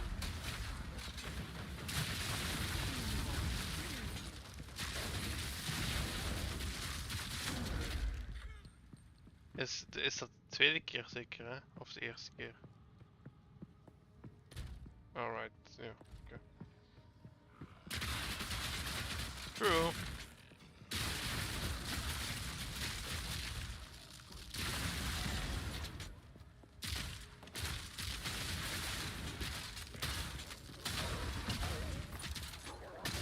My pockets are full.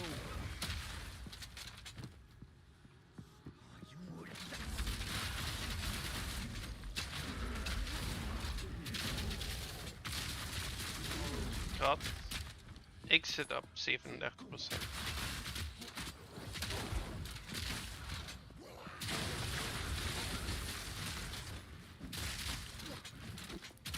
Good luck.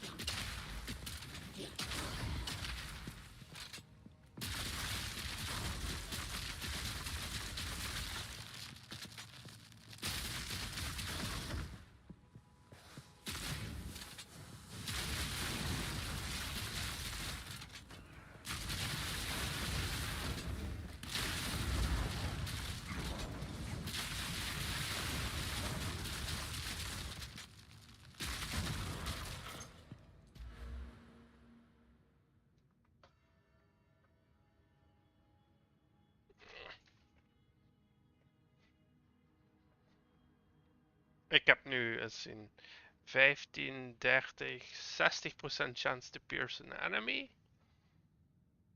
En 10, 15, 15% chance to chain an additional time from terrain. So it pierces and then it bounces off the walls. That's fucking insane.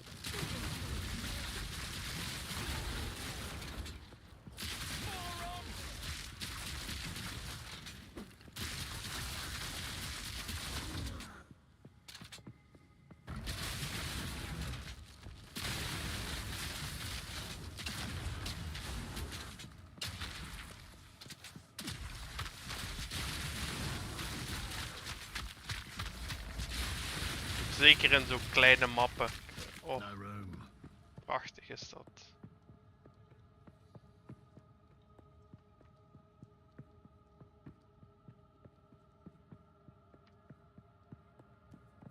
En volgend level heb ik weer 5% extra chance to chain from terrain. Hello, hello. Would you like some help? I will. Don't worry. Ik kom naar deze man.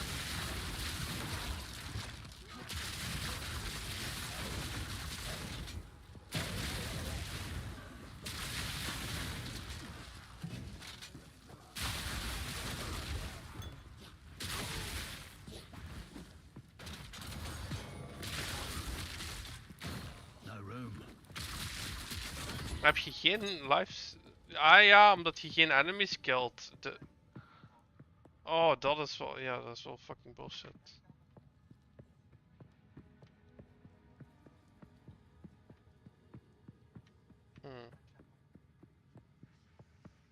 Oké, ik kom.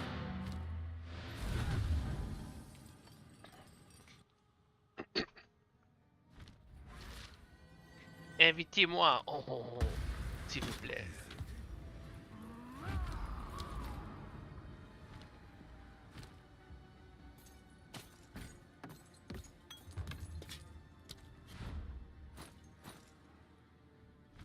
Go forth and row.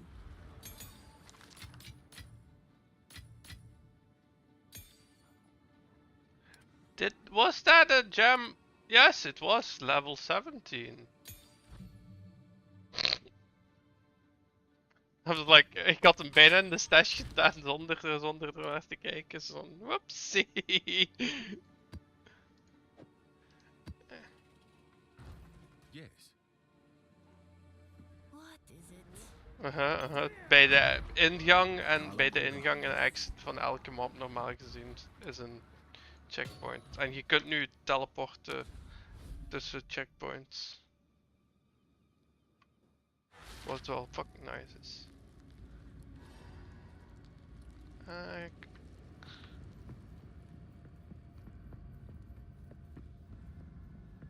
Dat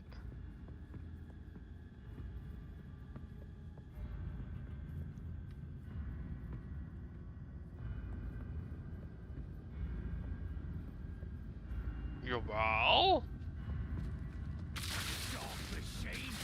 Normaal gezien wel. Want ik heb al gehad dat er dat ik ene vergeten was aan de zijstraatjes. Ja, misschien killt jij ze zo snel dat je niet door hebt dat je elites killt. Like. Met die fucking overcharged, super overpowered slaps.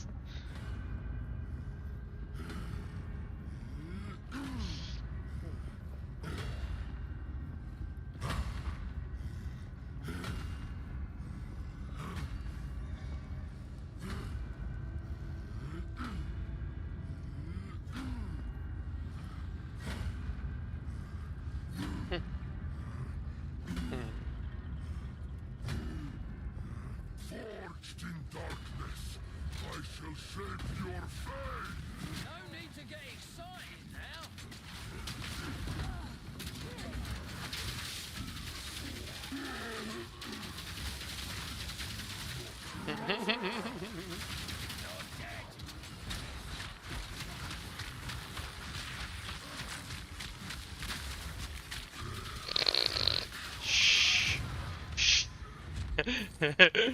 We don't speak about it. De bal. Nee. Ik ben. Look at me. I am the boss now.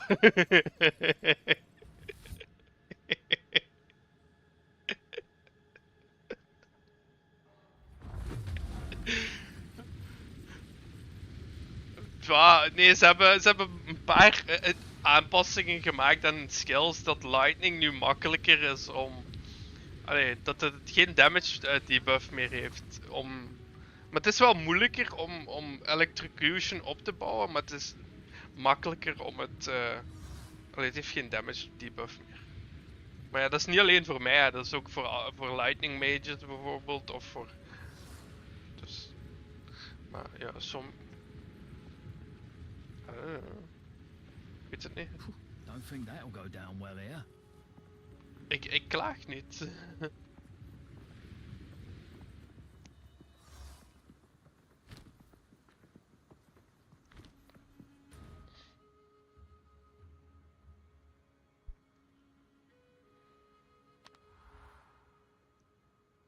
Oh, cool. Kijk. You're welcome.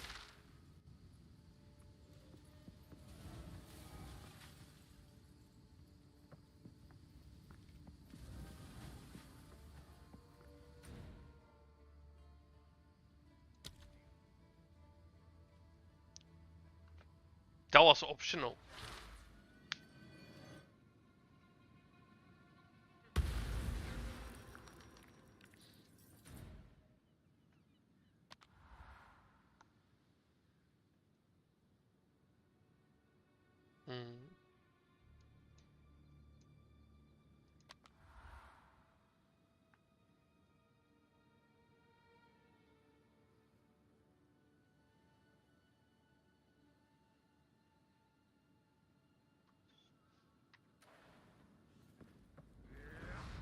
Go forth and grow.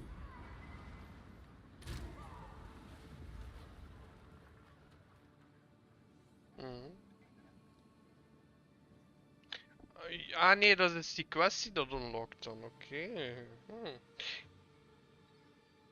Ja, nee, als je die één keer unlockt, zal je die... Maar daar kun je inderdaad 3 van dezelfde omhoog. En eigenlijk is dat... Ja, dan is het niet optional, nee, inderdaad. Want die heb je wel nodig op het endgame. Allee, nodig is een groot woord. Die komt heel... Die is heel handig, ja.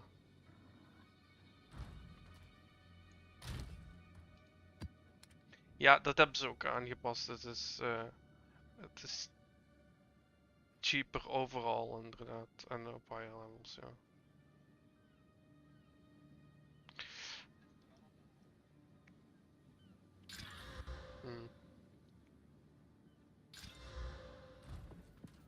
Go well. I mean, ik zit op 709k.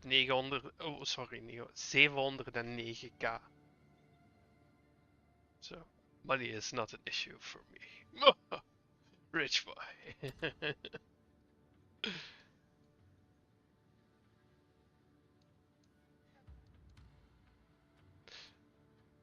Nu ja, dat is fuck.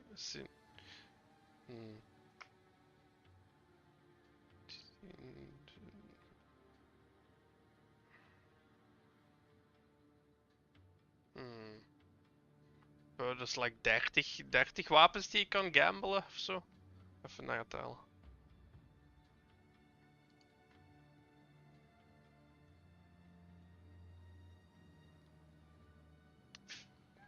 Vijf 55 wapens kan ik gamblen. Het kost like 13k of zo voor een wapen te gamblen.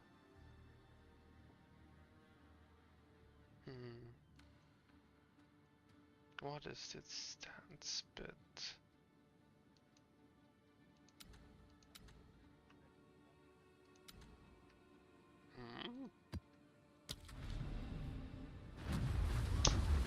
Voor zijn skill tree. Fucking droge kloot.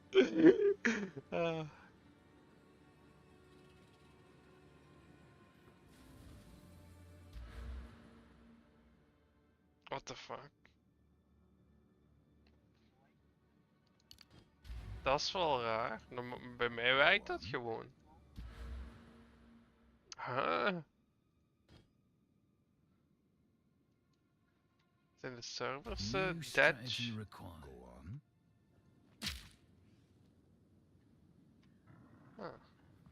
Talokura.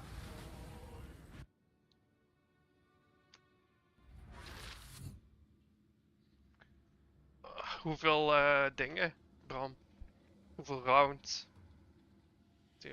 Nog altijd geen van 10 gevonden, dat vind ik maar raar.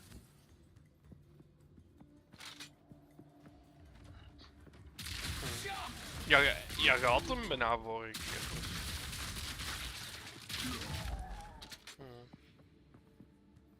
Sharknado, no one is prepared.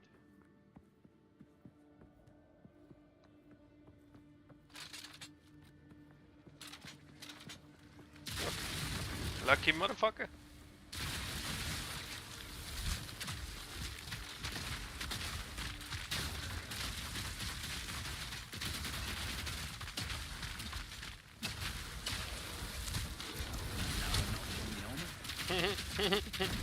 Yes, we know what happened last time.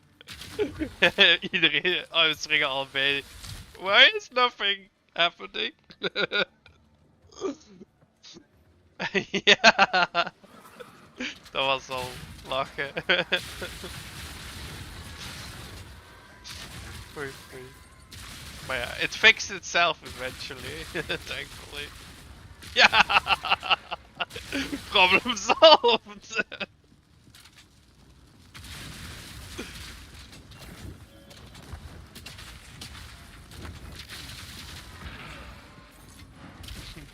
I jump off the cliff. The enemies are not prepared yet.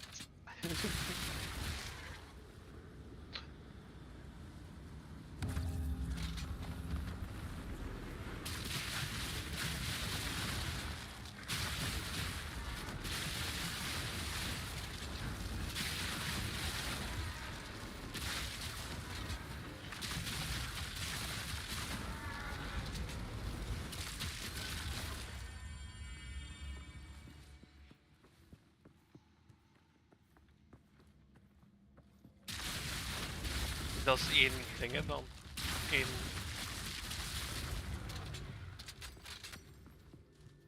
Oh ja, dat is. Oh ja, ja. Dan moet je.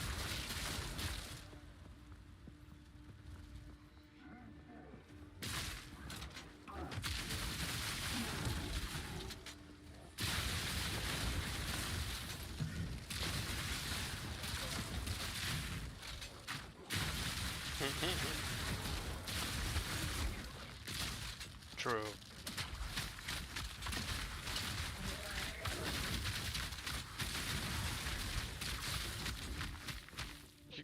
Gamble gewoon voor een ander chestpiece met betere stats ofzo.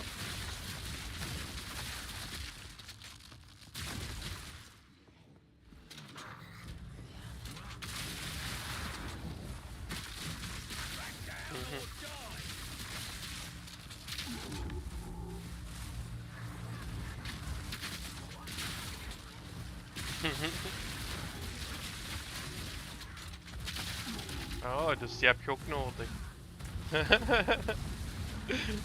Oef. Ja, dat probleem had ik ook op een bepaald moment. Dat ik zo, oh shit, I changed something, now I can't use half of my skills. Whoopsie.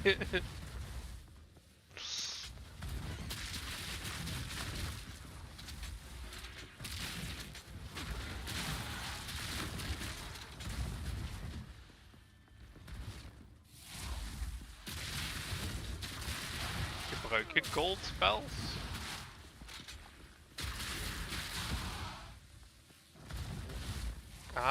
Oké.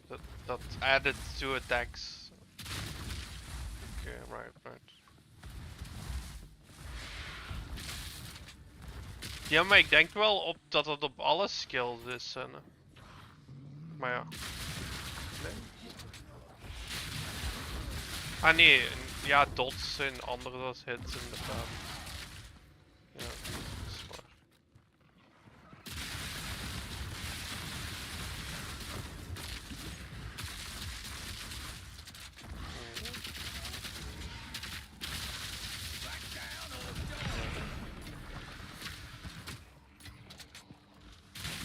Zo weinig maar.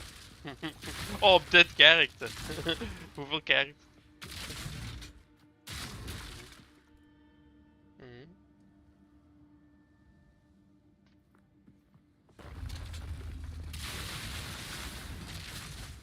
Yeah.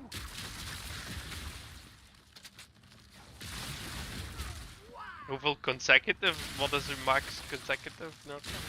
Telt hij dat niet? Ah.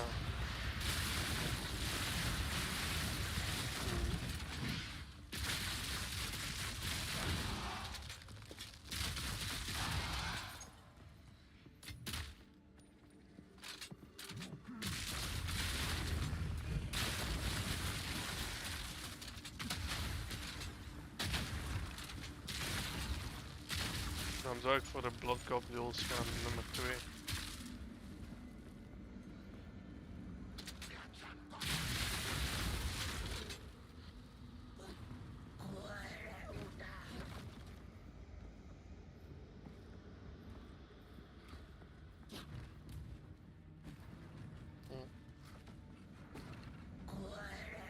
Oh nee, die is ook niet fijn.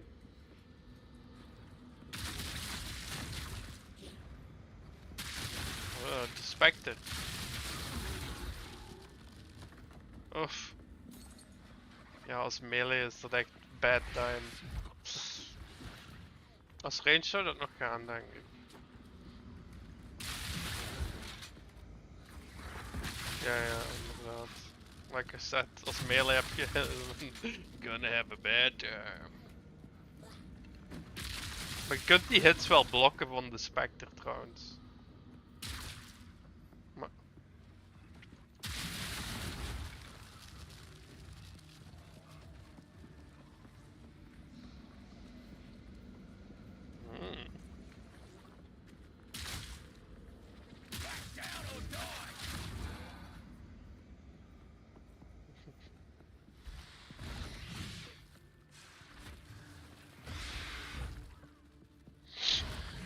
What the fuck?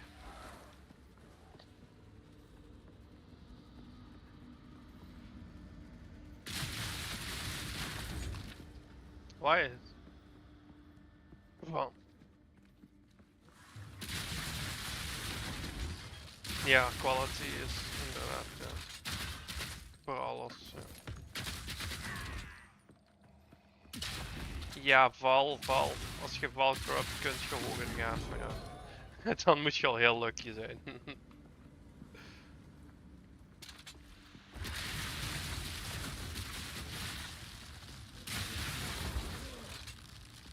Hey, als je nu de Thunderbird hebt, betekent dat wel dat je die niet later kunt krijgen. Het is beter dat je die eerst krijgt dan... Niet?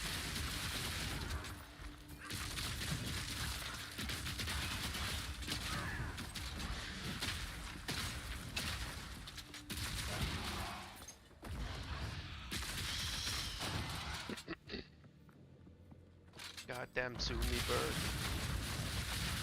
Die bird is echt... Bruh.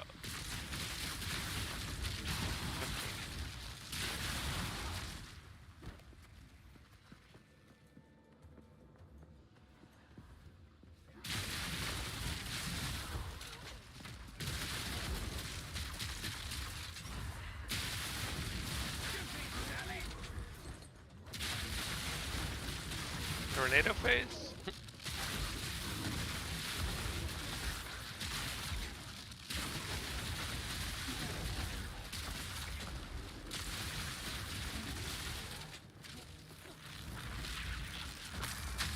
Another notch on me helmet.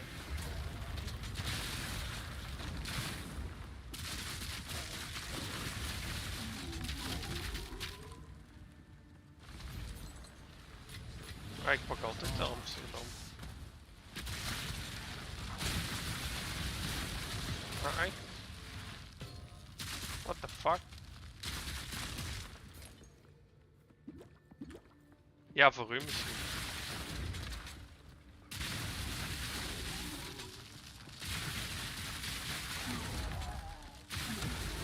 Door wat zit je dood? Door zijn wind slashes. Ah, toch tornado.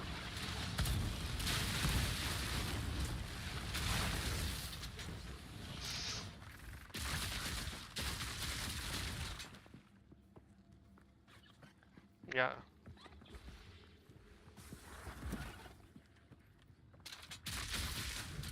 Niet te doen, hè.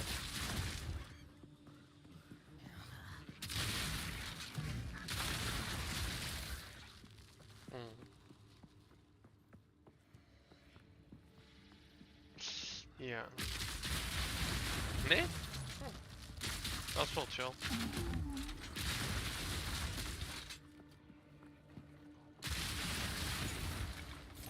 Oh.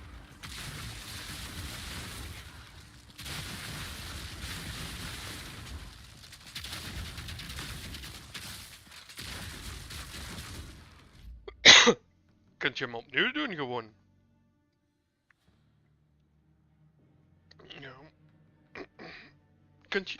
Ah, gaat gewoon een andere. Okay. Ik dacht al.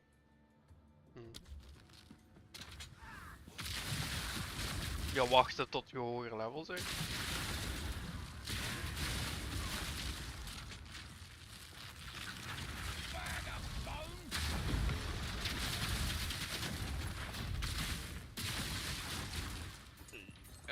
No room. Yeah, true.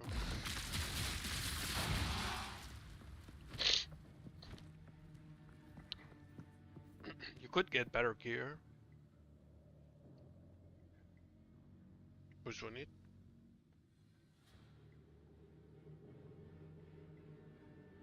Ja, ja, true, true. Dat is waar.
Go well.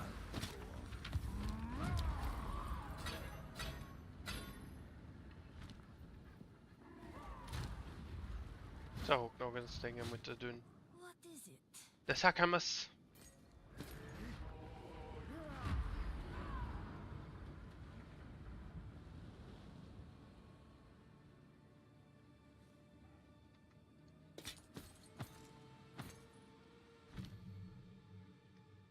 Goodbye. Burning turrets zou ik pakken, ja. Het is voor air damage gewoon. En it's blockable.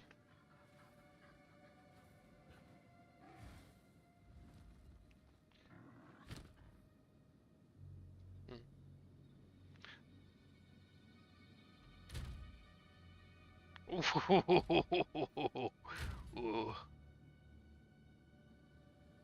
I would get on that if I were you. It's fine. I'll deal. Ja, eigenlijk zitten de eerste 3 acts. Nee, dat boeit nog niet. Nee, inderdaad.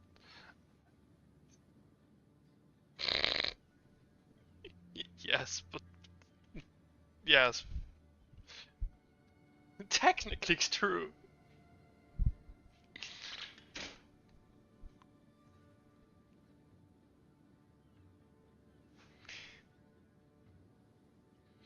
There is such a thing as unavoidable damage, though.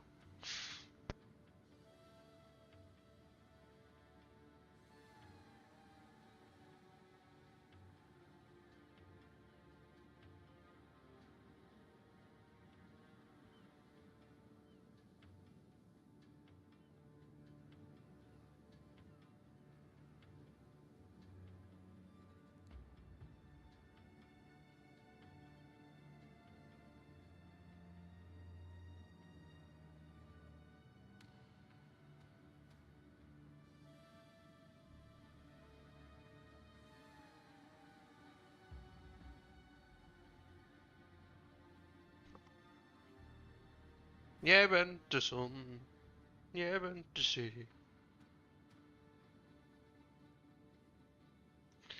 zon is een bol lava. Lava lacht niet, lul.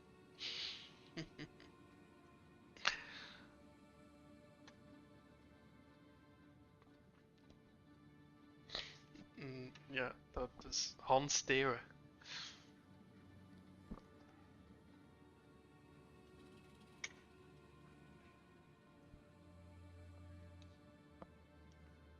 Het gaat over het feit dat als een kind een tekening gemaakt heeft.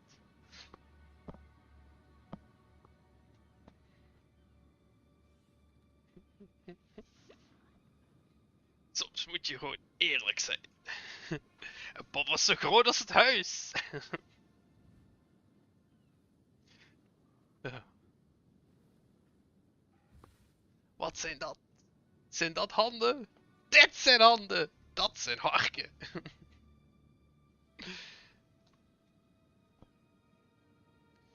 Mama is kaal. Niet netjes hoor. Lachen met je moedersziekte.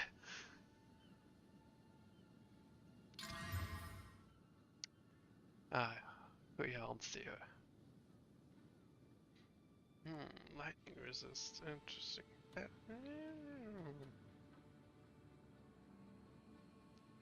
Het is een skit.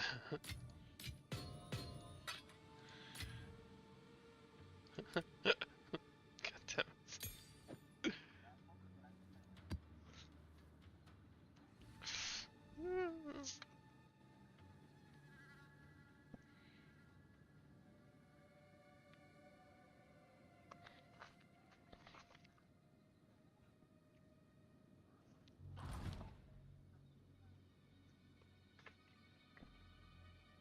Waar zit je? Eerste bos? Oh, dan daarna dan. Talokura. Damn it.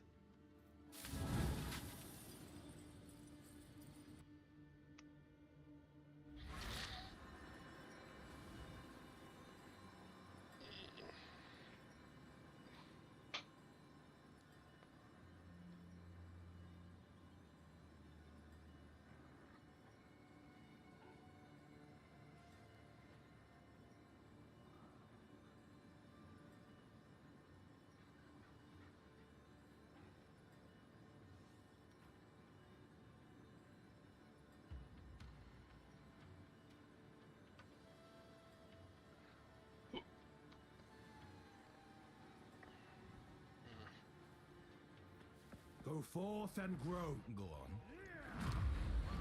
Go. Go.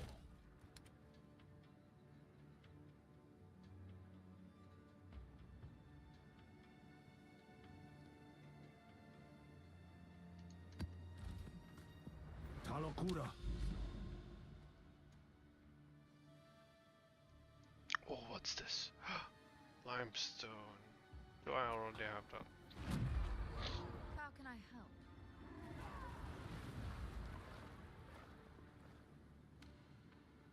Ja, maar welk monster level is dat? Dan zal het niet veel XP zijn wat je krijgt.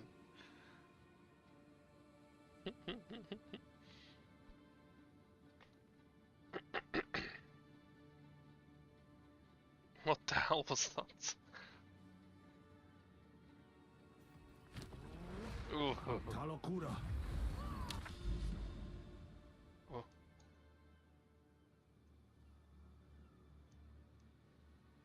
Jezus, dan zou ik... Wacht, reduced resistance is voor u of wat? Oh. Ja, nee, ik zou voor dingen gaan dan volatile, maar ja. Dat is pijnlijk, ja, daar moet je heel voorzichtig mee zijn. Nu, voor u zal het misschien niet zo pijnlijk zijn, maar bij mij was het echt zo... 2 van die orbs en ik was dood of zo.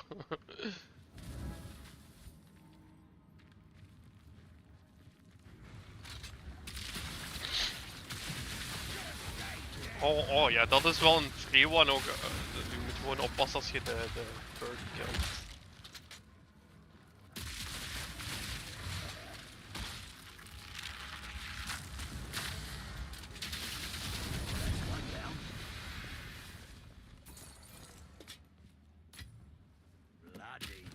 Careful.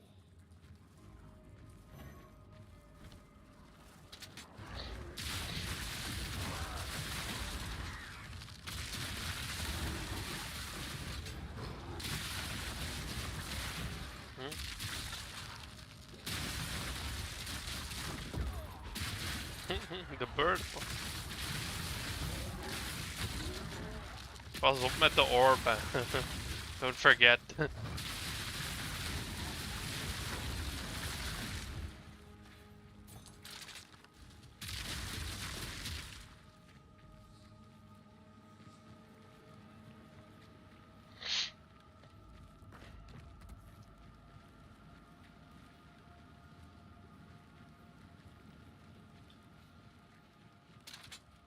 Nee? Ah, de miniboss wat hij uitspeelt. Zo. Ja. Kill it for XP, I guess.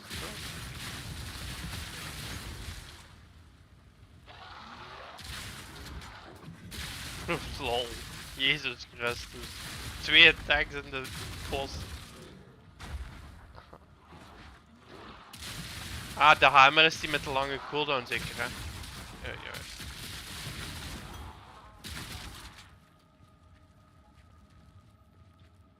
Jesus.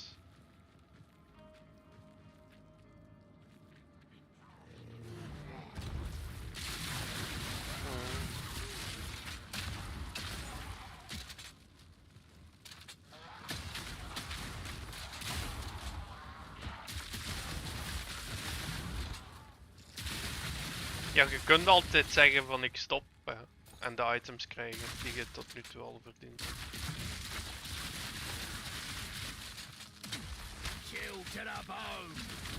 Als je zegt fuck it, dit haal ik niet meer.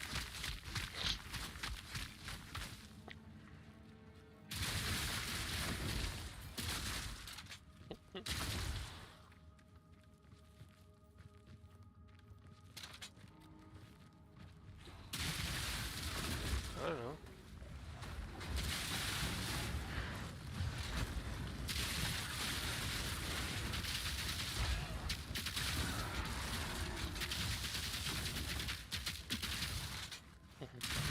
For you, ja. Jij doet gewoon een dot en je hoeft niks meer te doen.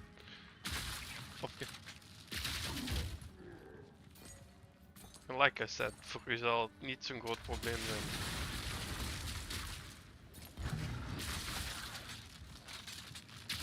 Het zal ook wel weer physical damage zijn gewoon.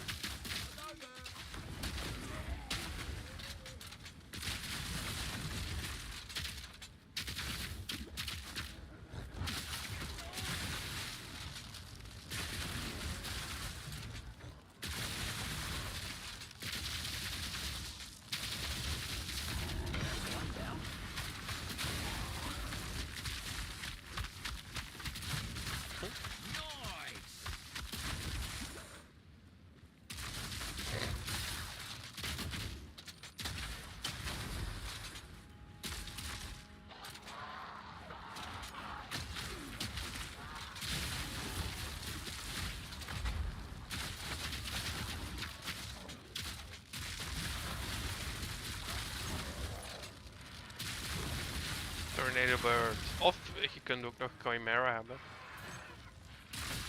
Ah, oké. Escort of...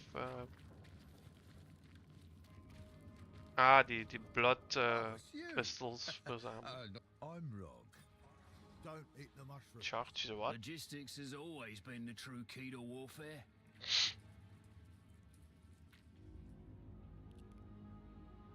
No clue.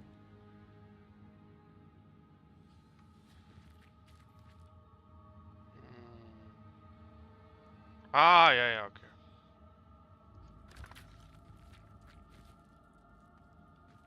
They really want you to pick that one.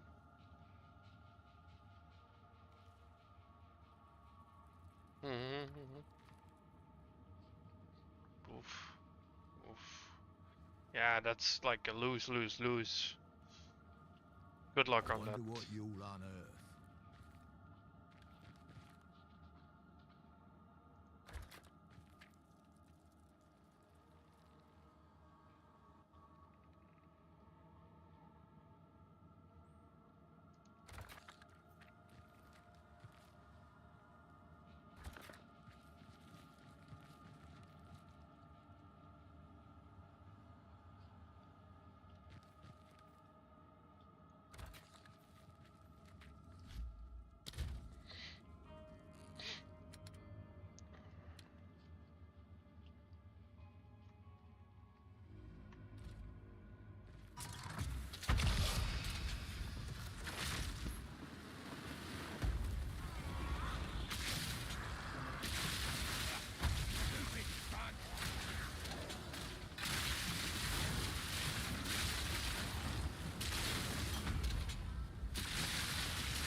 Woohoo!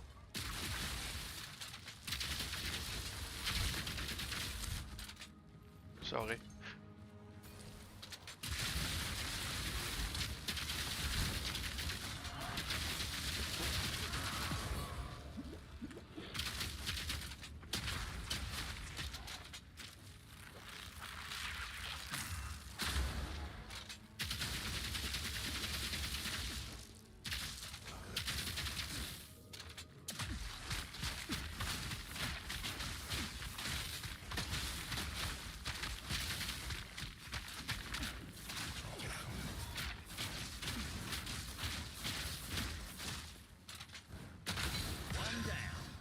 Who's next?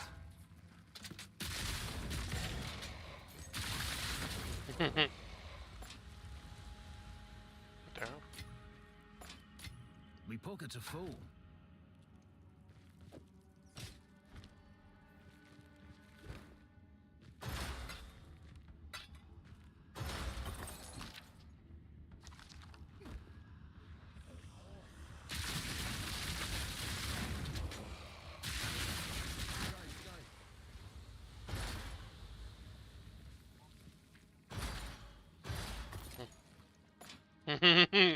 No room. Understandable.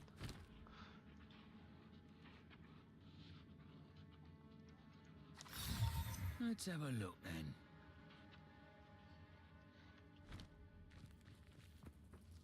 Ja? Here for a deal.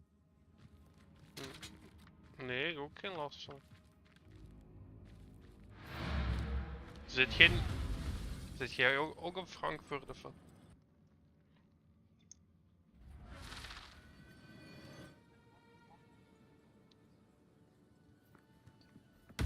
Go well, go on.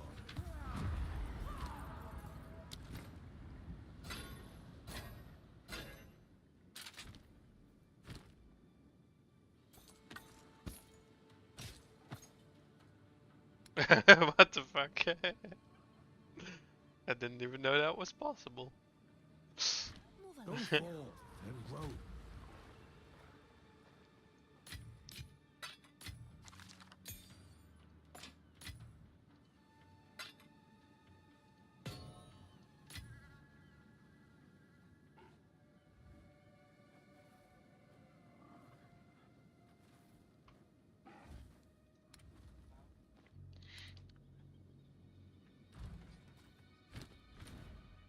Good luck. Ja, staat die onder de... Ja, ja.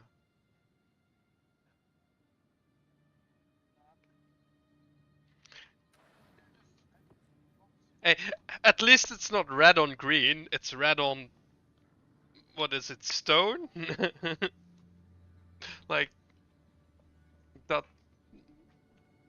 Dat is toch al iets, nee?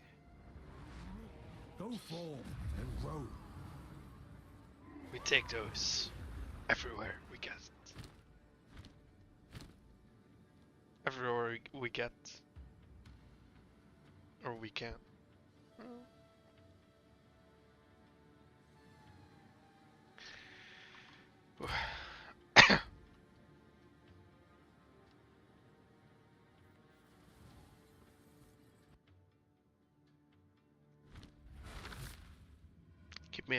Chimera. Or give him the pinnacle boss. That would be funny. Yeah, there's like an insane boss you have to... The Trial Master himself is rumored to be like the end boss of the Trial of Chaos. Or rumored, yeah, probably. Would be funny if he went like, "Hello, you'll fight me now."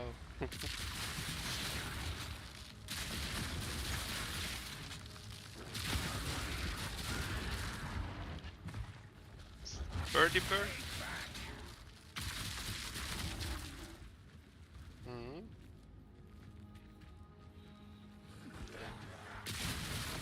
Oh. Chaotic, denk ik. Ja, aangezien ze Chaos Damage genervd hebben, denk ik wel dat dat nu een beetje makkelijker gaat zijn. Thunderbird, there we go!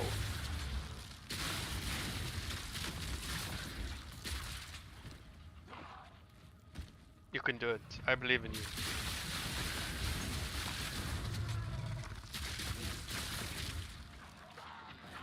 Gewoon je afstand houden zeker. Hè?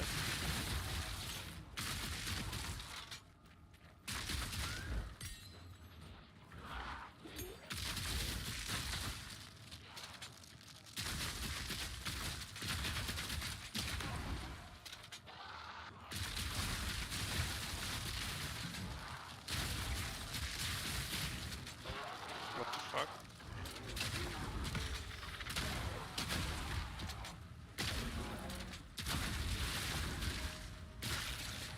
That might be a bug.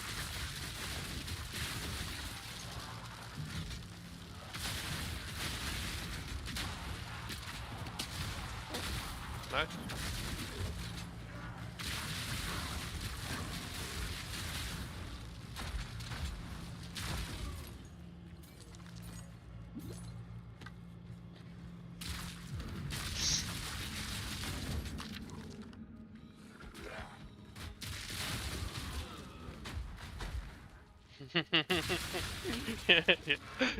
Always.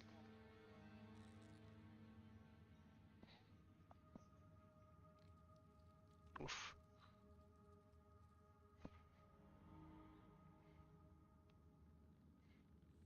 Who is your lightning resist? Okay. It's better than nothing indeed. Yeah.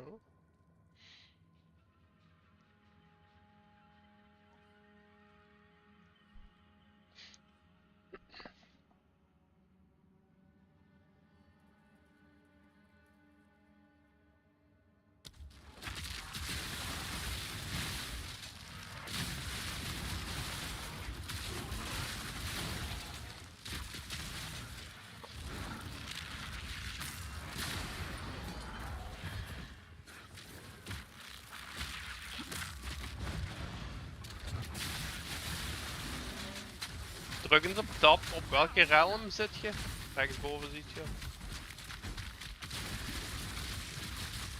Je gaat eens naar Amsterdam.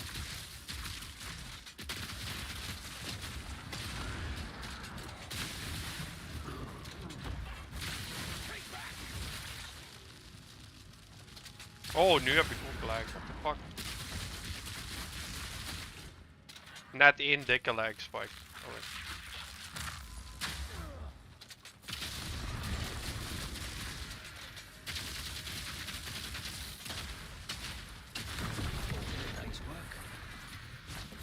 on the left.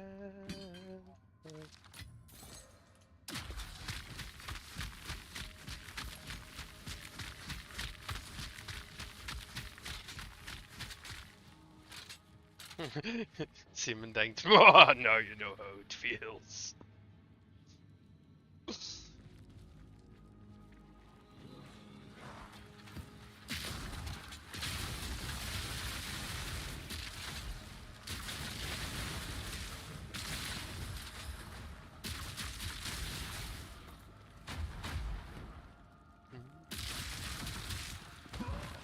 Could be, could be.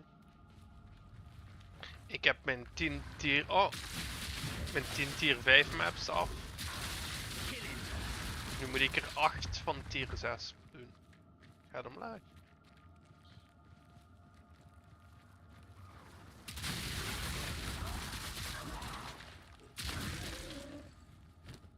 Maar dat werkt niet of wat? Ah ja. Ja, oké, true. En je hebt geen... Dat is echt zo stom dat je geen skill hebt die je kunt casten. In Path of Exile 1 heb je dat. Daar kun je zo corpses opsparen en die dan droppen als je bosses bezig bent. Dat is echt fucking cool. Maar, ja. En je hebt misschien 1 ook al gespeeld. Maar ik weet het niet.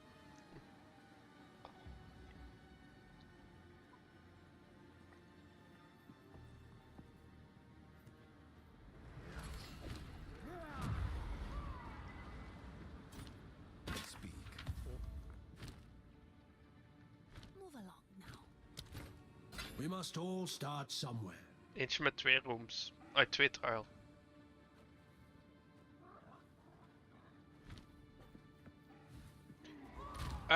Zal ik eens kijken of ik er eentje voor u heb?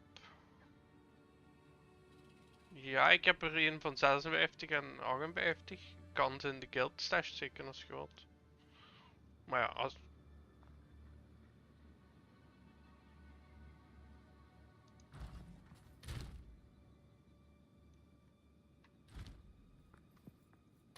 Je kunt die relics trouwens ook 3-to-1 reforgen, by the way. Als je 3 bijvoorbeeld van dezelfde type hebt die je shit vindt, kun je die. Ja, voor Trial of the Sycamores. De eerste, die honor dingen.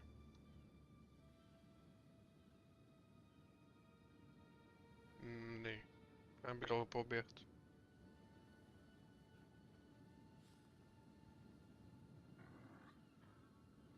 Netjes.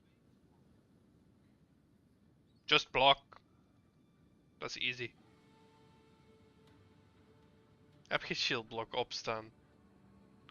Bro, use the skill. Je hebt letterlijk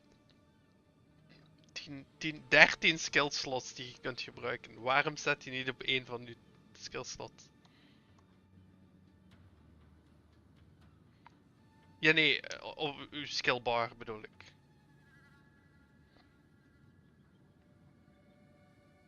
Want uw hele bar kan toch niet vol staan, of wel?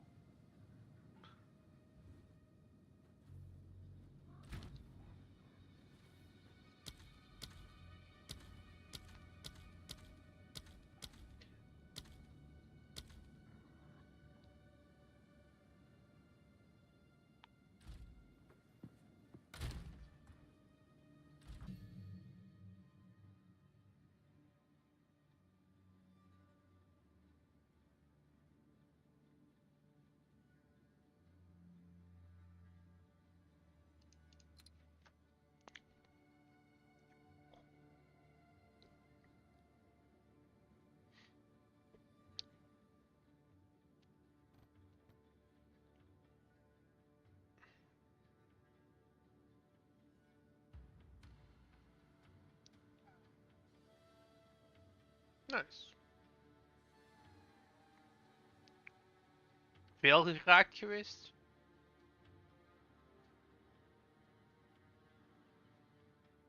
Oh. Doet bijna niks dus.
Goodbye.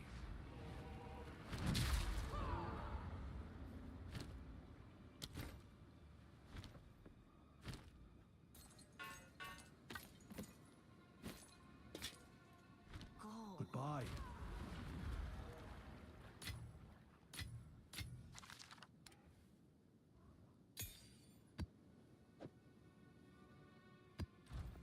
Yes. Two Atlas points.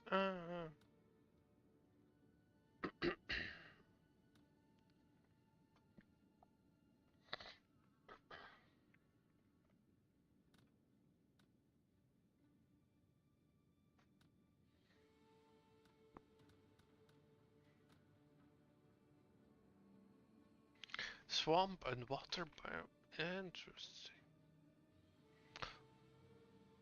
Cool. Dat is wel chic. local knowledge passive. Swamp and water biome maps have 40% increased chance to drop basic currency. Mountain biome has 40% chance to drop gold. Forest 40% to drop jewels. Desert 40% to drop barriers and inscribed ultimatums. Grass biome 40% chance to drop socket currency. What the fuck is socket currency? Dat is voor uw jewels misschien of voor uw gem sockets te upgraden. Ja. Voor uw gems te upgraden. Oh, dat is wel cool. Dan kun je targeted farmen. Dan zeg je gewoon, ik ga naar die biome. Dat is wel... Should I respec into that? I'm go.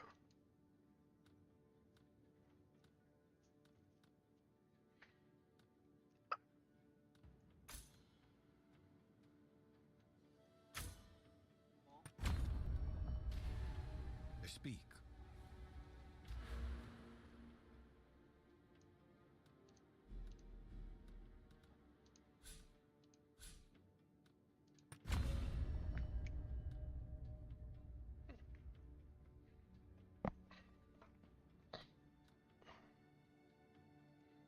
Pin this. Make a screenshot.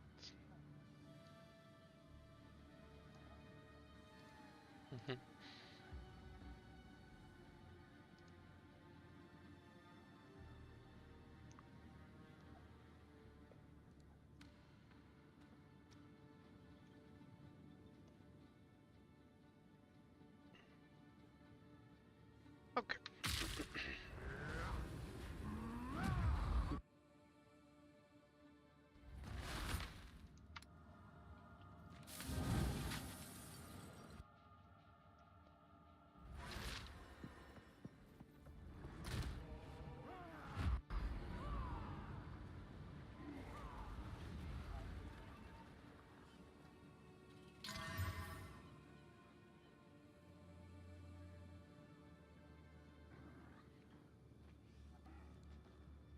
Maar je kon toch kijken toen je de keuze moest maken welke van de twee wat alles deed. En dan... Oh, wat blief! Ja, wat. You picked the wrong game als je denkt dat even tijd nemen om keuzes te dingen, dat het tijdverspilling is.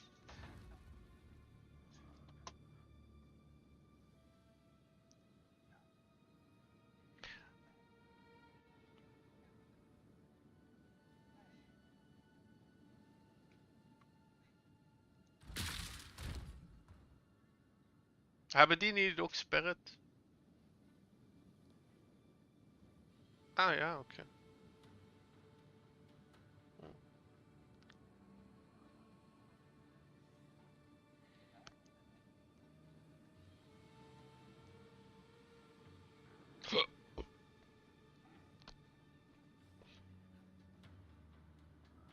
Necron virus van huis, ja.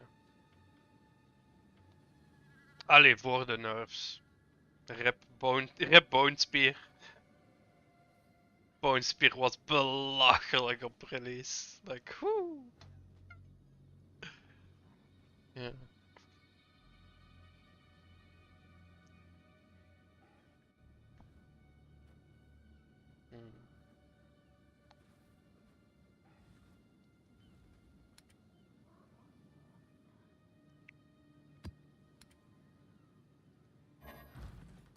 Goodbye. Daar was een bos. Correctie.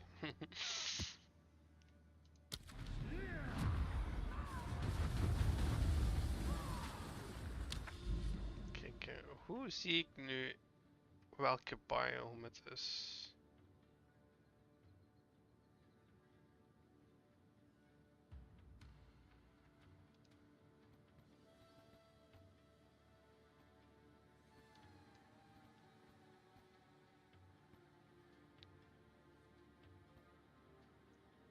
Eens kijken.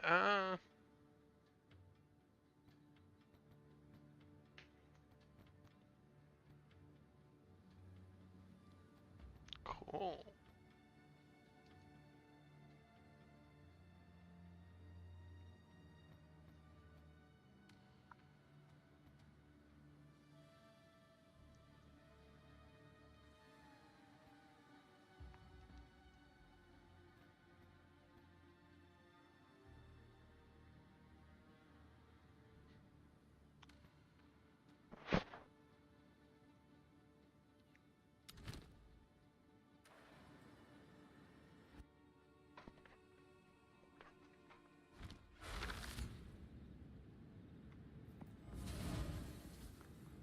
Tier 6. Let's go.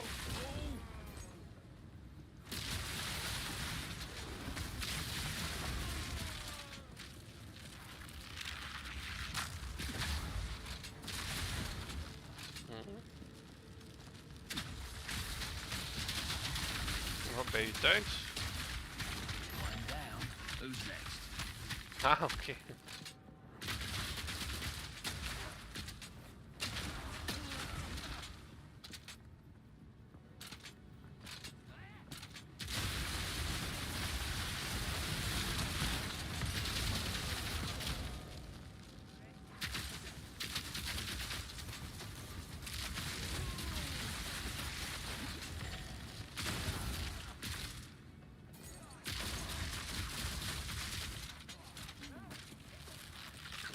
Our classes survive, escape is find the exit. Nee, escape is die crystals. Gauntlet is find the exit.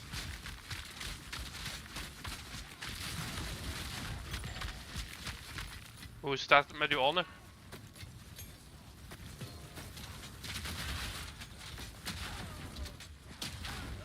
Oh, holy shit. Bruh. Nou, hoeveel kamers hebben we gedaan? Dit geldt bijna bij de eerste bal.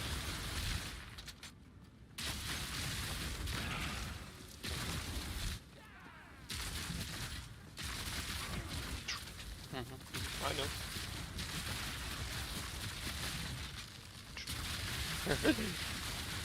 Ram is like, no, I will not dodge.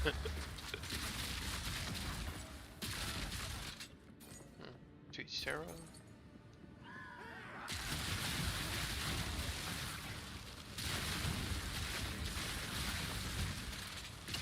Ja, soms heb je wel zo'n dikke lag spike, maar ik heb dan meestal dat de monsters zogezegd ook een lag spike hebben dan. Wat is weird is. Ja, true.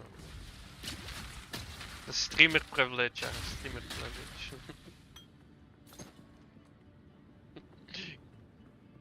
Streamer waar niemand naar kijkt. Oh, well, ik heb meestal wel one viewer.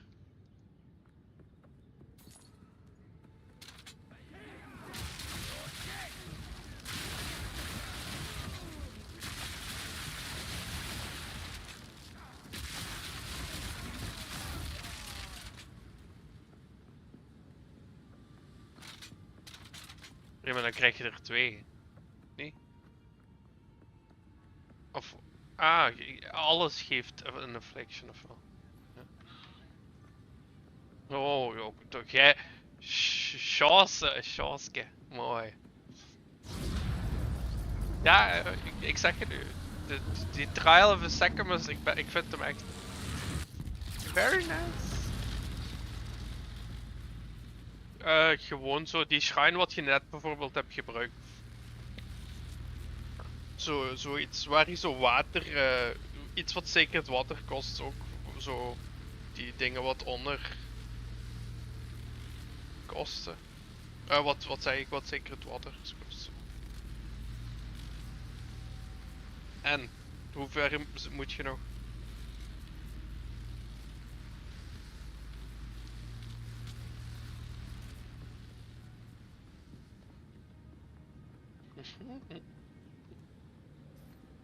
All you had to do was follow the damn train, CJ.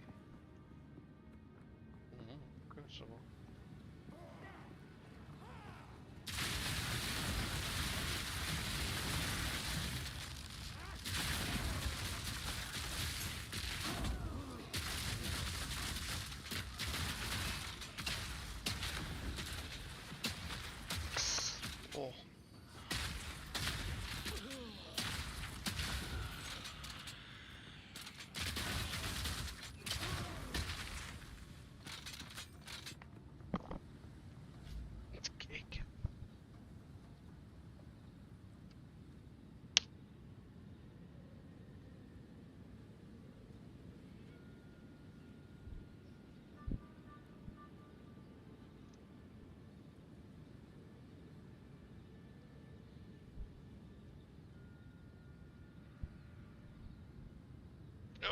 she's not back yet.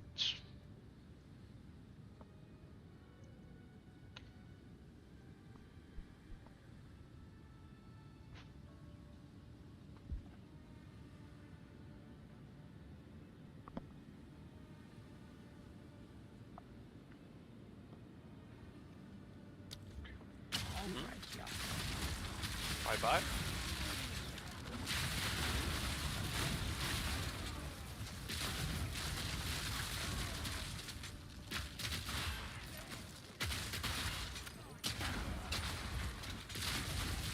Bye bye bye.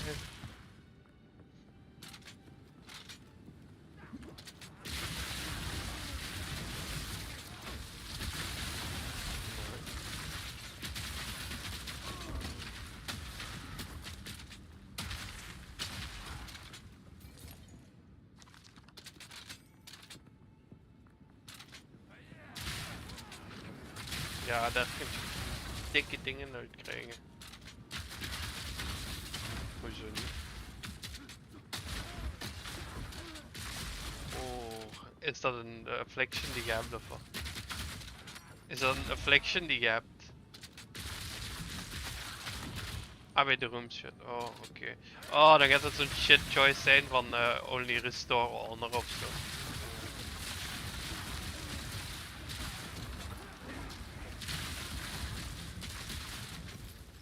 Ja, ja. Ja, dat is een heel klote affliction, want daar kun je heel sterk... Dat heeft mij genaaid op die tweede run wat ik gisteren deed. Omdat ik geen goede relics kreeg. Geen goede afflict boons en zo. Sadly.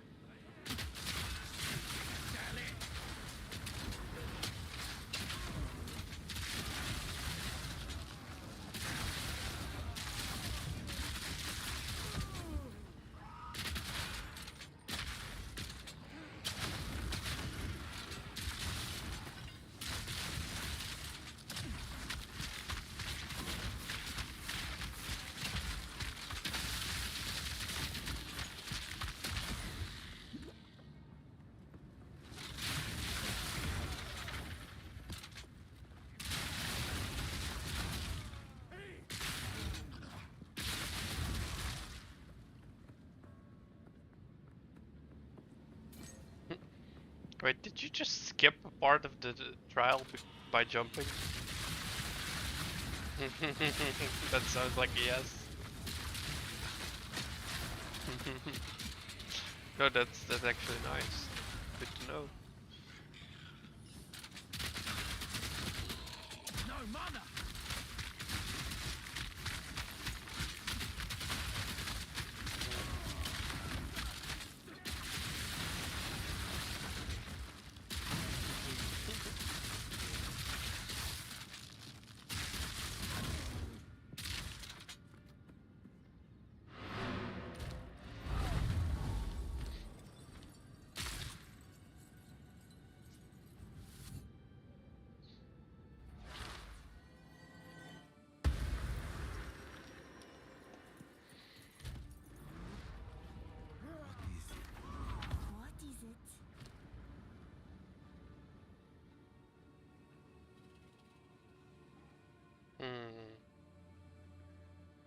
You know what? I'm gonna save this. Go well. Huh?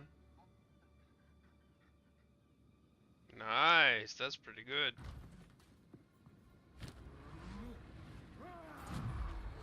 Ah, die keuze heb je dan altijd, oké.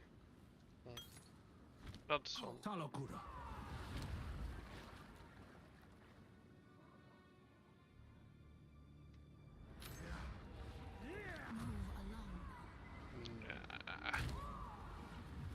De boss, ja, waarschijnlijk. Met zijn fucking hammer.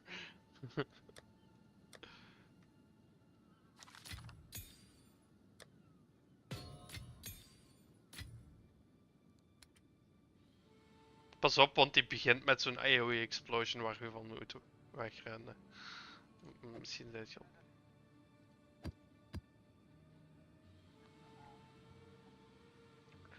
What the fuck? De tweede E, dus de Cage E. Ja, oké, maar dan nog, Jesus fucking Christ. Dat is meer dan de helft van zijn AP waarschijnlijk. Fucking hell, Jesus. Man, dus ik ga ook nog eens een trial doen. Ik heb er nog 3. Ene van 68, van 66 en 70. Die van 66. Gij. Netjes, netjes. Goed. Hoeveel? Ja, dat is bijna nog vol. Ik heb nog wel nog over. Fucking drooglood.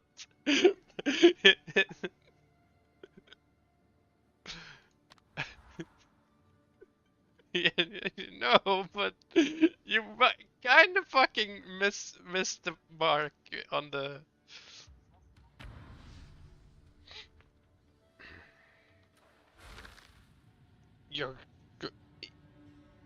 Ik weet eigenlijk niet of je hem kunt sparen of je dus keys kunt sparen tot de volgende. Maar...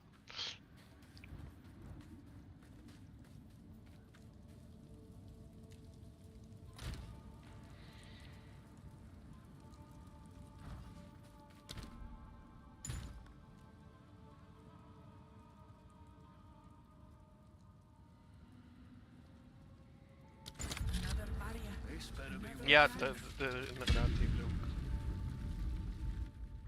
Nee? Heb je niet niks gekregen van de bos? Weird. Oké.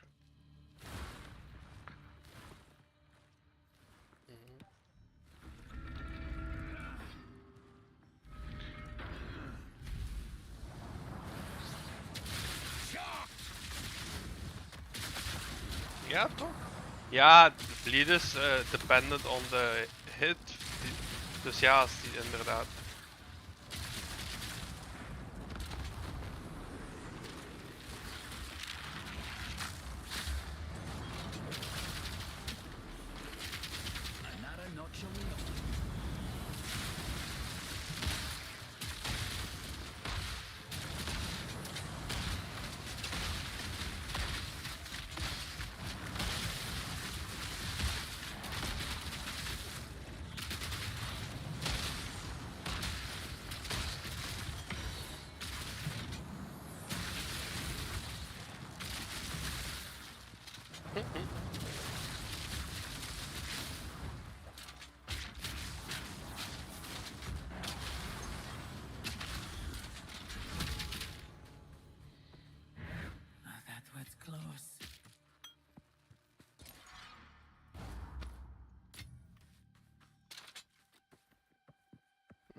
Het is een coole boss fight.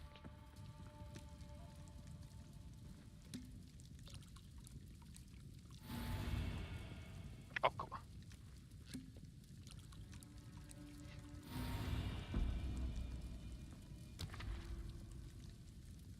Ritual chalice, ritual. What is it? Lose all sacred water on floor completion. What the fuck? And reduced movement speed. Merchants are only offers one shot. You have no energy shield. We'll take that. I already have no energy shield.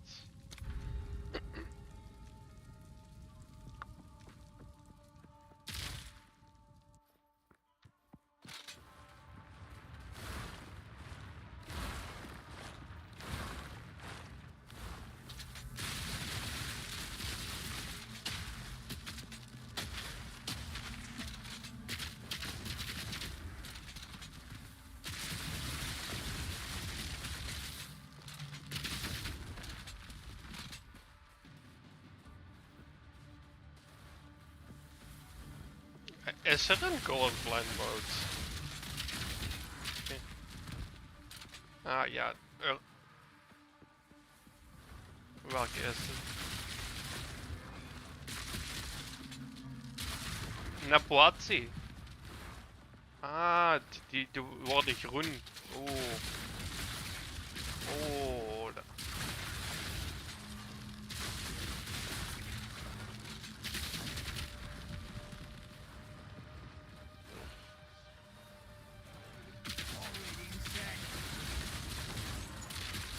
Ja, ik ben net een trial begonnen, anders kom ik je even helpen.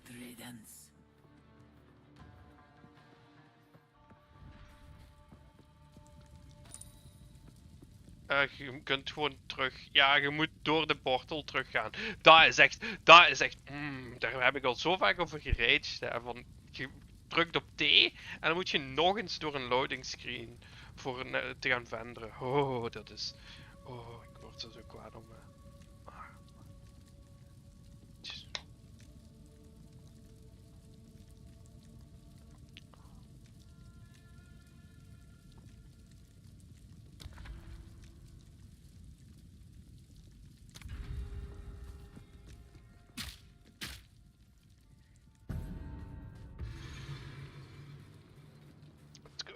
Escape!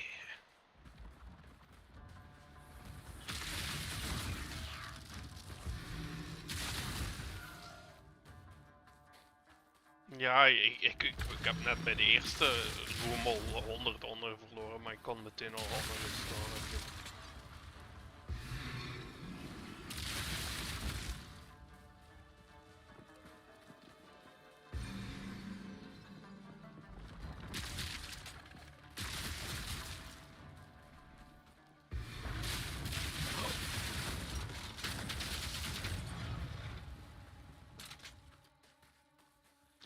Chill.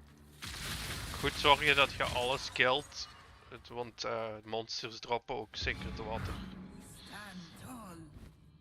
The more secret water, the more OP shit you can buy.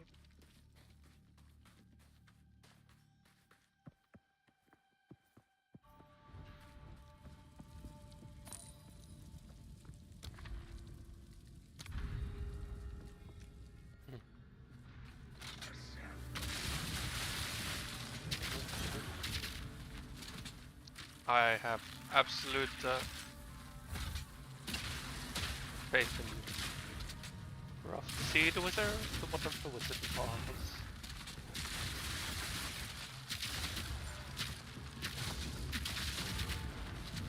The ritual has been disrupted.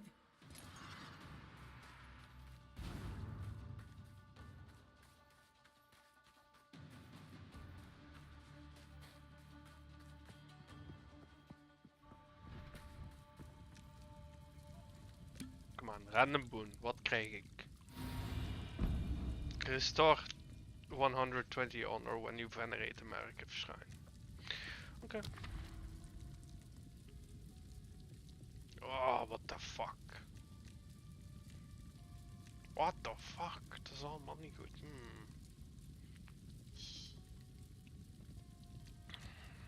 Take 102 physical damage on room completion. That's not fun. Rewards you with the shrine that greatly restores honor and burdens you in affliction. But I have full honor. So I can just not take the shrine. And then black smoke, maybe? Or costly 8. Nah, costly 8 is... Yeah, I'll take the hourglass trial.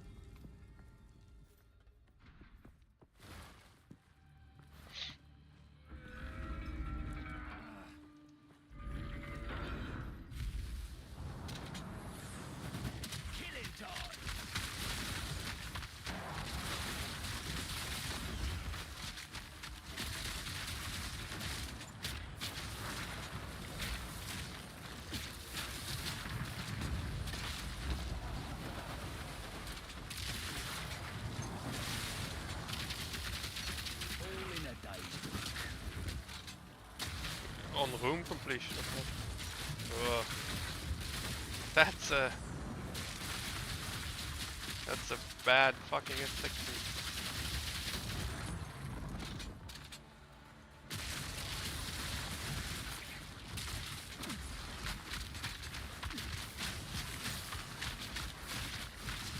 That's nice.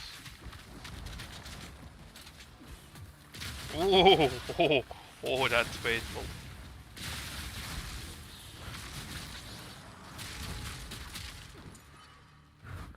That was close.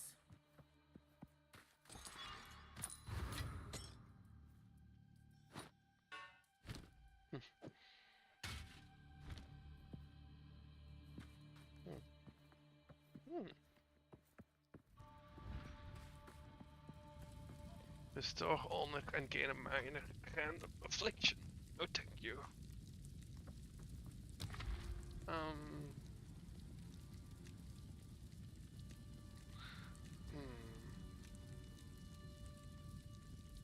Yeah, I'll take the black smoke. Oh, the chalice trials. I love those.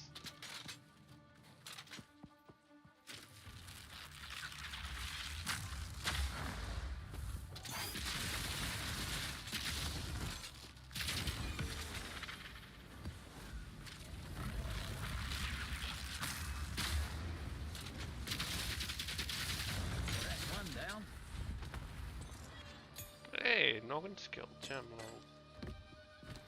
6. Oh, ik heb een gem cut prism gekregen. Hoe zelfs? Waar zelfs?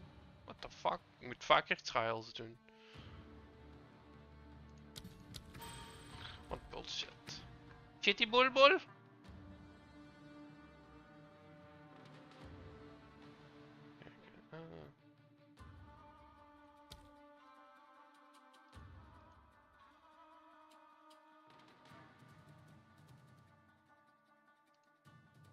Got galvanic shards.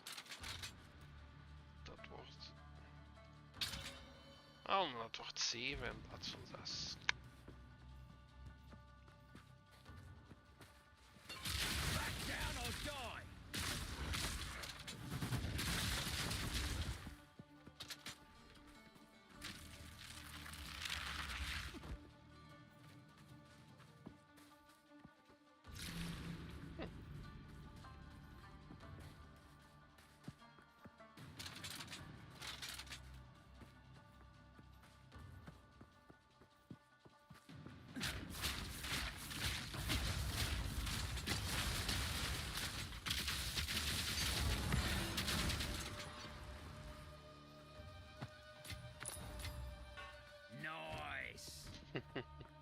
Nice!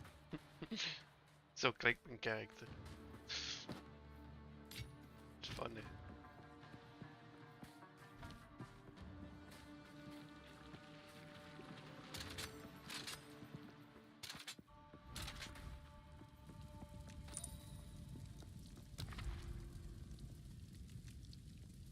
Sure.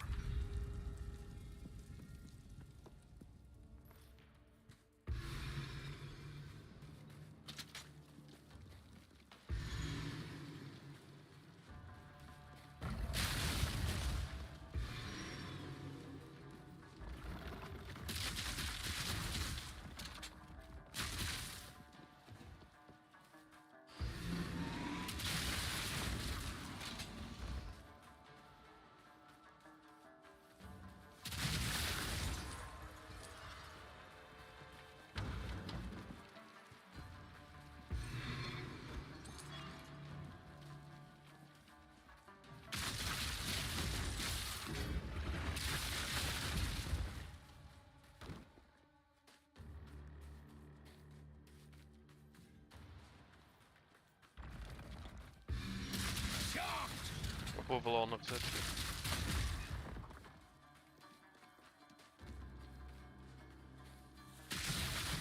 Netjes.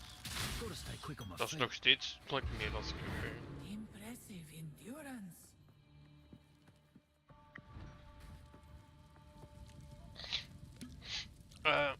De ene is fire, andere is ice.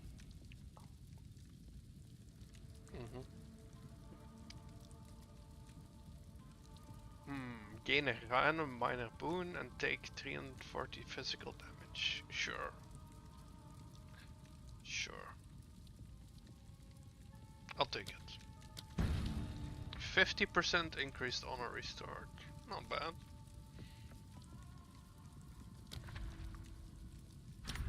Metal breaker. The foe ahead is formidable. Steel yourself.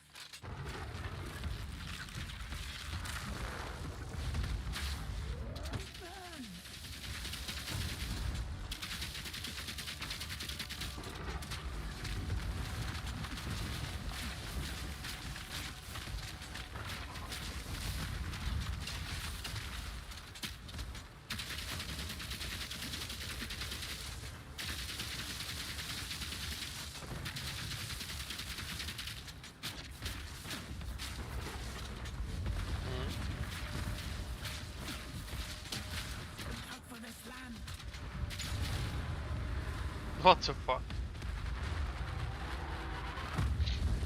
I knew it.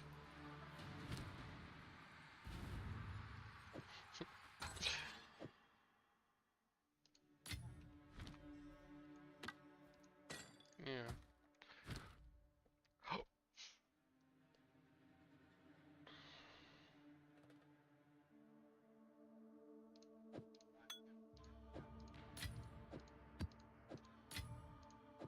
Netjes. Ja, daar zit ik ook ongeveer op. Maar ja, mijn max is 2252 en ik zit op 2887.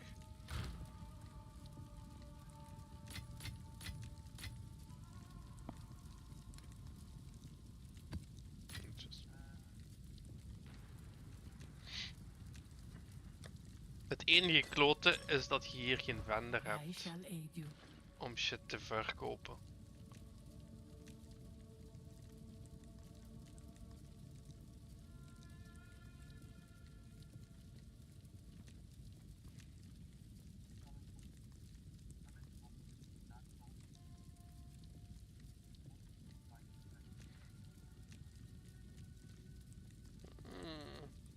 Wat zou ik pakken? Oftewel 30% increased effect of your non-unique relics. Oftewel next time you go below 20% of maximum health, restore all life, energy shield and 50% of honor. Of 50% reduced merchant. Wacht eens even, als ik die 50%. Eens kijken. 97 maal 5. 148 plus 297. 4, 4, 5, nee dat is niet goed. 260 maal 5 plus 2, 9. Oké, dat zou gaan. Dan gaan we dat pakken. Always onward. Oh, het gaat allebei.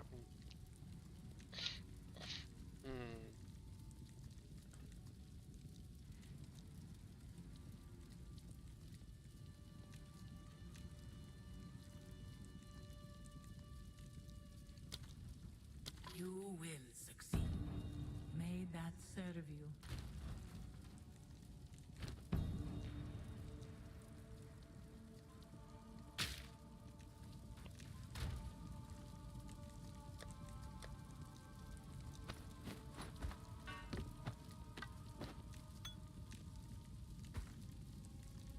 Ja, monsters kunnen die soms droppen.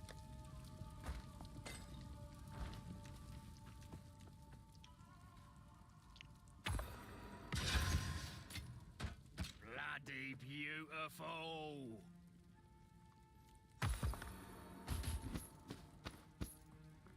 Ik ga eens wat keys. Oh, heb jij alle keys gebruikt eigenlijk? Ga eens 2, 2, 1. Kijken of ik ze bijhaal.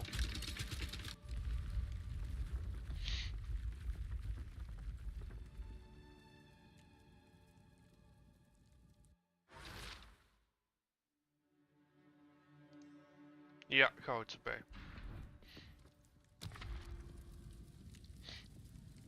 What the fuck? Awards the shrine that bestows the fickle blessings of the wind. Die heb ik nog nooit gezien. Huh. I mean, sure, let's try it.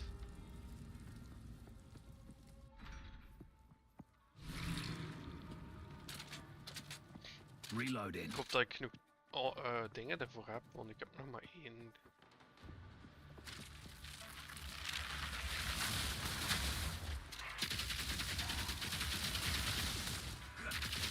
All in a day's work.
Oh, zo'n ritual, oh, dat is easy win. Dat is één hamertje erop droppen en die 4 summoners zijn dood waarschijnlijk. Holy shit, restore 952 of your honor, gain a random boon and cleanse a random affliction. What the fuck, dit moet ik vaker pakken, holy shit. Het kost maar 5 sacred water. Woehoe!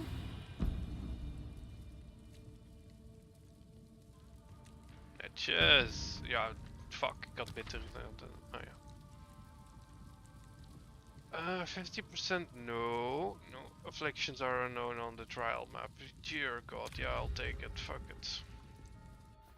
This is gonna fuck me over so hard.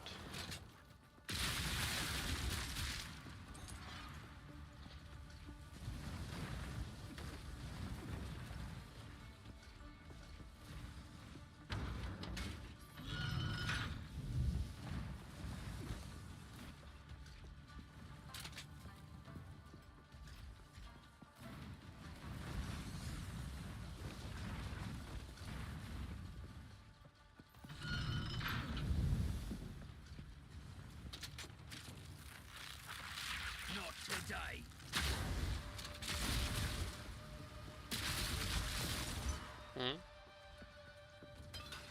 Oh.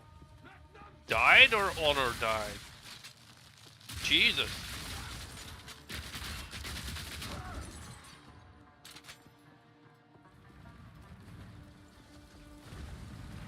What? How even? Jesus. Oh god, you have that one. Oh dear god. Yeah, okay, true. Yeah, that's a bad time as melee, Jesus.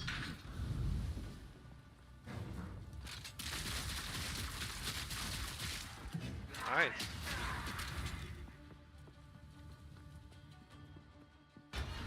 Hoeveel kamers nog? Gotta stay quick on my feet.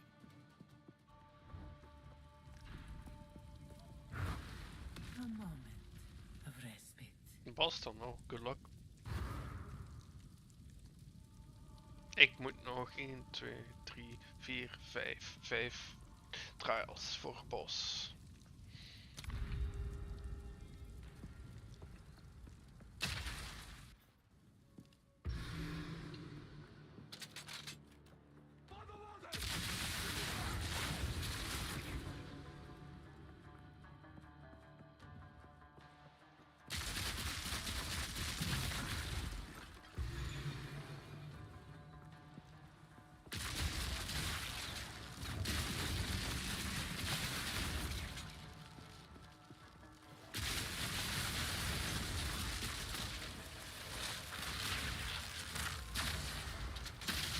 Another notch on me helmet.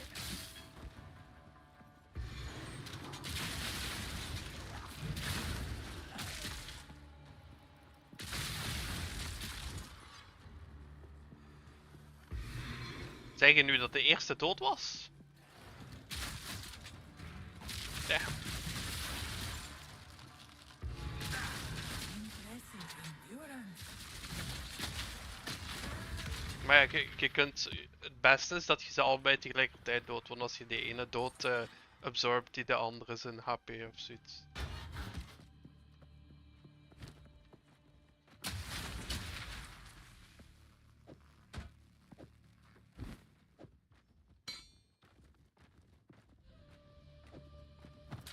Dark machine. Jesus Christ.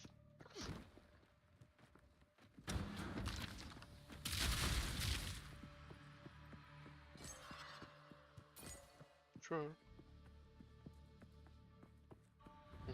Netjes, netjes.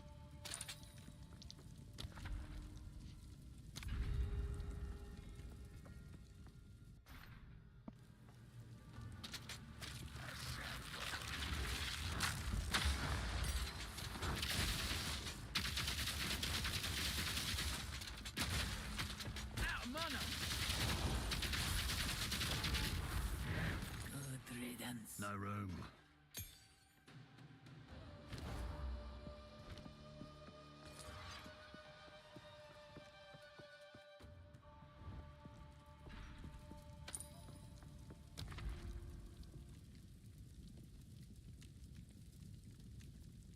Oh, oké. Je ziet wel nog. Oké, zo. Afflicts you with an unknown affliction upon entry. Yeah, we're not taking that.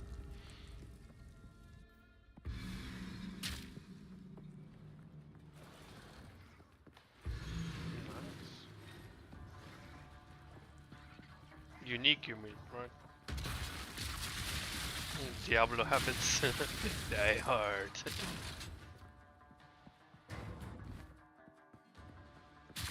What does it do?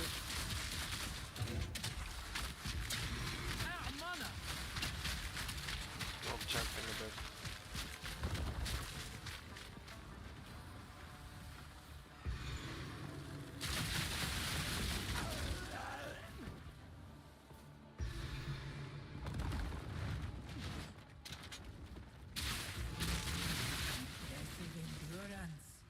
Let's see. Increased splash charges, 12% reduce. Oh, damn! Holy shit, wow, what the fuck? That's insane. Dat is nice als je geen andere stats op je belt nodig hebt. Maar, ja. That's usually not the case. Ja, inderdaad, like I said, that's usually not the case. Want dat is echt wel zo'n panic button, de belt.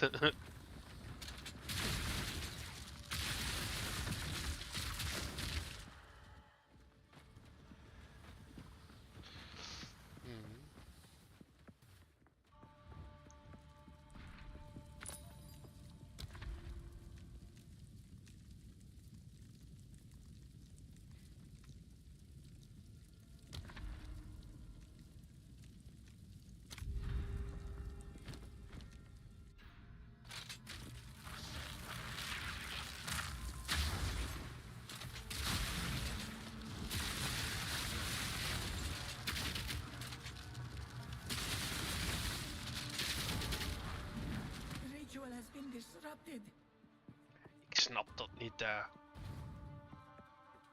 Ja, ik complete the ritual zo. Die vrouw zegt zo, the ritual has been disrupted.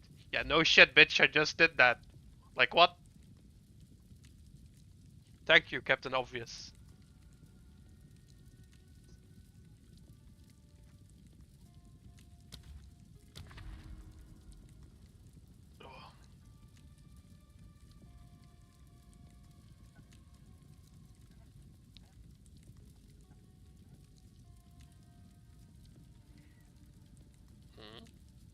Weird. Weird. Weird.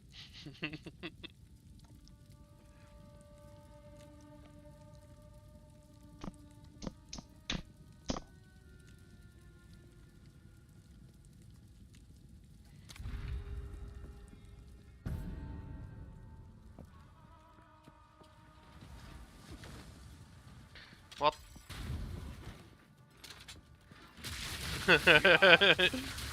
Yes. Correct. Oh, ik heb dingen gekregen hier. Deceptive mirror. You're not always taken to the room you select. Hooray. Gekoppeld met you can't see afflictions on the map. I'ma just go full Gamba on this. Ja, inderdaad. Ja, pas op. Je ziet wel als er een affliction op de room staat. Maar ja...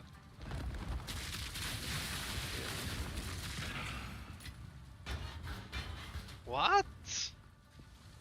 Ah, misschien moet je terug in de tijd gaan in act 3.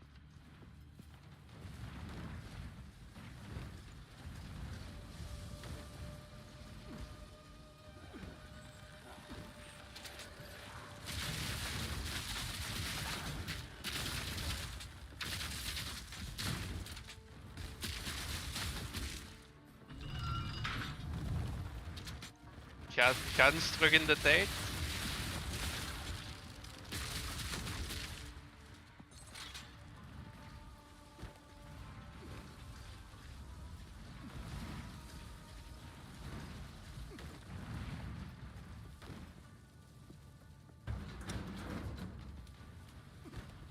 Dat is waarschijnlijk omdat je niet in de past zat.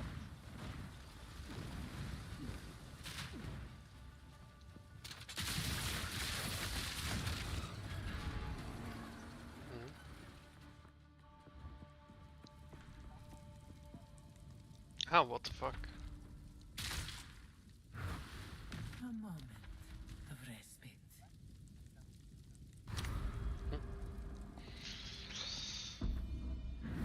Oké, ik ben ook bij de Terracotta Warriors. Maar ik heb nog een trial na deze, dus I'm not done yet.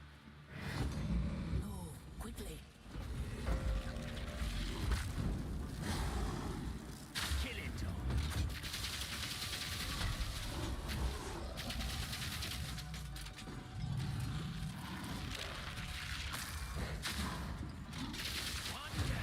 Bam, ze zijn dood. Allebei. Tegelijkertijd. Impressive display. No room. Yeah. Fair enough. Maar dit is wel difficulty level 67 en ik ben 76, dus... Like... Nee, nog één.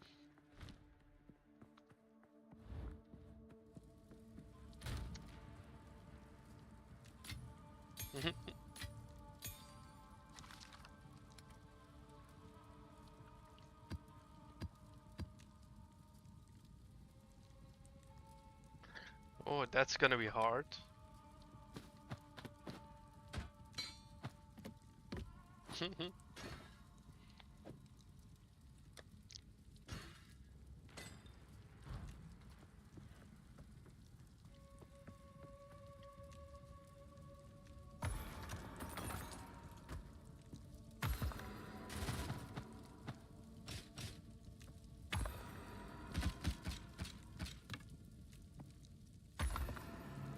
Gotta stay quick on my feet.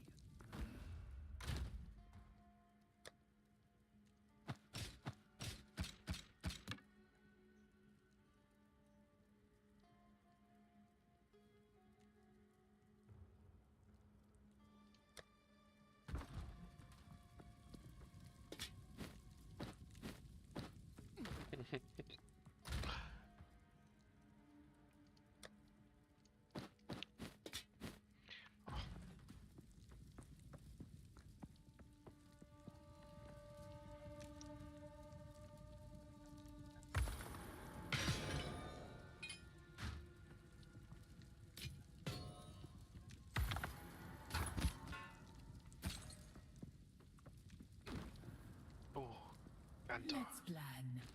Let's see. Rare monsters take 19% increased damage plus 28 to honor resistance. Holy shit. I'll take it. Wait, what? Oh, okay, never mind. The next 10 non-boss monsters you hit are killed instantly. Eh, May this aid you onward. that's actually shit. Always. Because I already kill him instantly. True, true. Onwards. Use that web. Hoezo? Mim, mim, mim.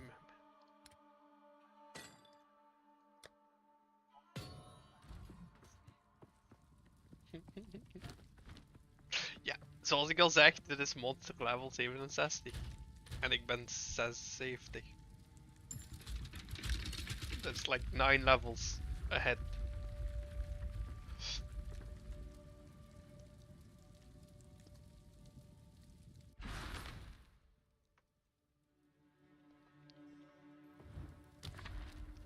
Okay, let's see what's shine, what's shine. Okay.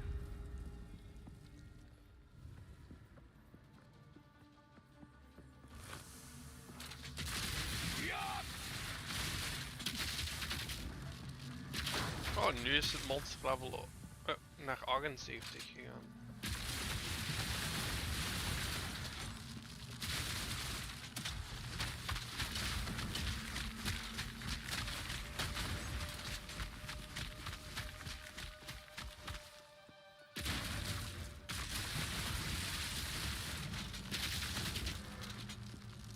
Beter die dingen heb ik gepakt van de next 10 monsters dat ik al doe.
That sounds sus.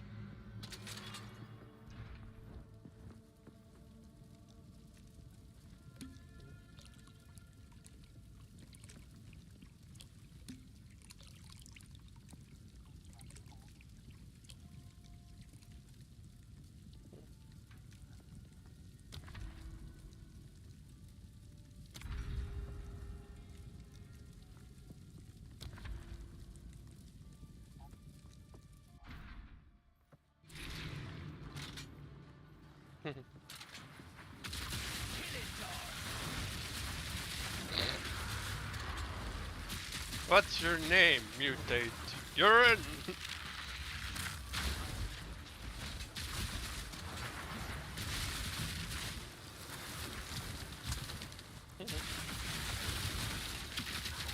Another notch on the oven.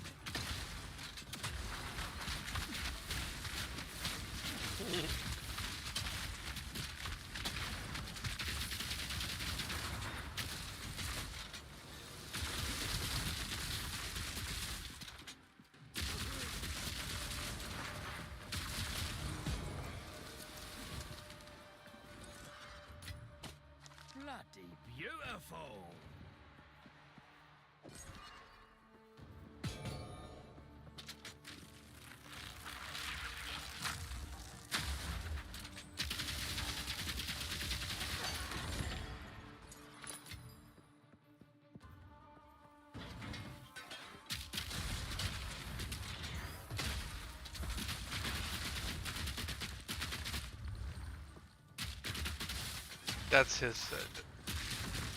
That's his goal.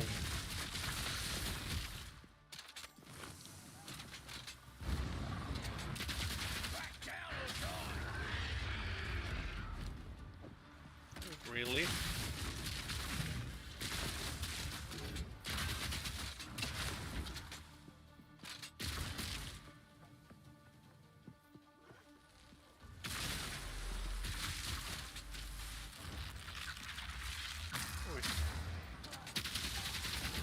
Sad.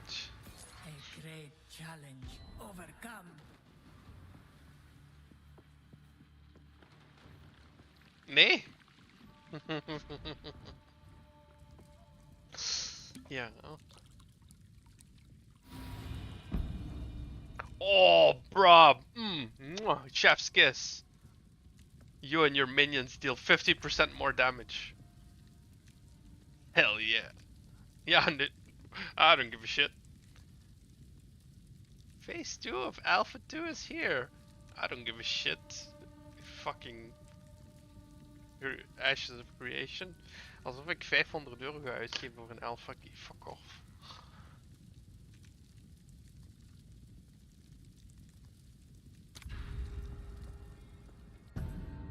Oh, monsters deal 30% more damage.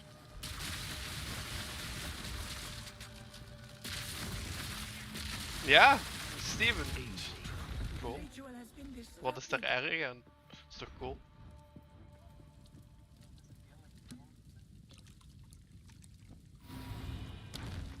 Meet je dat? Oh ja, oké, pijnlijk. Steven Sharif, dat is de creator van Ashes of Creation. New MMO coming soon. TM.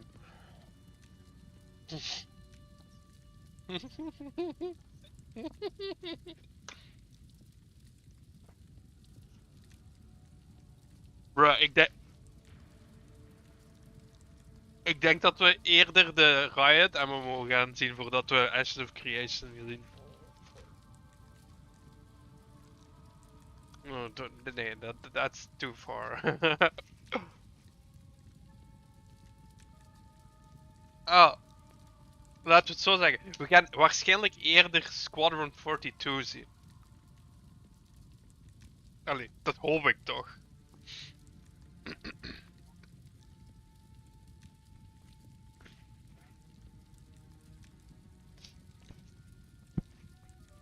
Oké. BRB.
Hello, hello.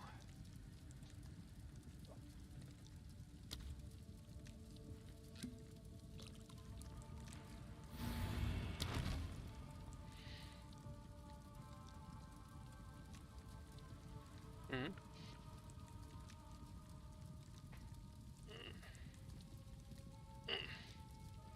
Oh, hey, Kimat.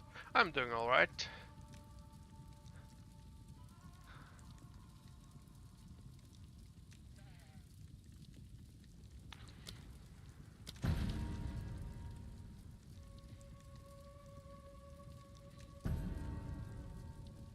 Fine.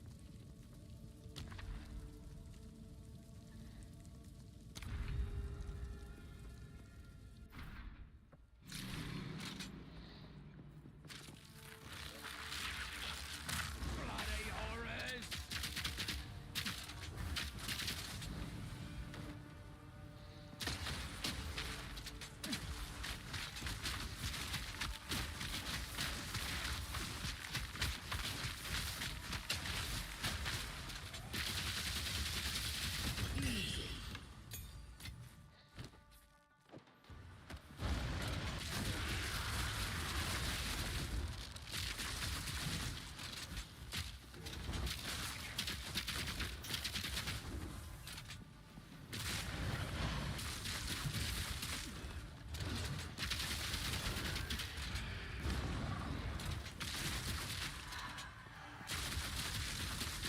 Need more mana!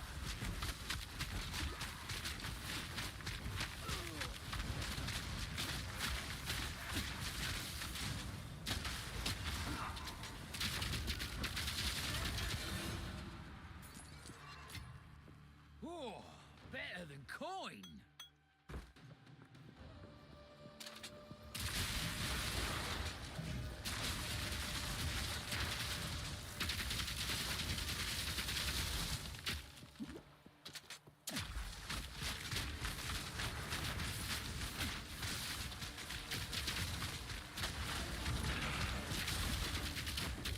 What? Got the eye?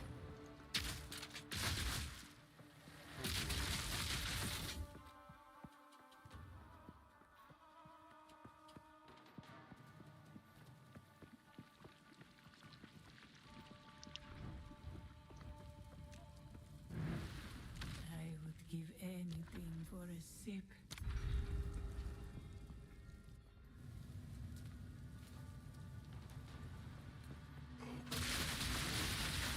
Bloody horrors!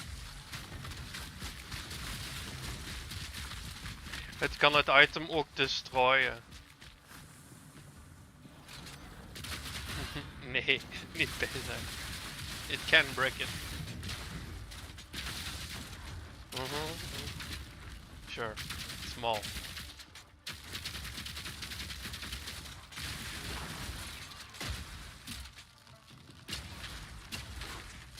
Als je het met die wapen doet, zit je wel fucked als hem destroyed wordt. Good riddance.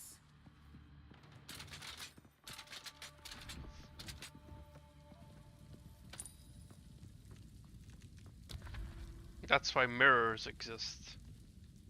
Mirrors. Allee, tenminste, ik denk toch dat ze exist. Ik heb ze al in de currency tab zo grayed outs gezien. Daar kun je items mee duplicaten, dacht ik. Allee, mirroren. Basically.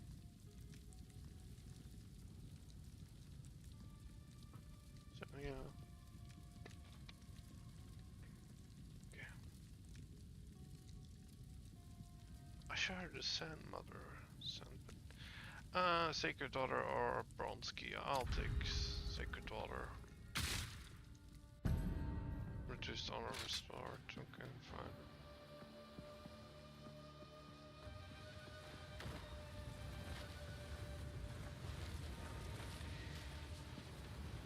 I'm doing alright, Ikimat. How are you?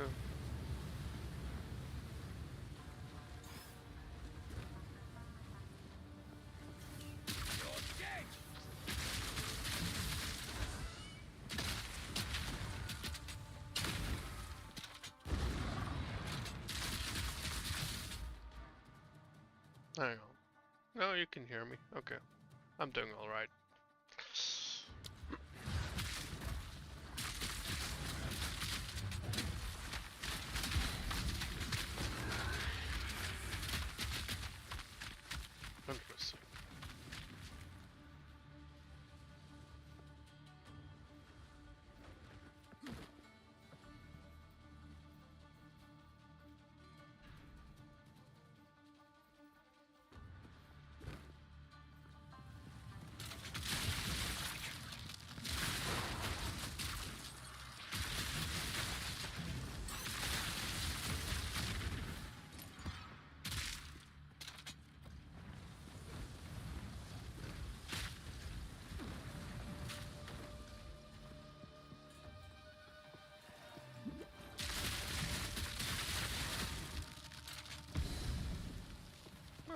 It's going alright.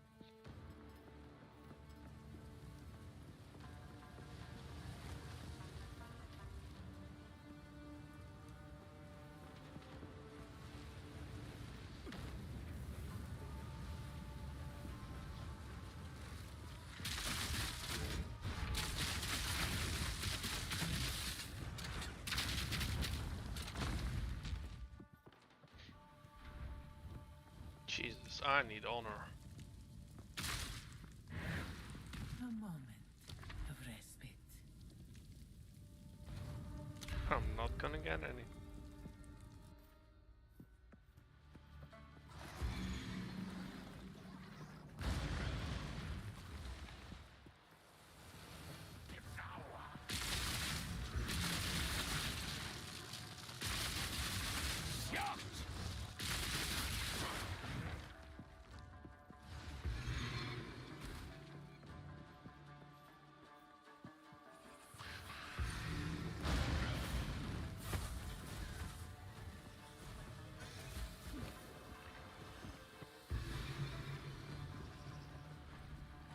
I've been streaming for quite a while. Few years.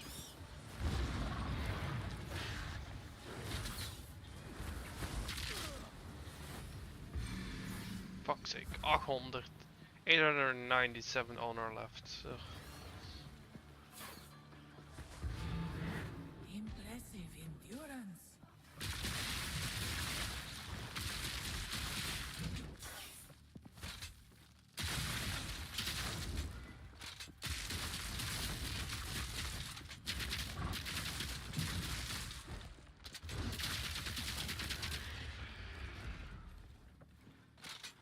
Did you get trial of the second one, is it? Ah, ritual in map. Okay.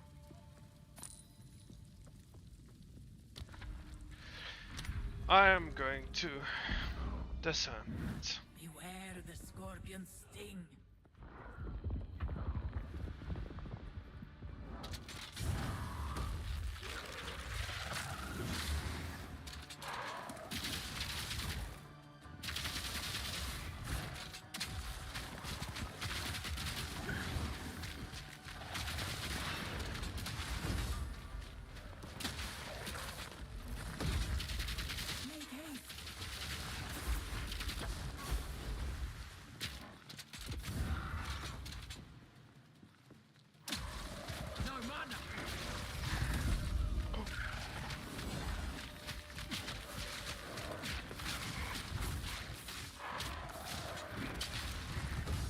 Die verdwijnt sowieso.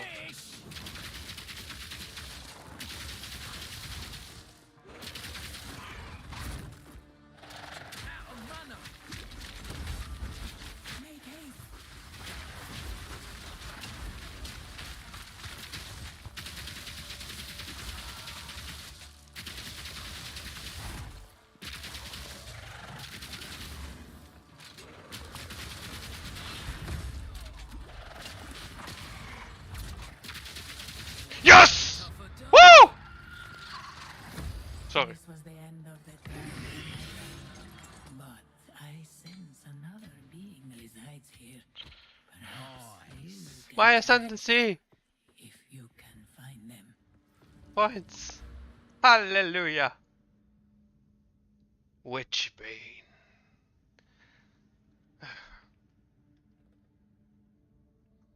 Yes, I got it. Ja, met deze was toch... Ik heb nog 244 honor over. Ja. Ja, de voorlaatste. Ja, als ik... ja, het was 3 rooms inderdaad. 3 trials. Maar ja, als je 4 trials doet, dan krijg je... ja, 4 trials zou ook nog lukken. Met wat betere relics.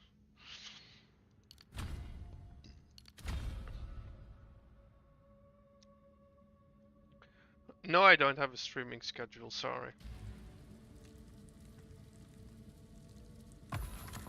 Well, no, because I also work. Greetings.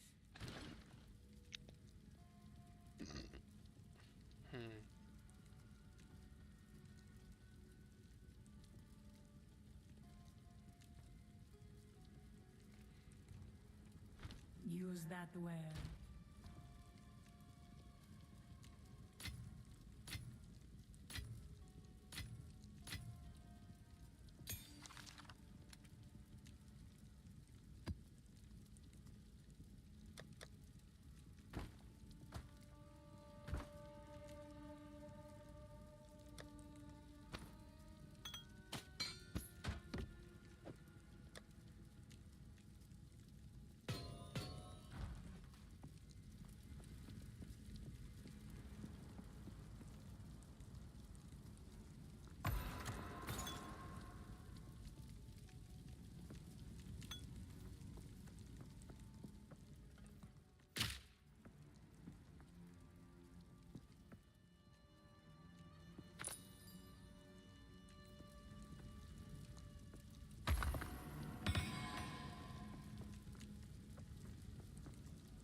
I shall aid you.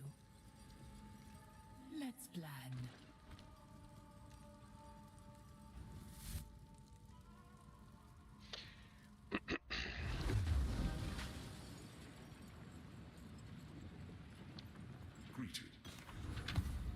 Nu kan ik bosses nog beter killen. Ja. Enemies have maximum concentration equal to 40% of their maximum life. Break enemy concentration on hit equal to 100% of damage dealt. Enemies regain 10% of concentration every second if they haven't lost concentration in the past second. Instant concentration. Enemies have less cooldown recovery rate the lower their concentration, scaling down to 50% less cooldown recovery rate when concentration is 0. Dus als die geen concentration hebben, kunnen die veel minder moves doen.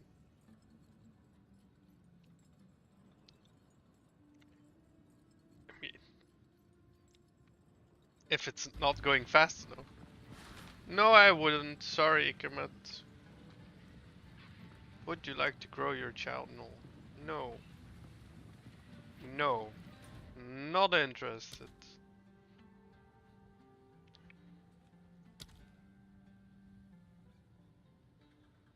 Lang. Kwartier. Ja. Go forth and grow. Yes.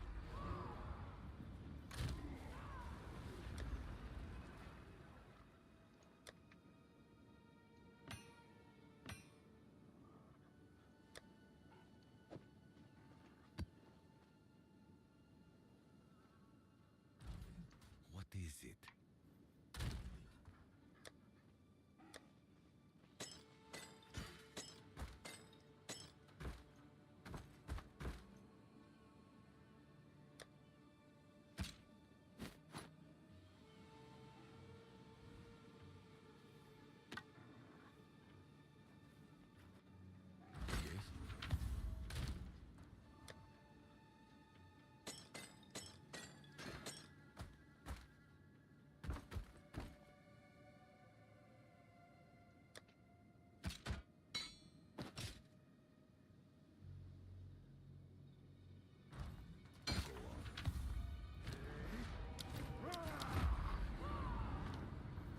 What is it?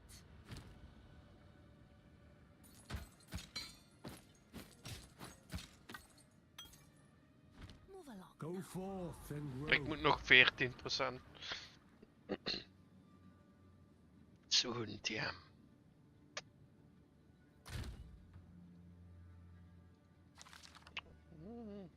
Maybe. Over een half uur is het al niet meer today, though.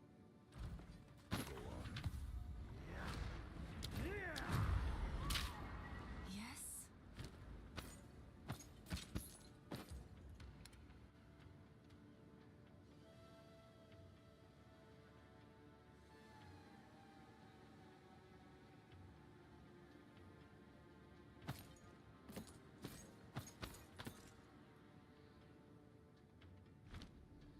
Speak. Goodbye.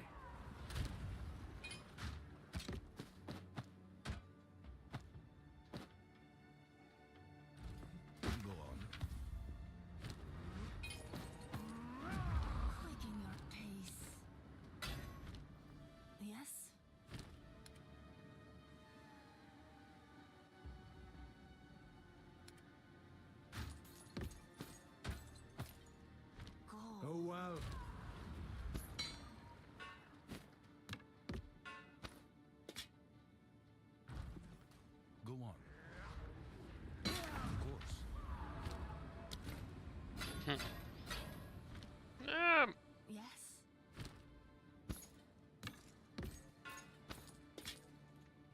Move along. Talokura. Diablo 2? The remaster? Oh no, the remaster is chef's kiss. What do you mean, fuck the remaster? How dare you? One of the few things Blizzard did right. Okay, maybe the server side was fucked on launch, but what game isn't on launch?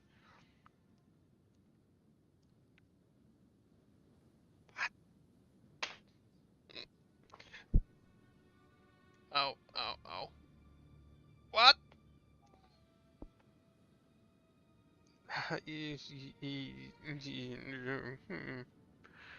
Yeah, fine, fine.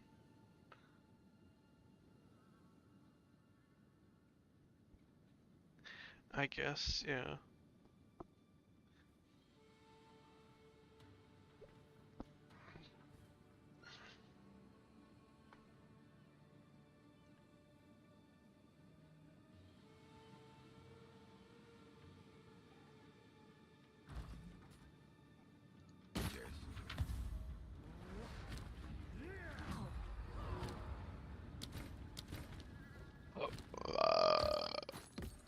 I have. I went to the tomb yesterday. Captcha, captcha.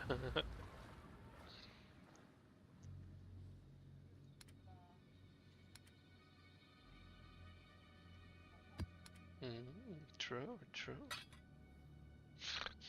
He's not wrong. He's fucking. He's a little bitch, but he's not wrong. Got that.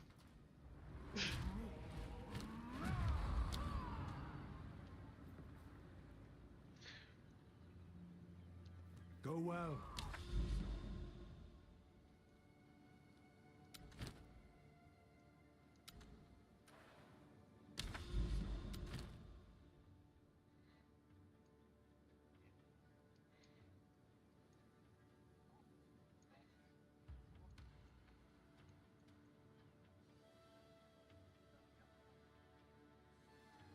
Oh no.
Wat doet je voor werk eigenlijk, als ik mag vragen?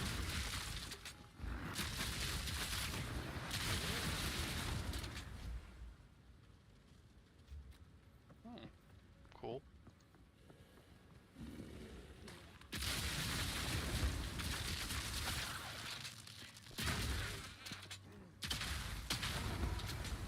Voor een bepaald bedrijf? Allee. Of freelance?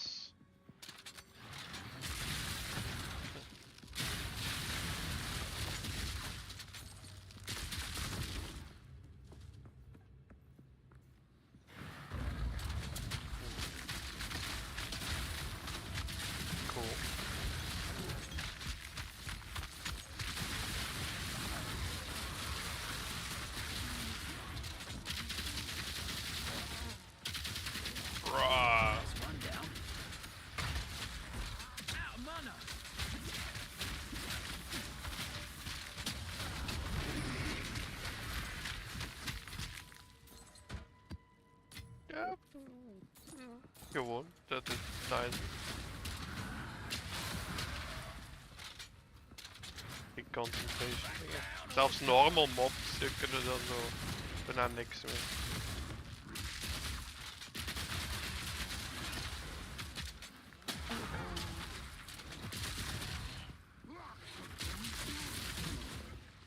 Exactly.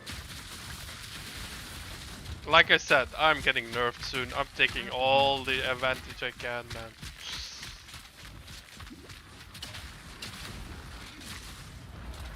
Hey, Ayla!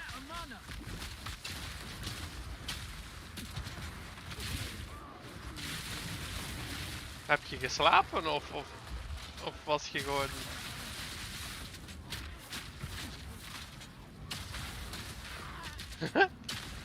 poet and you did know it? You were a poet and didn't even know it.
Morgen werken? Ah nee, morgen niet werken.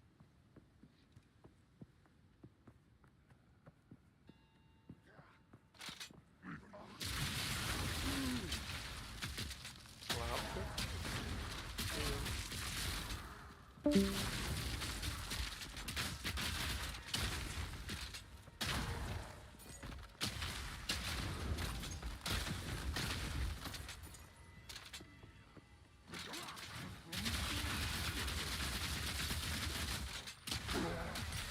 Bro, die trial heeft wel zo adverse effects. Dat ik zo van, oh, mag niet geraakt worden.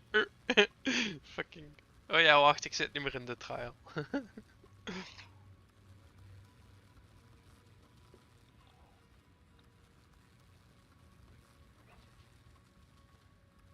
To be fair, that's the right attitude. Like, don't get hit.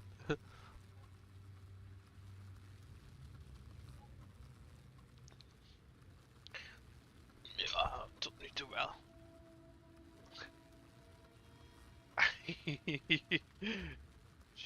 I'm willing to try, sure.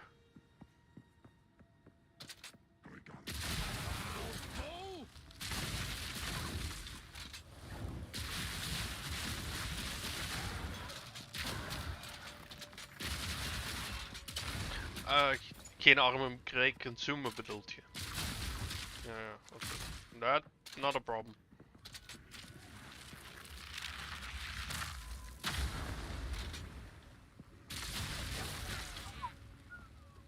Ja, wacht eens even. Kan ik die niet daarop zetten om...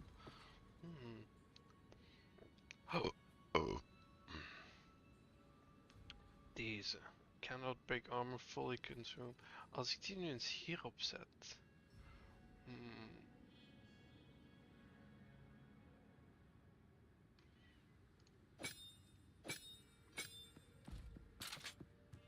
Want dat is niet zo, denk ik.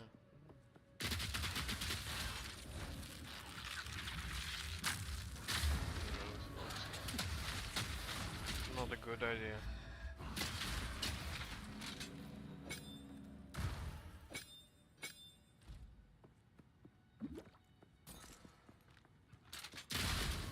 Alles nog oké?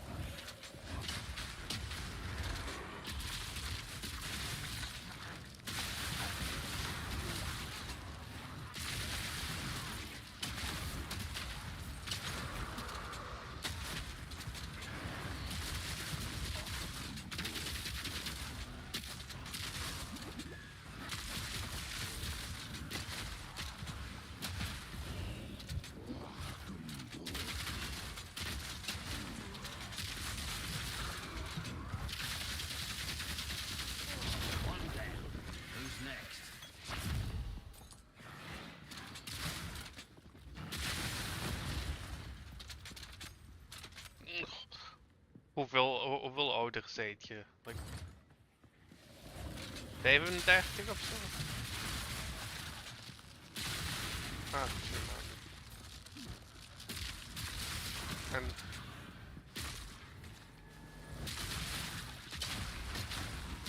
Hoe oud waart je? 34, 35?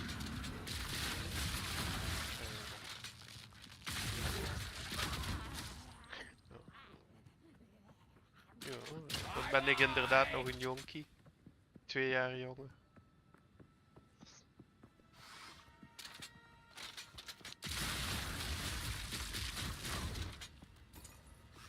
Ja, ik over 6 maanden ben ik ook 34.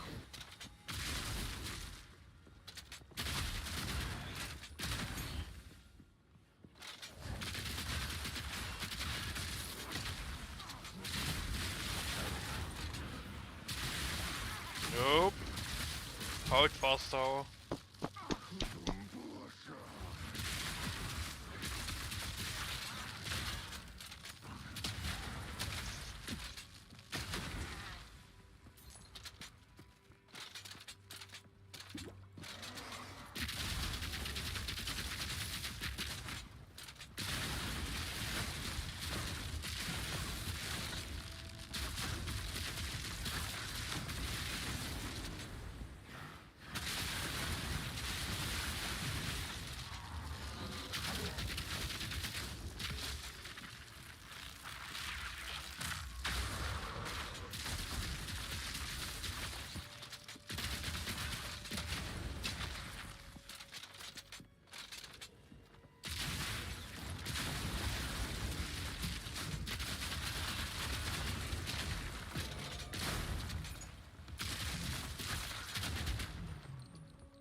Zoveel te beter, hè.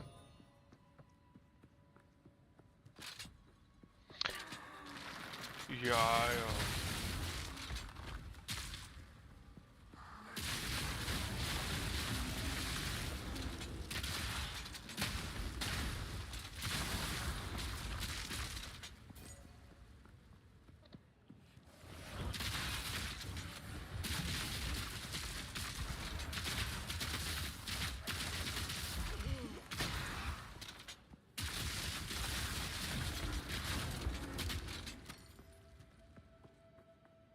This is a cool map. Oh god, it's Blackjaw. What are you doing in a frozen map?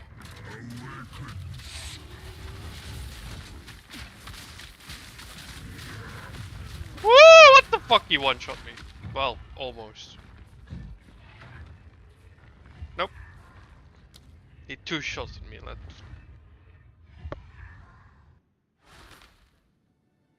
Salvation remains Bloody hell.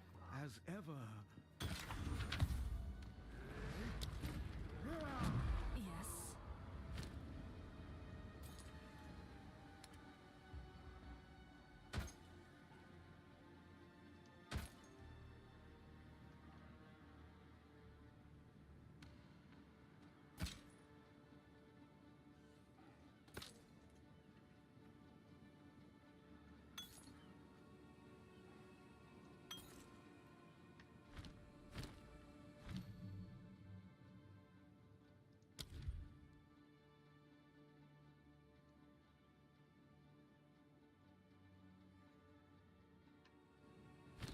Nee, ik stond er iets te dichtbij ook.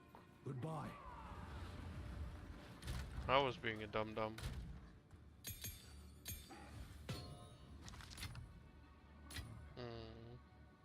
I was overconfident. Okay. Hubris. Ik heb hem gelukkig genoeg niet gezien. Go well. Ik ben nooit echt een... Ik ben nooit een Star Trek fan geweest.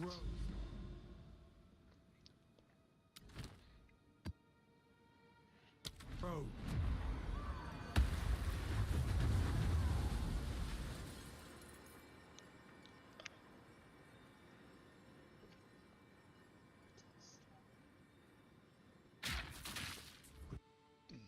That sounds horrible.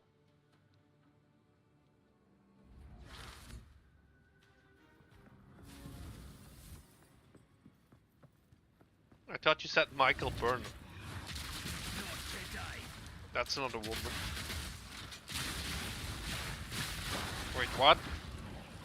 Do you mean Michelle Burnham?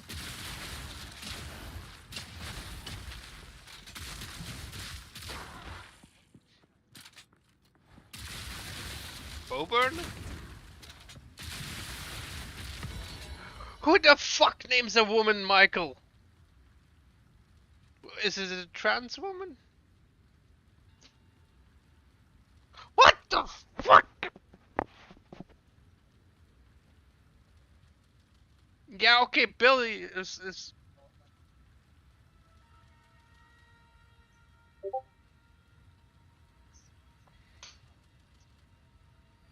Billie Jean is a song about a girl. But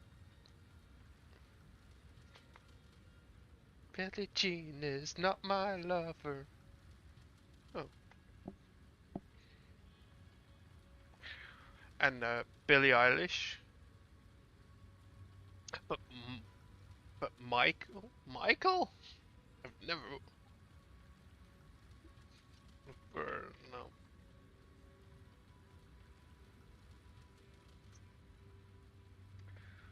What?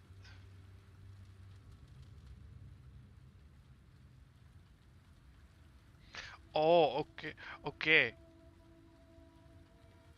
It's the name of the character in the show. The actress is called.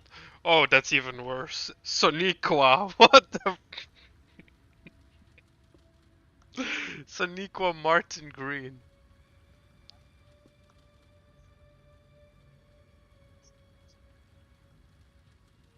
Right. How? She's black?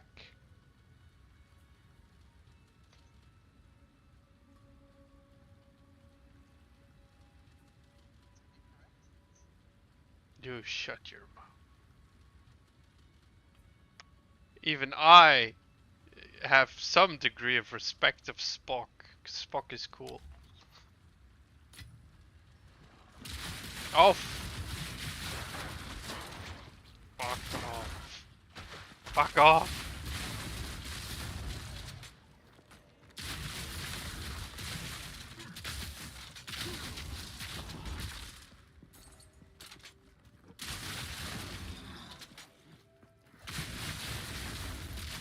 Is Michael Burnham the what you Kirk the Picard of that show?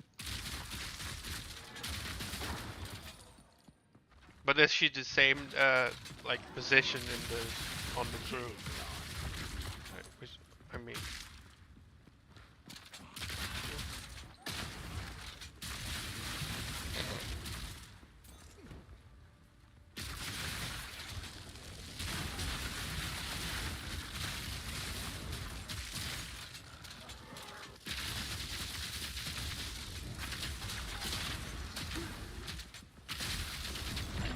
Oh my god, yeah, you're right about that. Oh, fucking Doctor fucking... it's something a male presenting Time Lord when... Oh my fucking god. I'm getting mad just thinking. Like, I'm getting mad just thinking about it. Like he literally was a woman. And they're still like, oh, you don't know it because you're not a woman anymore. I was like, bitch, please! If anything, he knows more because he's been to both genders. Fuck's sake.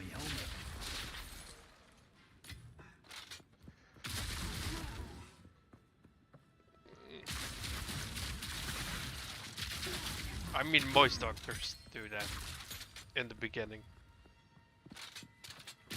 But yeah, she kept on doing it, that's true.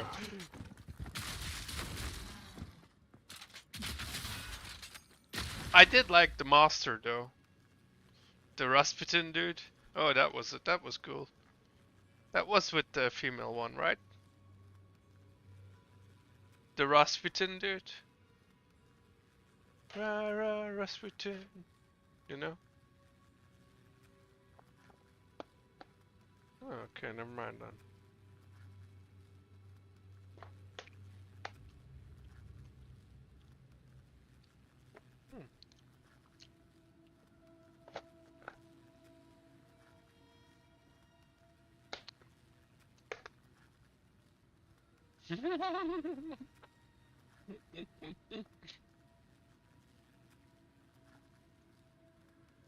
That was.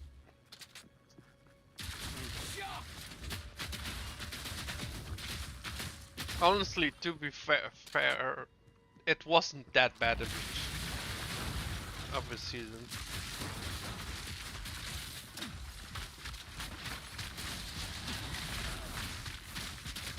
I know. I'll get to it eventually, maybe.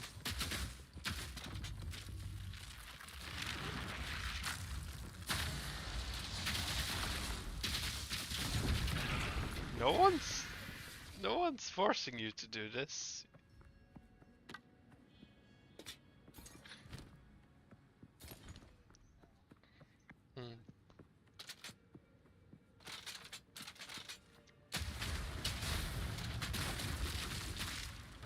By singing and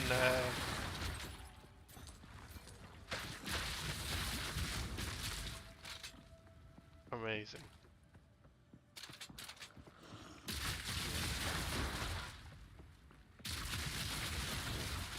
I mean, did he sing and dance in the Boom episode? I don't think so. I don't know. Where he steps on the landmine. Really? Okay. That was a good episode though, to be fair. Really. Oh, right. That's the reason. Alright, I see now. Yes.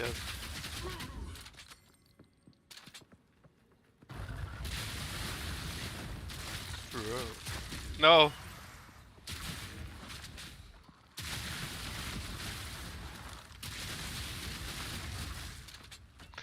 Oh, it was a good episode, okay? Don't nitpick. For fuck's sake.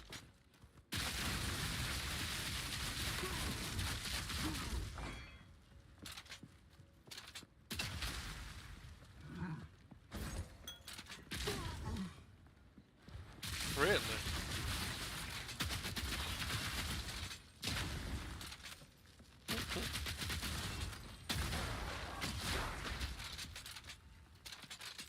No mana.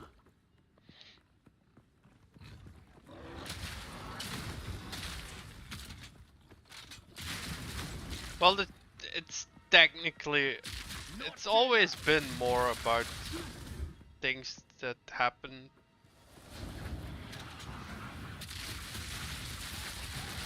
Yes. True. To be fair, his companions usually play a big role in helping solve it. Doctor is not God. That's the whole lesson of the Doctor, that you can kind of.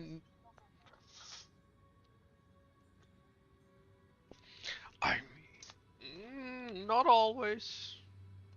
It's often also the companion.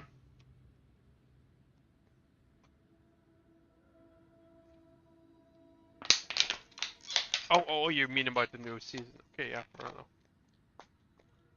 I mean in general.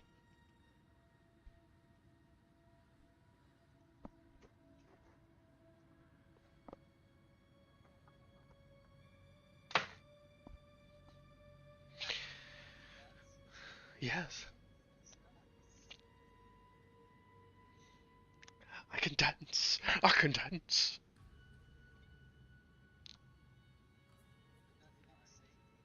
The safety dance. I can dance if I want to. I can leave my friends behind.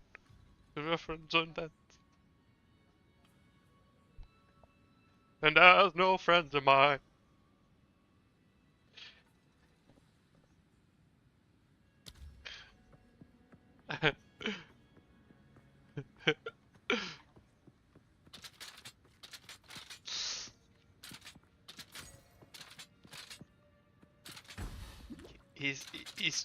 chasing someone named Richard, or he's actually chasing some dude he is horny for?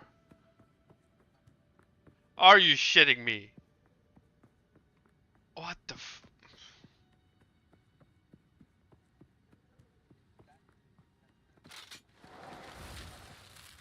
Hey, Danny was...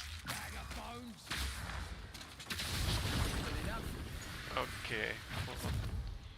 What the fuck? What?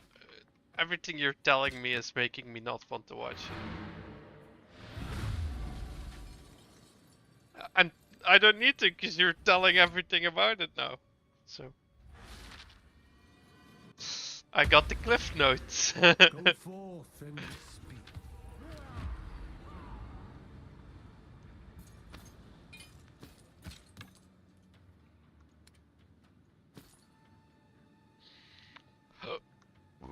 Quicken your pace. I don't give a fuck. Really? Oh god. Wait, you don't discover it?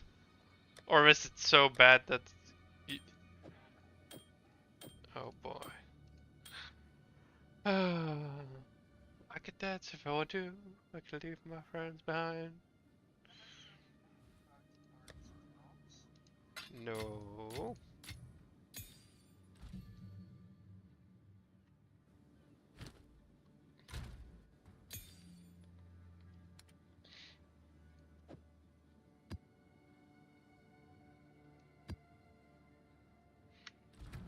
Jump cutters prison.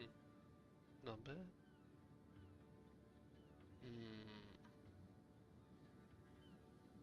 This has more shock duration. Yeah, sure. Does also upgrade damage.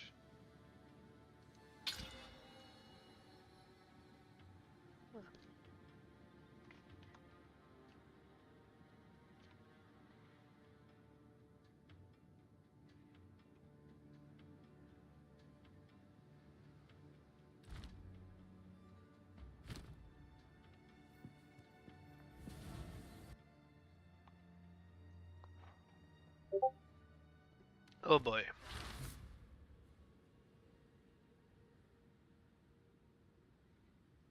What the fuck is this? What am I watching? What are Sutex? Really, I can't remember this.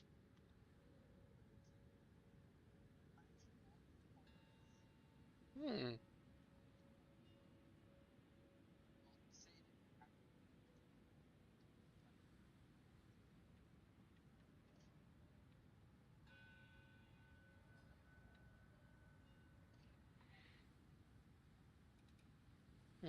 I've seen all the old ones, and I...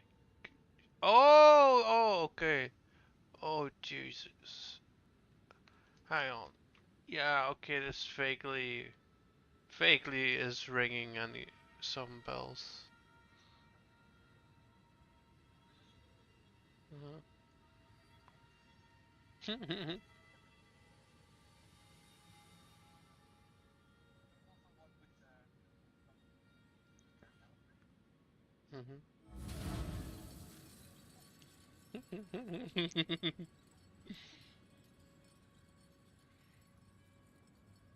Yeah, Sutek, okay.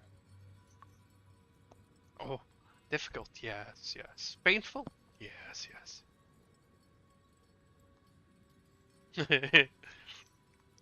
All right, that's the... Yes, okay, yeah, Sutek. Yep.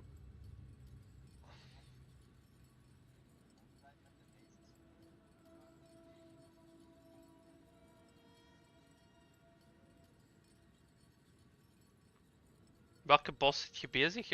Act... Oh, Act 3 final, ja. Doriani's Greatest Triumph. Yeah. Daar zijn toch de meeste...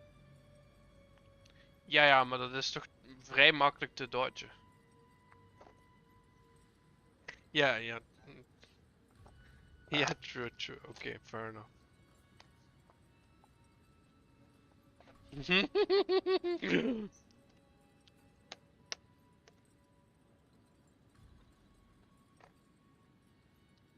There was no second try the first time.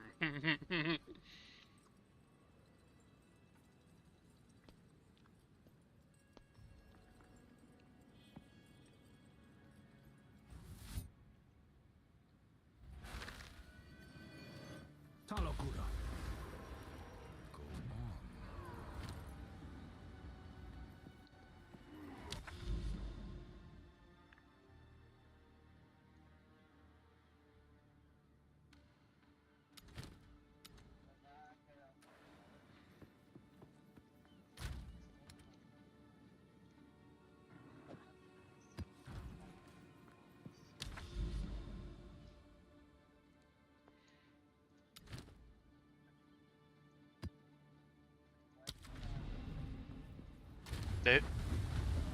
They fly now? Alright, yes. Phase 2. Buckle up, fucko.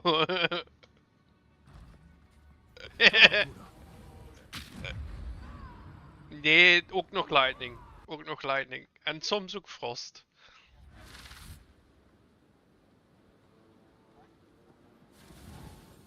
Wat?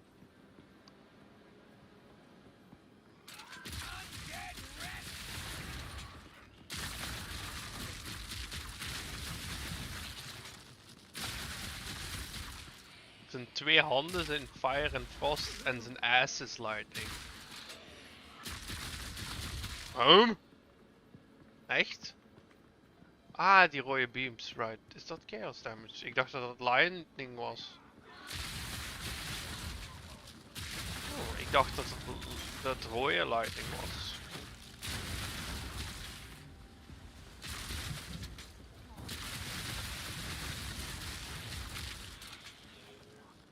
Ik dacht dat het lightning was, maar...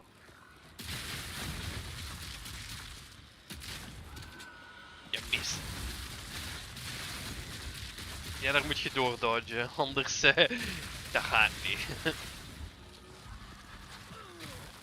Ik heb het eens geprobeerd te outrunnen, zo in een rondje, maar no, you need to dodge. Ja, dat heeft mij toen ook gekild. Van don't try to outrun it, it's not possible, dodge through it. Dat heeft mij toen ook gekild, ja. Wat?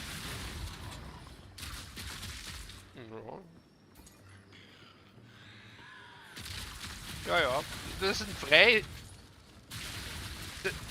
In vergelijking met de Act 1 en 2 bossen is de Act 3 boss eigenlijk vrij makkelijk.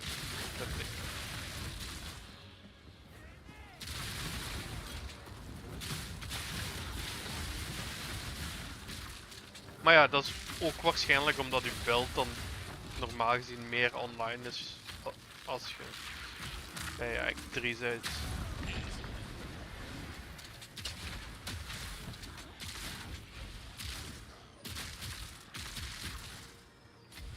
Wacht, dat kunt je nog niet?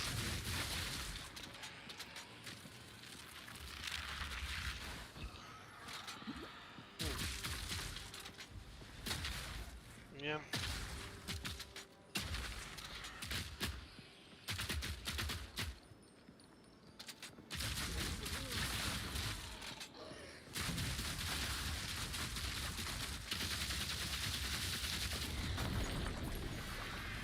Yeah, that's a long way away. Is het pas op de eerste keer Act 3? No, that's not. That's...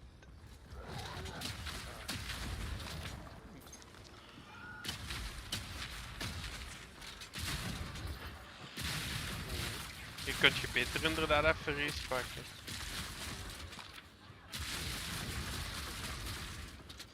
Piercing shot.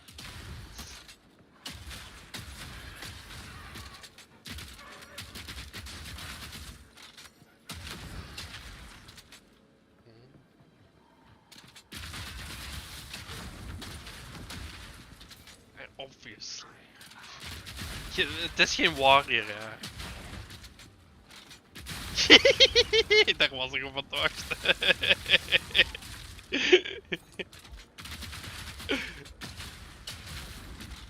For the last time. Dat was 10 levels lager als mijn fucking level. 9 levels. Jij had ze ook met like 2 hamers elk of zo. Of 1 hamer.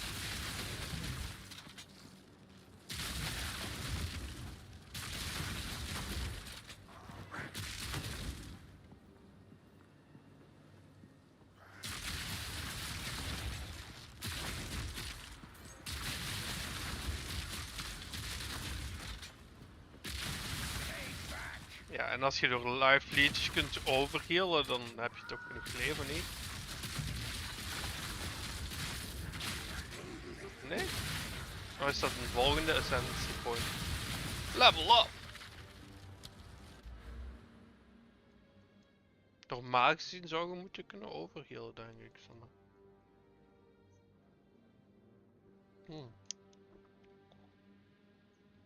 Ah, oké. That's kind of fucked.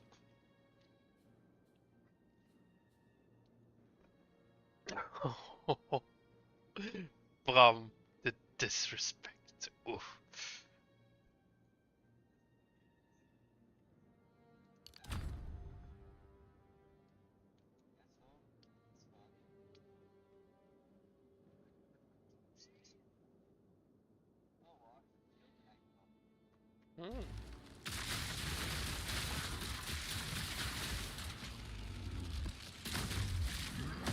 Kijk.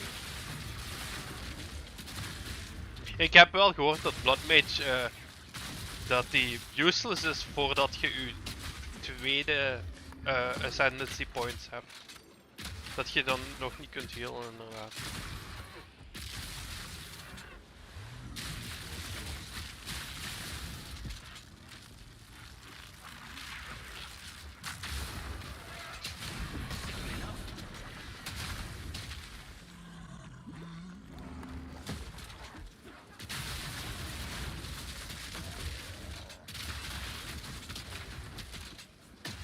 Early access will be early access.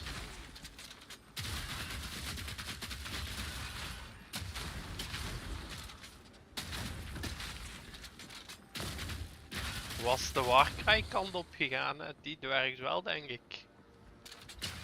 Maar ja, er zijn waarschijnlijk nog niet veel Warcry's. Ja, pas op, als je die kunt spammen de hele tijd.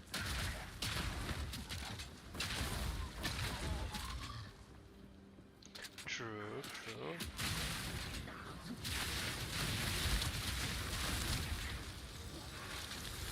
Nee, die wat zo damage doet en knockback doet. Die kun je dan ook spammen, hè? Ja, ja, maar dan pak leech, mana leech. En dan zorg je dat je genoeg leech, dat je hem opnieuw hebt.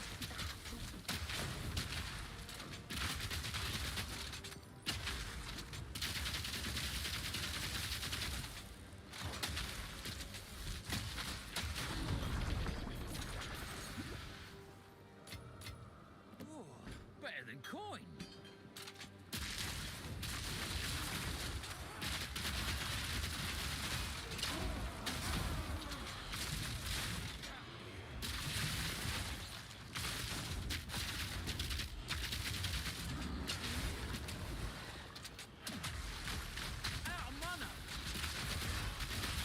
Jesus. Daar kom ik niet aan, zo.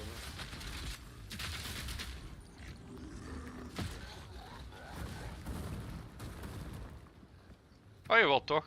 Mijn plasma blaast 14.000.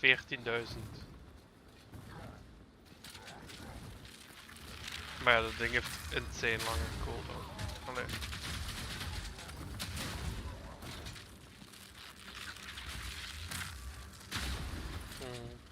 Ja, dat ben ik ook nog maar 1 keer tegengekomen, denk ik. Ja, 1 keer.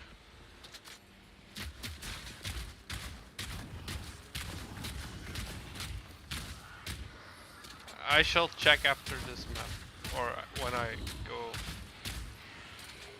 zal er een paar in de dingen dumpen dan.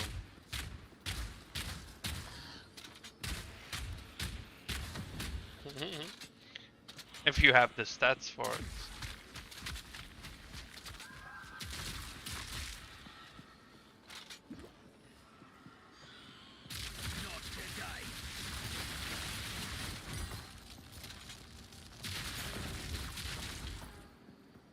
Ja, dan moet je doordodgen, zei ik toch. Ah, oké. Ah.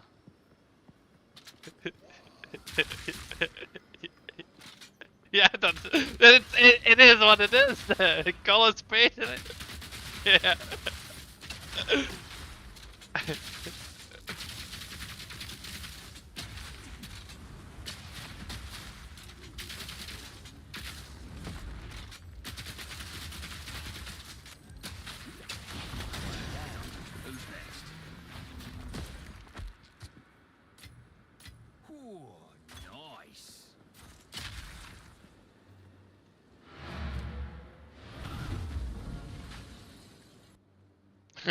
Naar die portal, hè? Don't fall, everyone.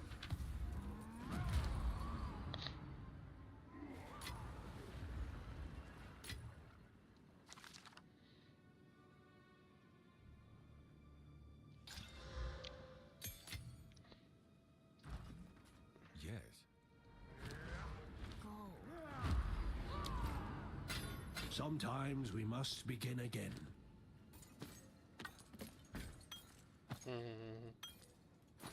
Sowieso. Jams, 16, 1, 2, tweeters. In de guild stash.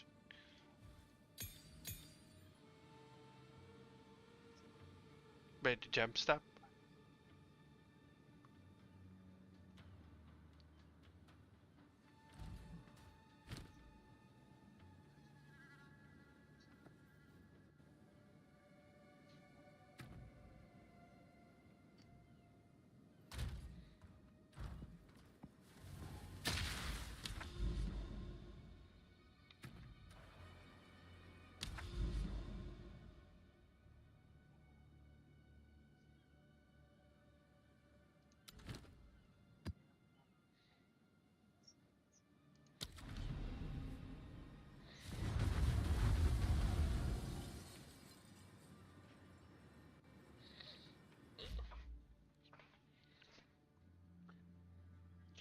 Okay.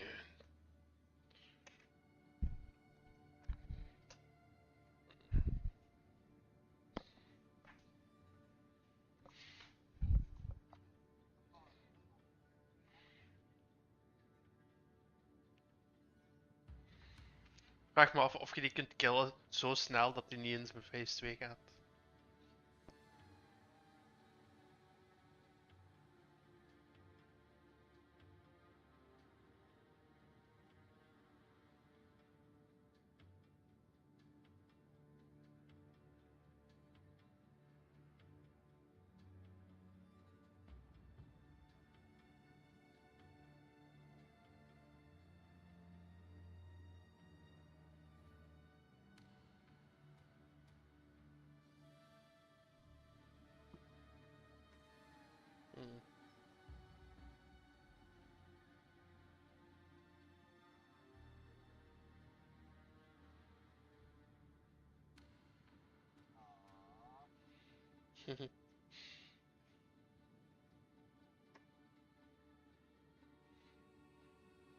Ja. Er zijn wel sommige bazen die je kunt stunnen en dan gewoon ze killen zo, voordat ze bepaalde moves doen en zo. Maar dat zijn geen main act bosses.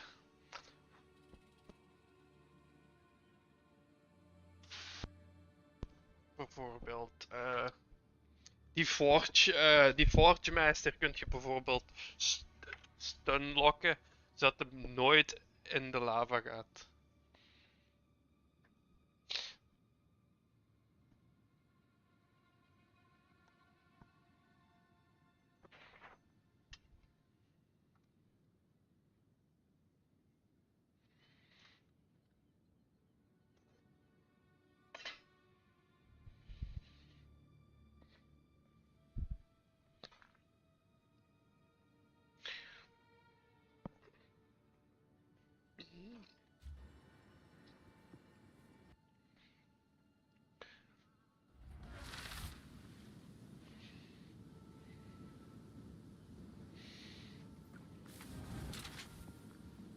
Reload.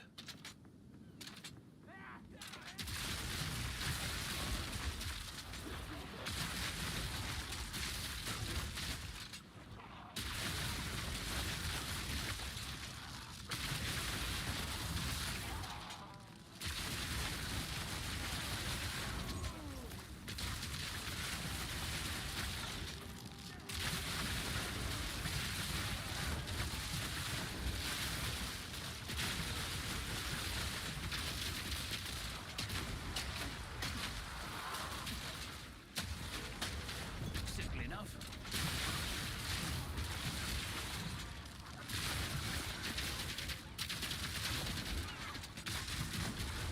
Your magic dicks beg to differ. Your magic decks beg to differ.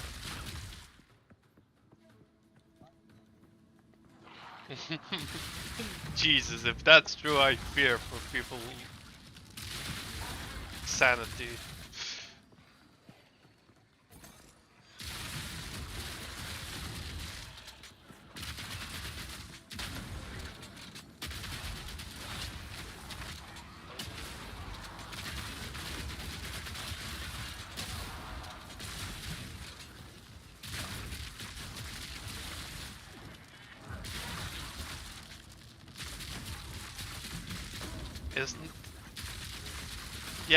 Isn't the creature part of the deck? Is he actually called Bill? Is it a bear? What? What? That I'm even more confused.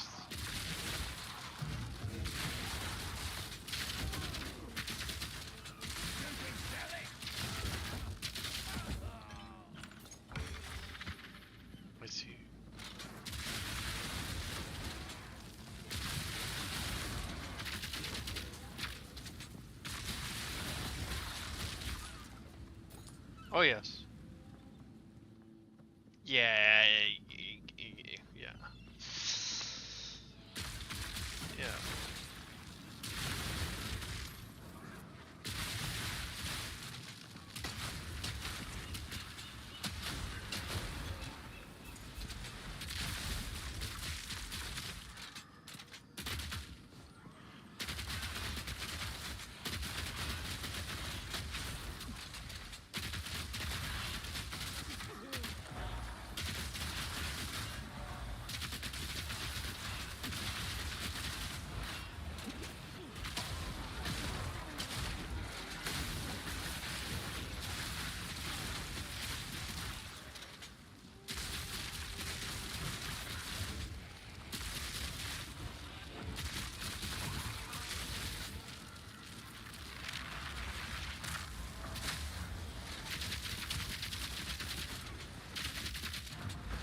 I hate these fucking bullshit spirits!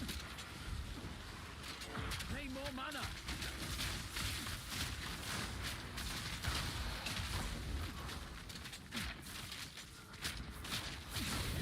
One down.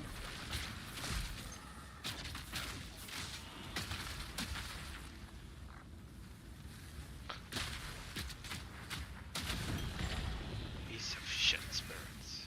Nice. Echt waar, die gaan zo onzichtbaar en invulnerable monnen.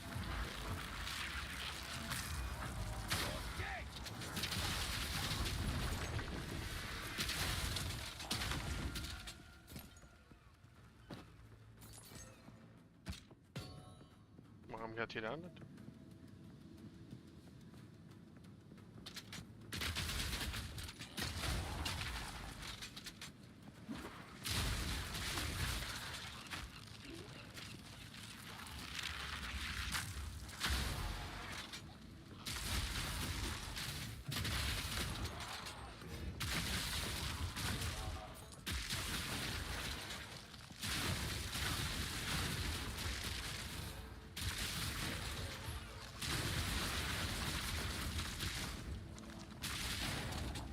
And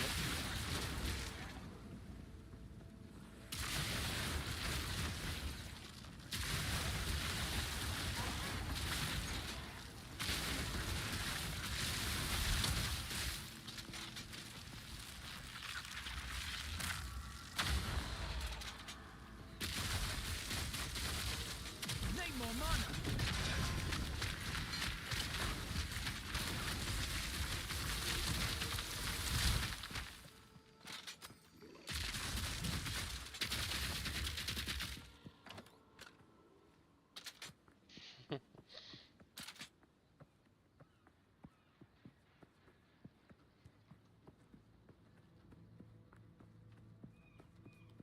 he's not a warrior. Weak animal.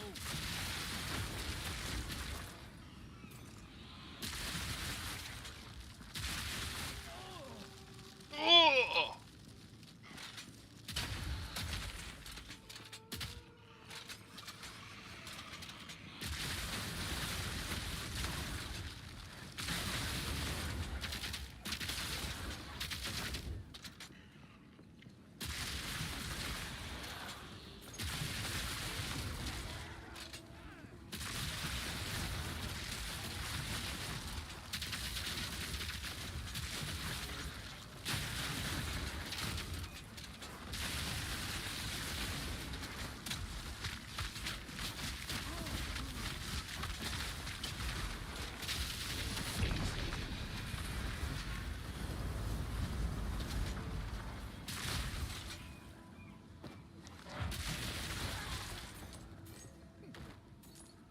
Int. Dat is inderdaad.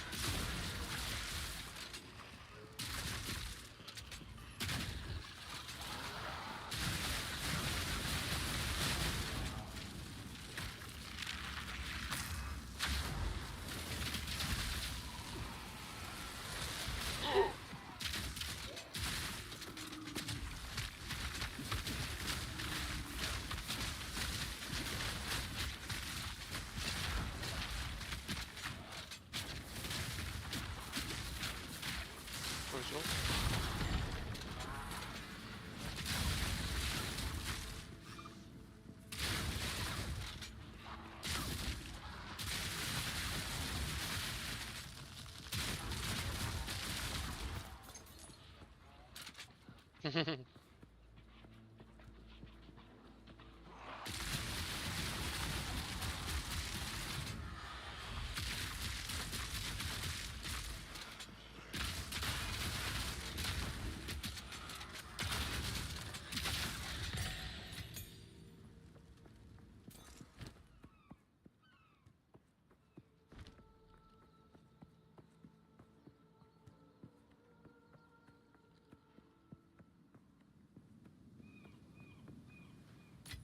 Me pockets are full.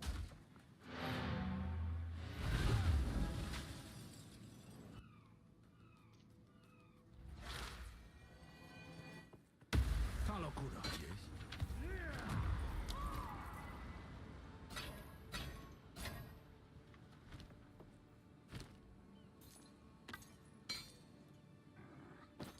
Wat heb ik gevonden? Levels! Jesus fucking Christ. Oh, ik denk dat ik die ga gebruiken op mijn witch. Level 16 Living Balm. Ja, als ik een witch maak, ga ik Infernalist maken hè, en dan word ik fire damage dus. Mensen, dat is mijn plan, inderdaad, als ik een witch ga spelen. Tenzij Necromancer eerder uitkomt, maar... Ah, ja, dat weten we dus nog niet. En hoezo de bitch? Ik wil een fucking hot demon kunnen worden, oké? Met een hellhound. Hoezo is dat de bitch class?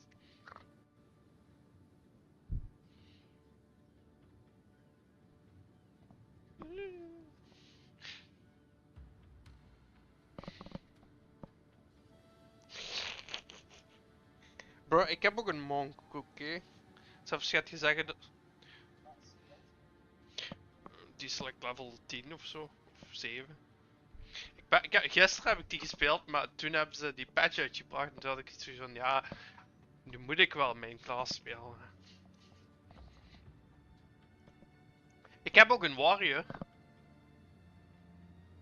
Die is like 48 of zo. Dus.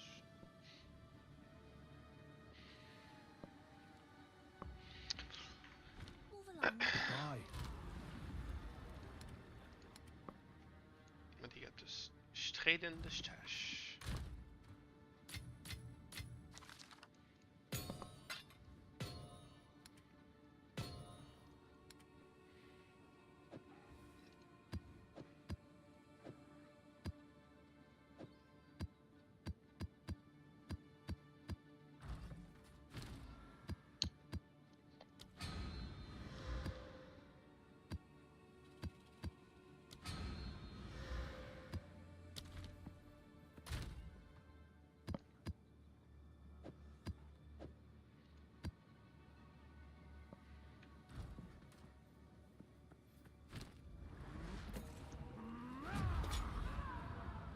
Nu het zegt, no, ik heb nog wel zin om nog wat monk te spelen.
Your fate is sealed.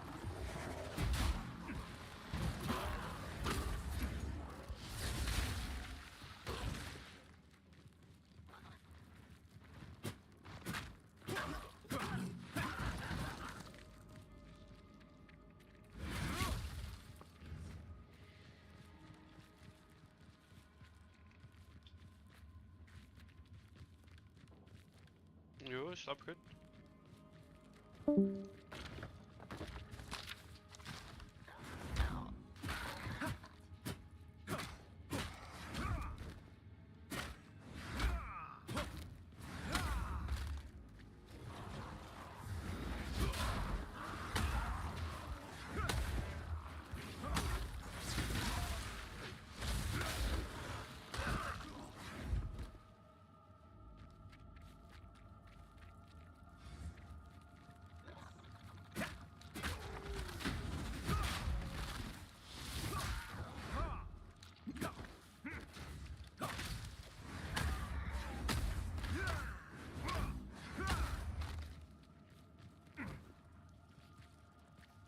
It's gonna be terrorist.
ken het. Ik had het gisteren ook dat ik zo de X maar niet vond. Zo, waar is het? En dan was het er ergens zo'n klein piepklein wegje waar je in moest. Oh.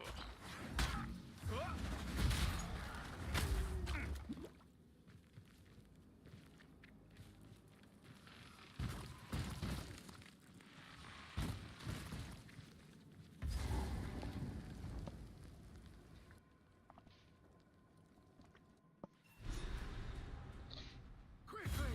My family has been abducted!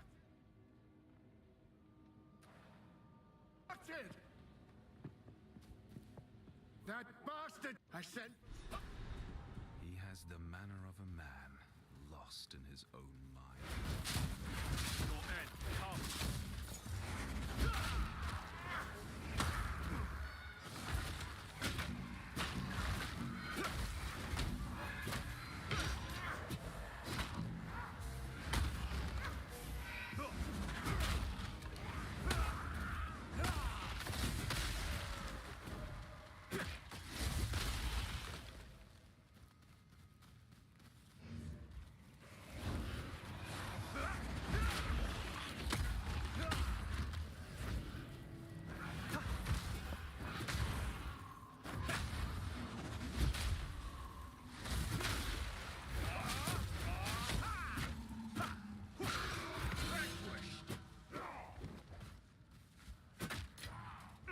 Fate is on my side.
I must maintain a fine balance.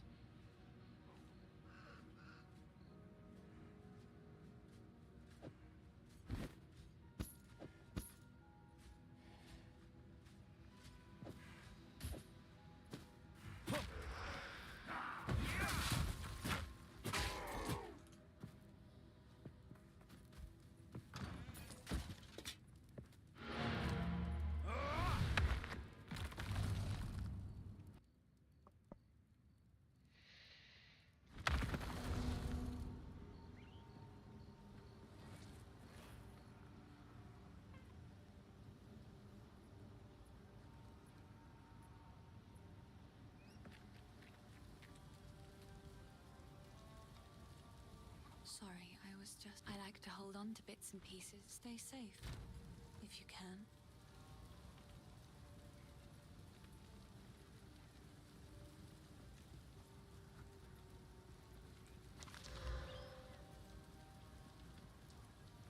Hello.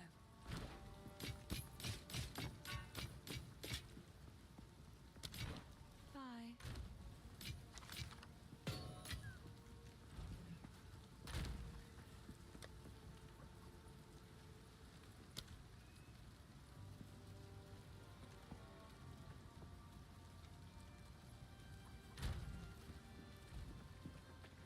have we? Then that spirits in it. Take a punt. You know you want to.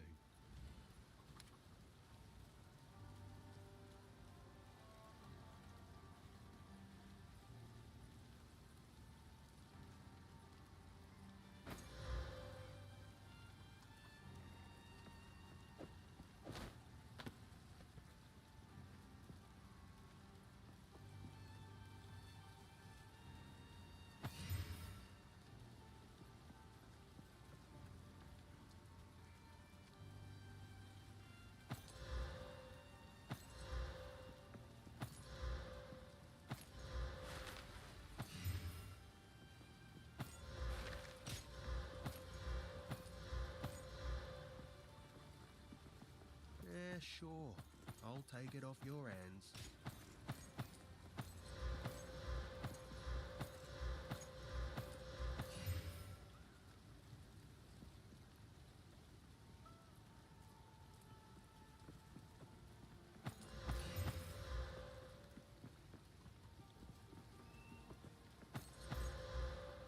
Sure, I'll take it off your hands.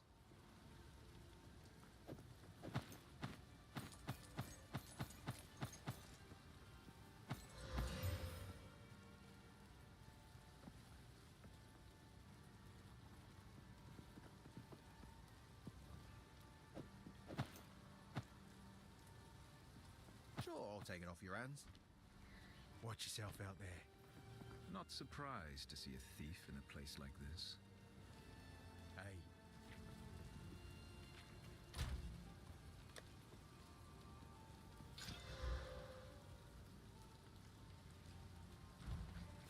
Yes, none of it's junk.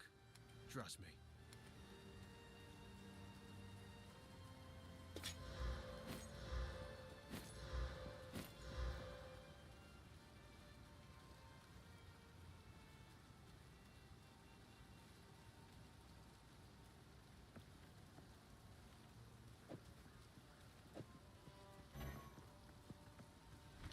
Farewell, hero.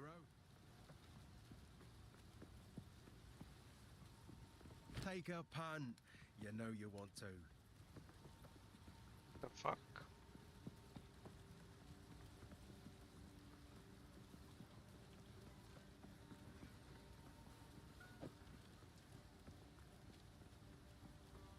Oei. Slaap goed. Yeah, sure. I'll take it off your hands. Oh. Vendor has limited stock, I see.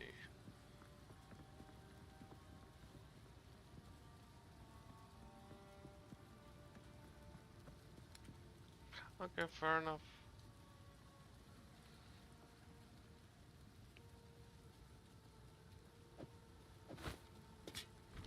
Watch yourself out there. Why, look. Feeling lucky?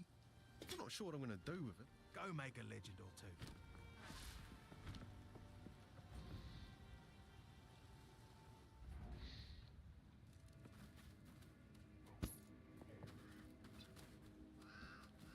Assault!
Another lasso leaving, really?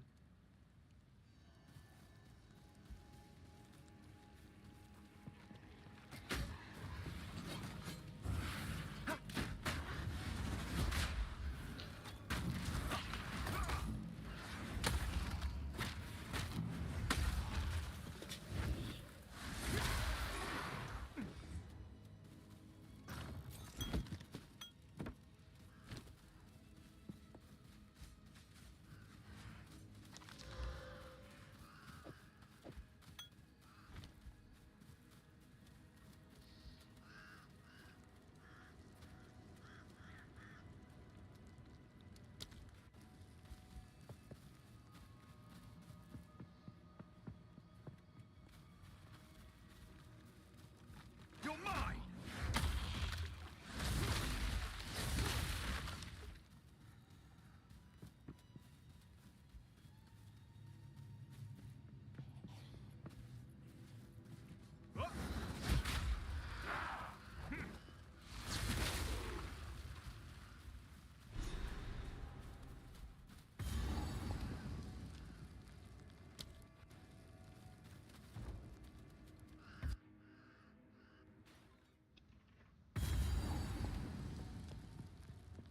Somewhere in the darkness, a soul lies dreaming of hate.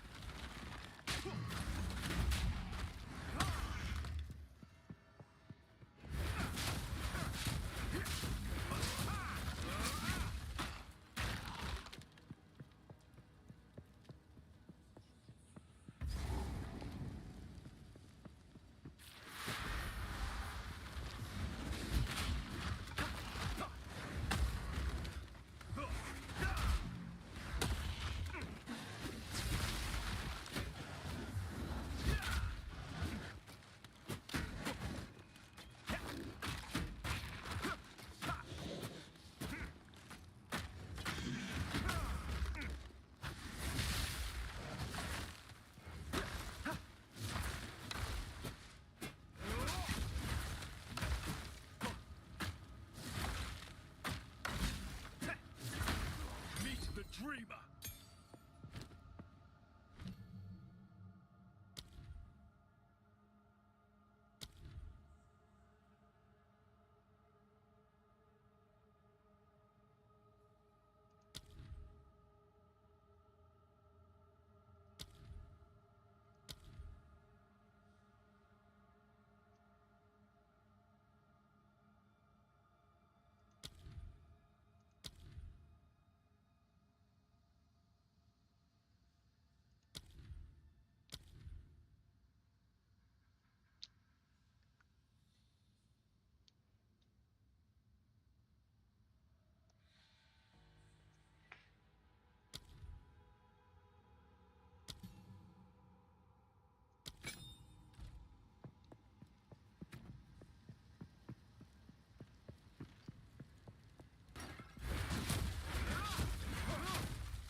Staggering Palm can be used to stun an enemy with a nearly full stun meter.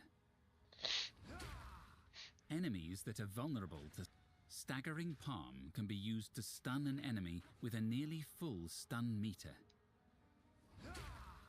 Enemies that are vulnerable to Staggering Palm have this indicator on them. If you successfully stun them, you will shoot wind projectiles from your attacks for a short time. Staggering Palm can...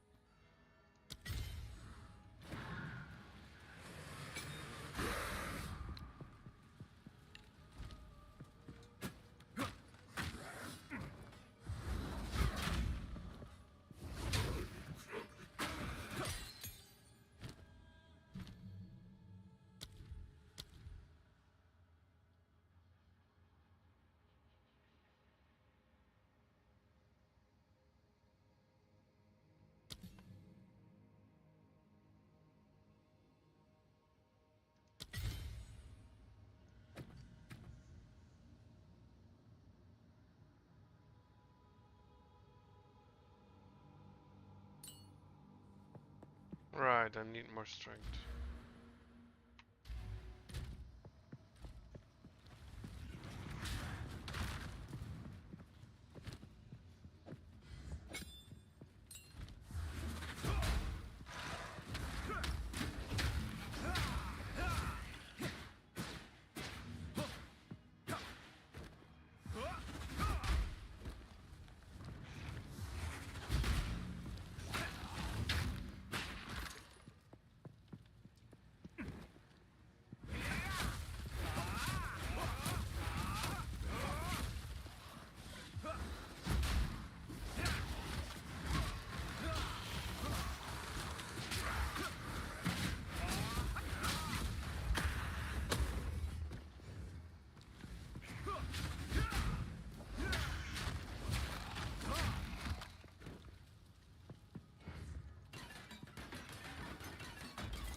Before me, right of the fourth moon.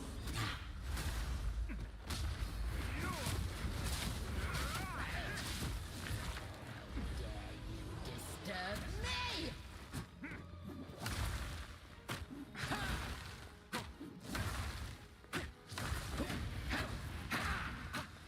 Right of the fourth moon. Stay still! Wit and rot.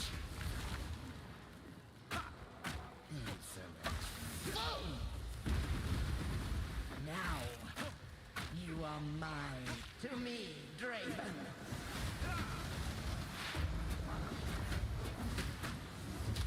Insolent fool!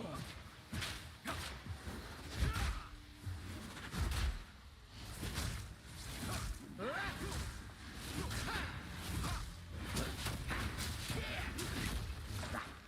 of the... My love, I call to you.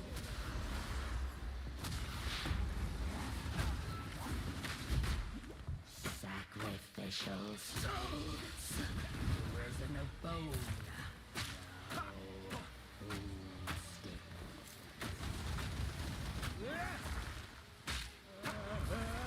To me, Draven.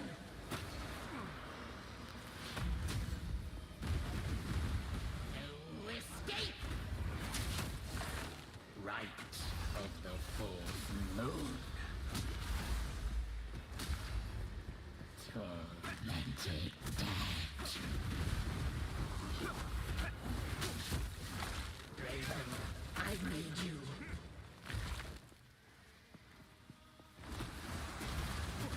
Right of the fourth moon. Sacrificial soul.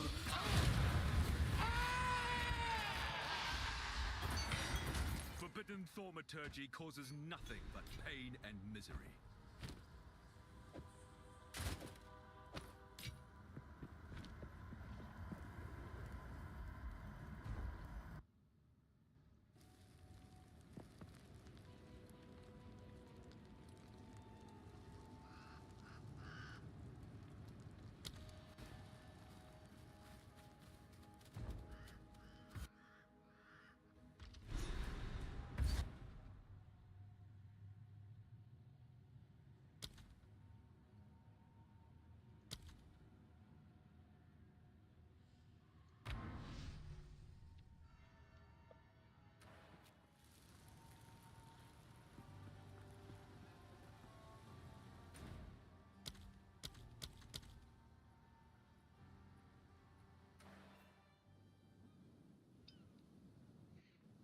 Oh well.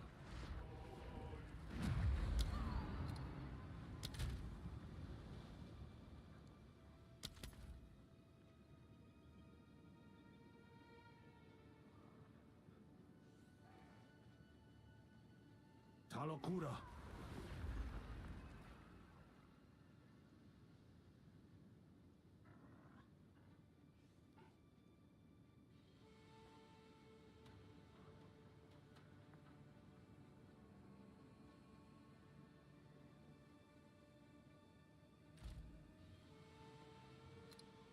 Oh, it's you. I'm wrong. He seems calm. Well, well. A strange, You're still here. Keep fighting. a loyal warrior.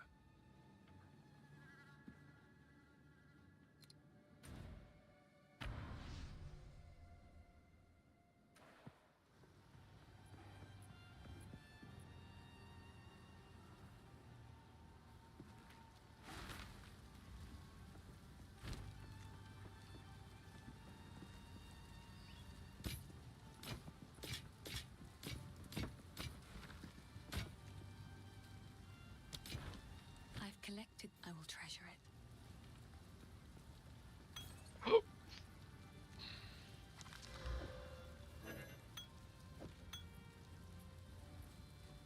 Stay safe, if you can.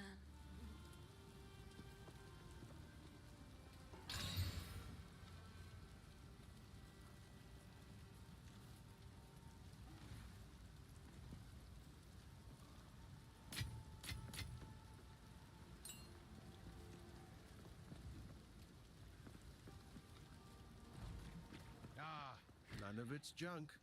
Trust me.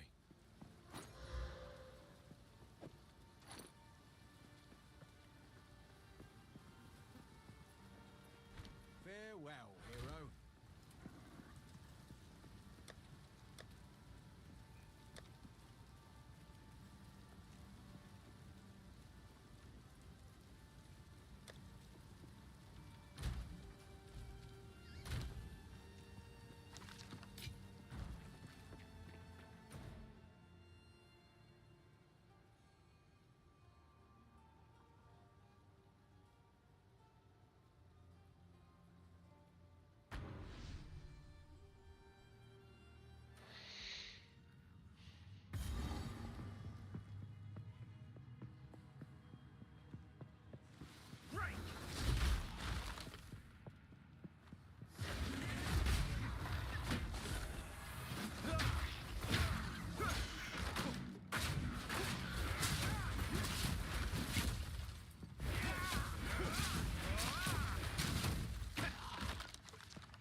I like this one.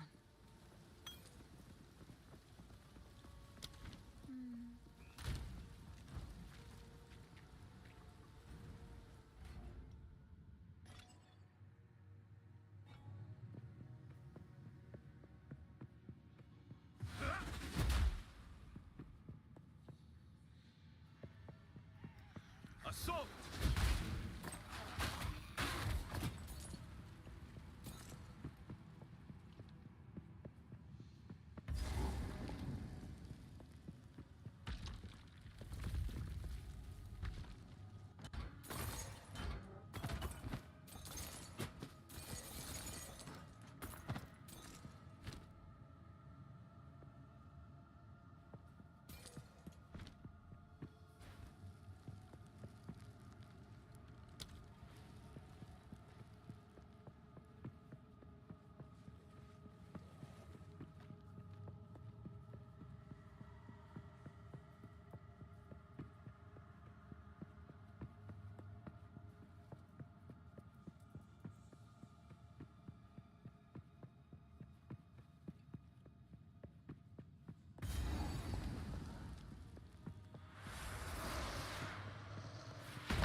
Your soul will join my steeple of death.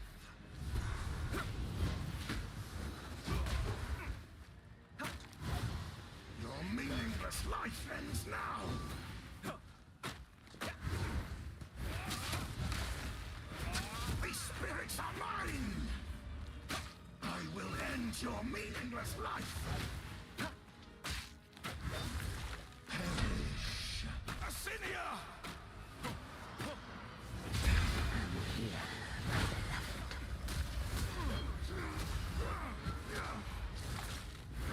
Your soul!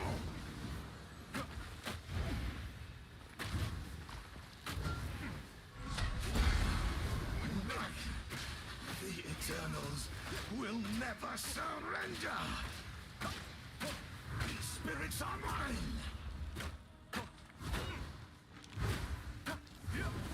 Asinia! At your request.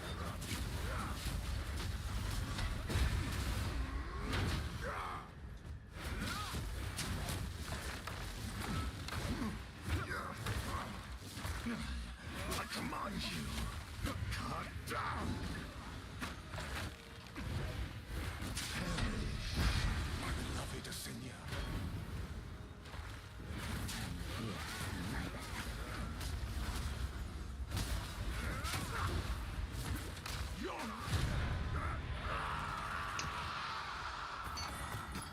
Let the Ezamites buried here finally know peace.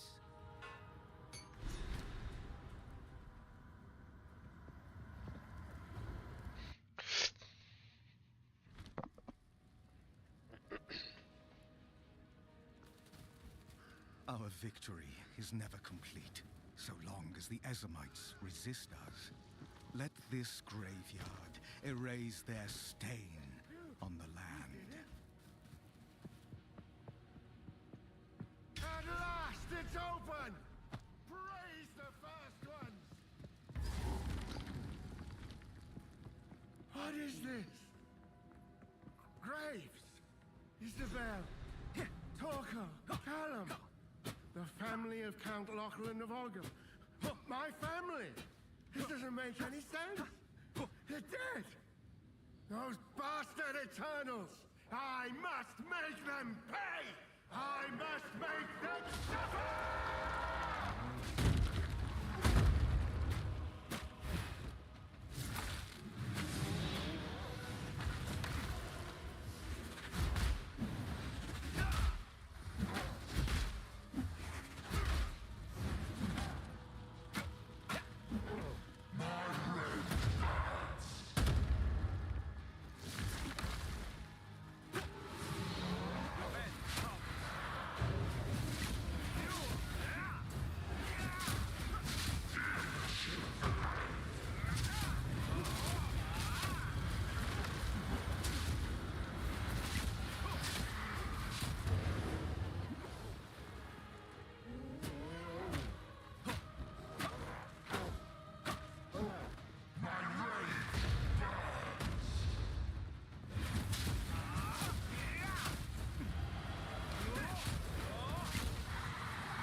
your family.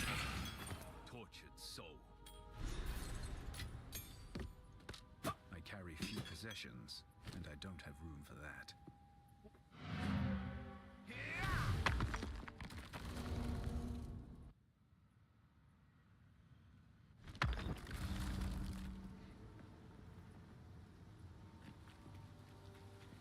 You found.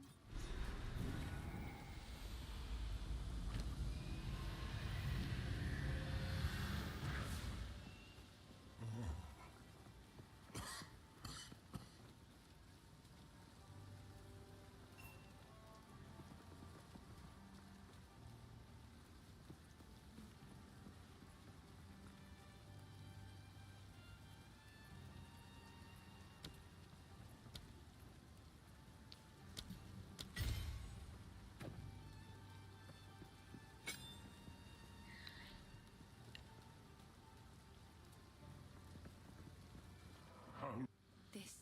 Yes. So.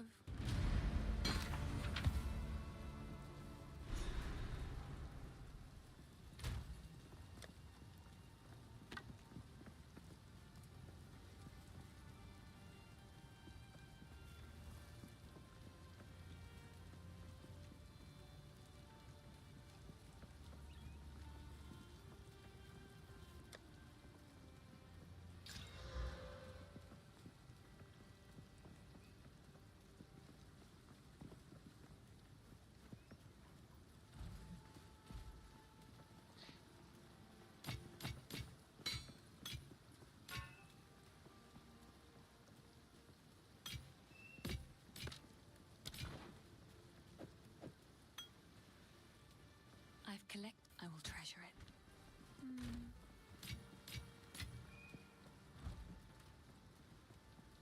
What do you need?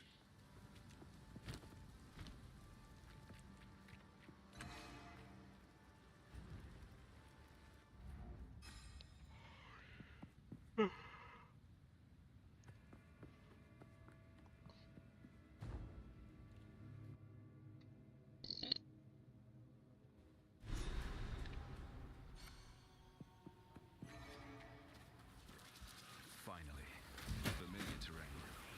They must be getting close to their village. Ravage!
few possessions, and I don't have room for that.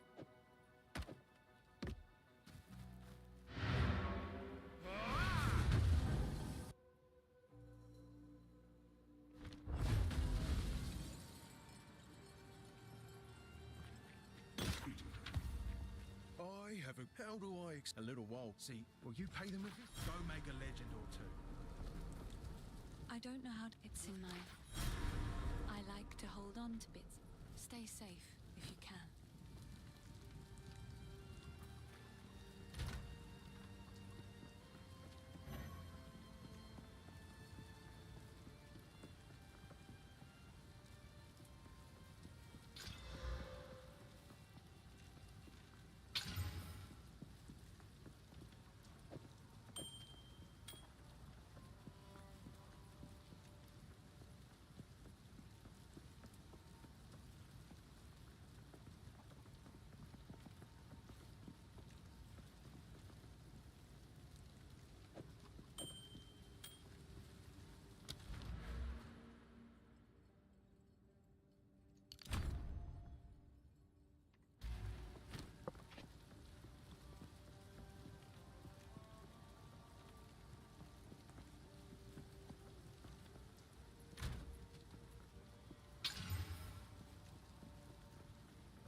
Okay, I'm gonna call it. Good night.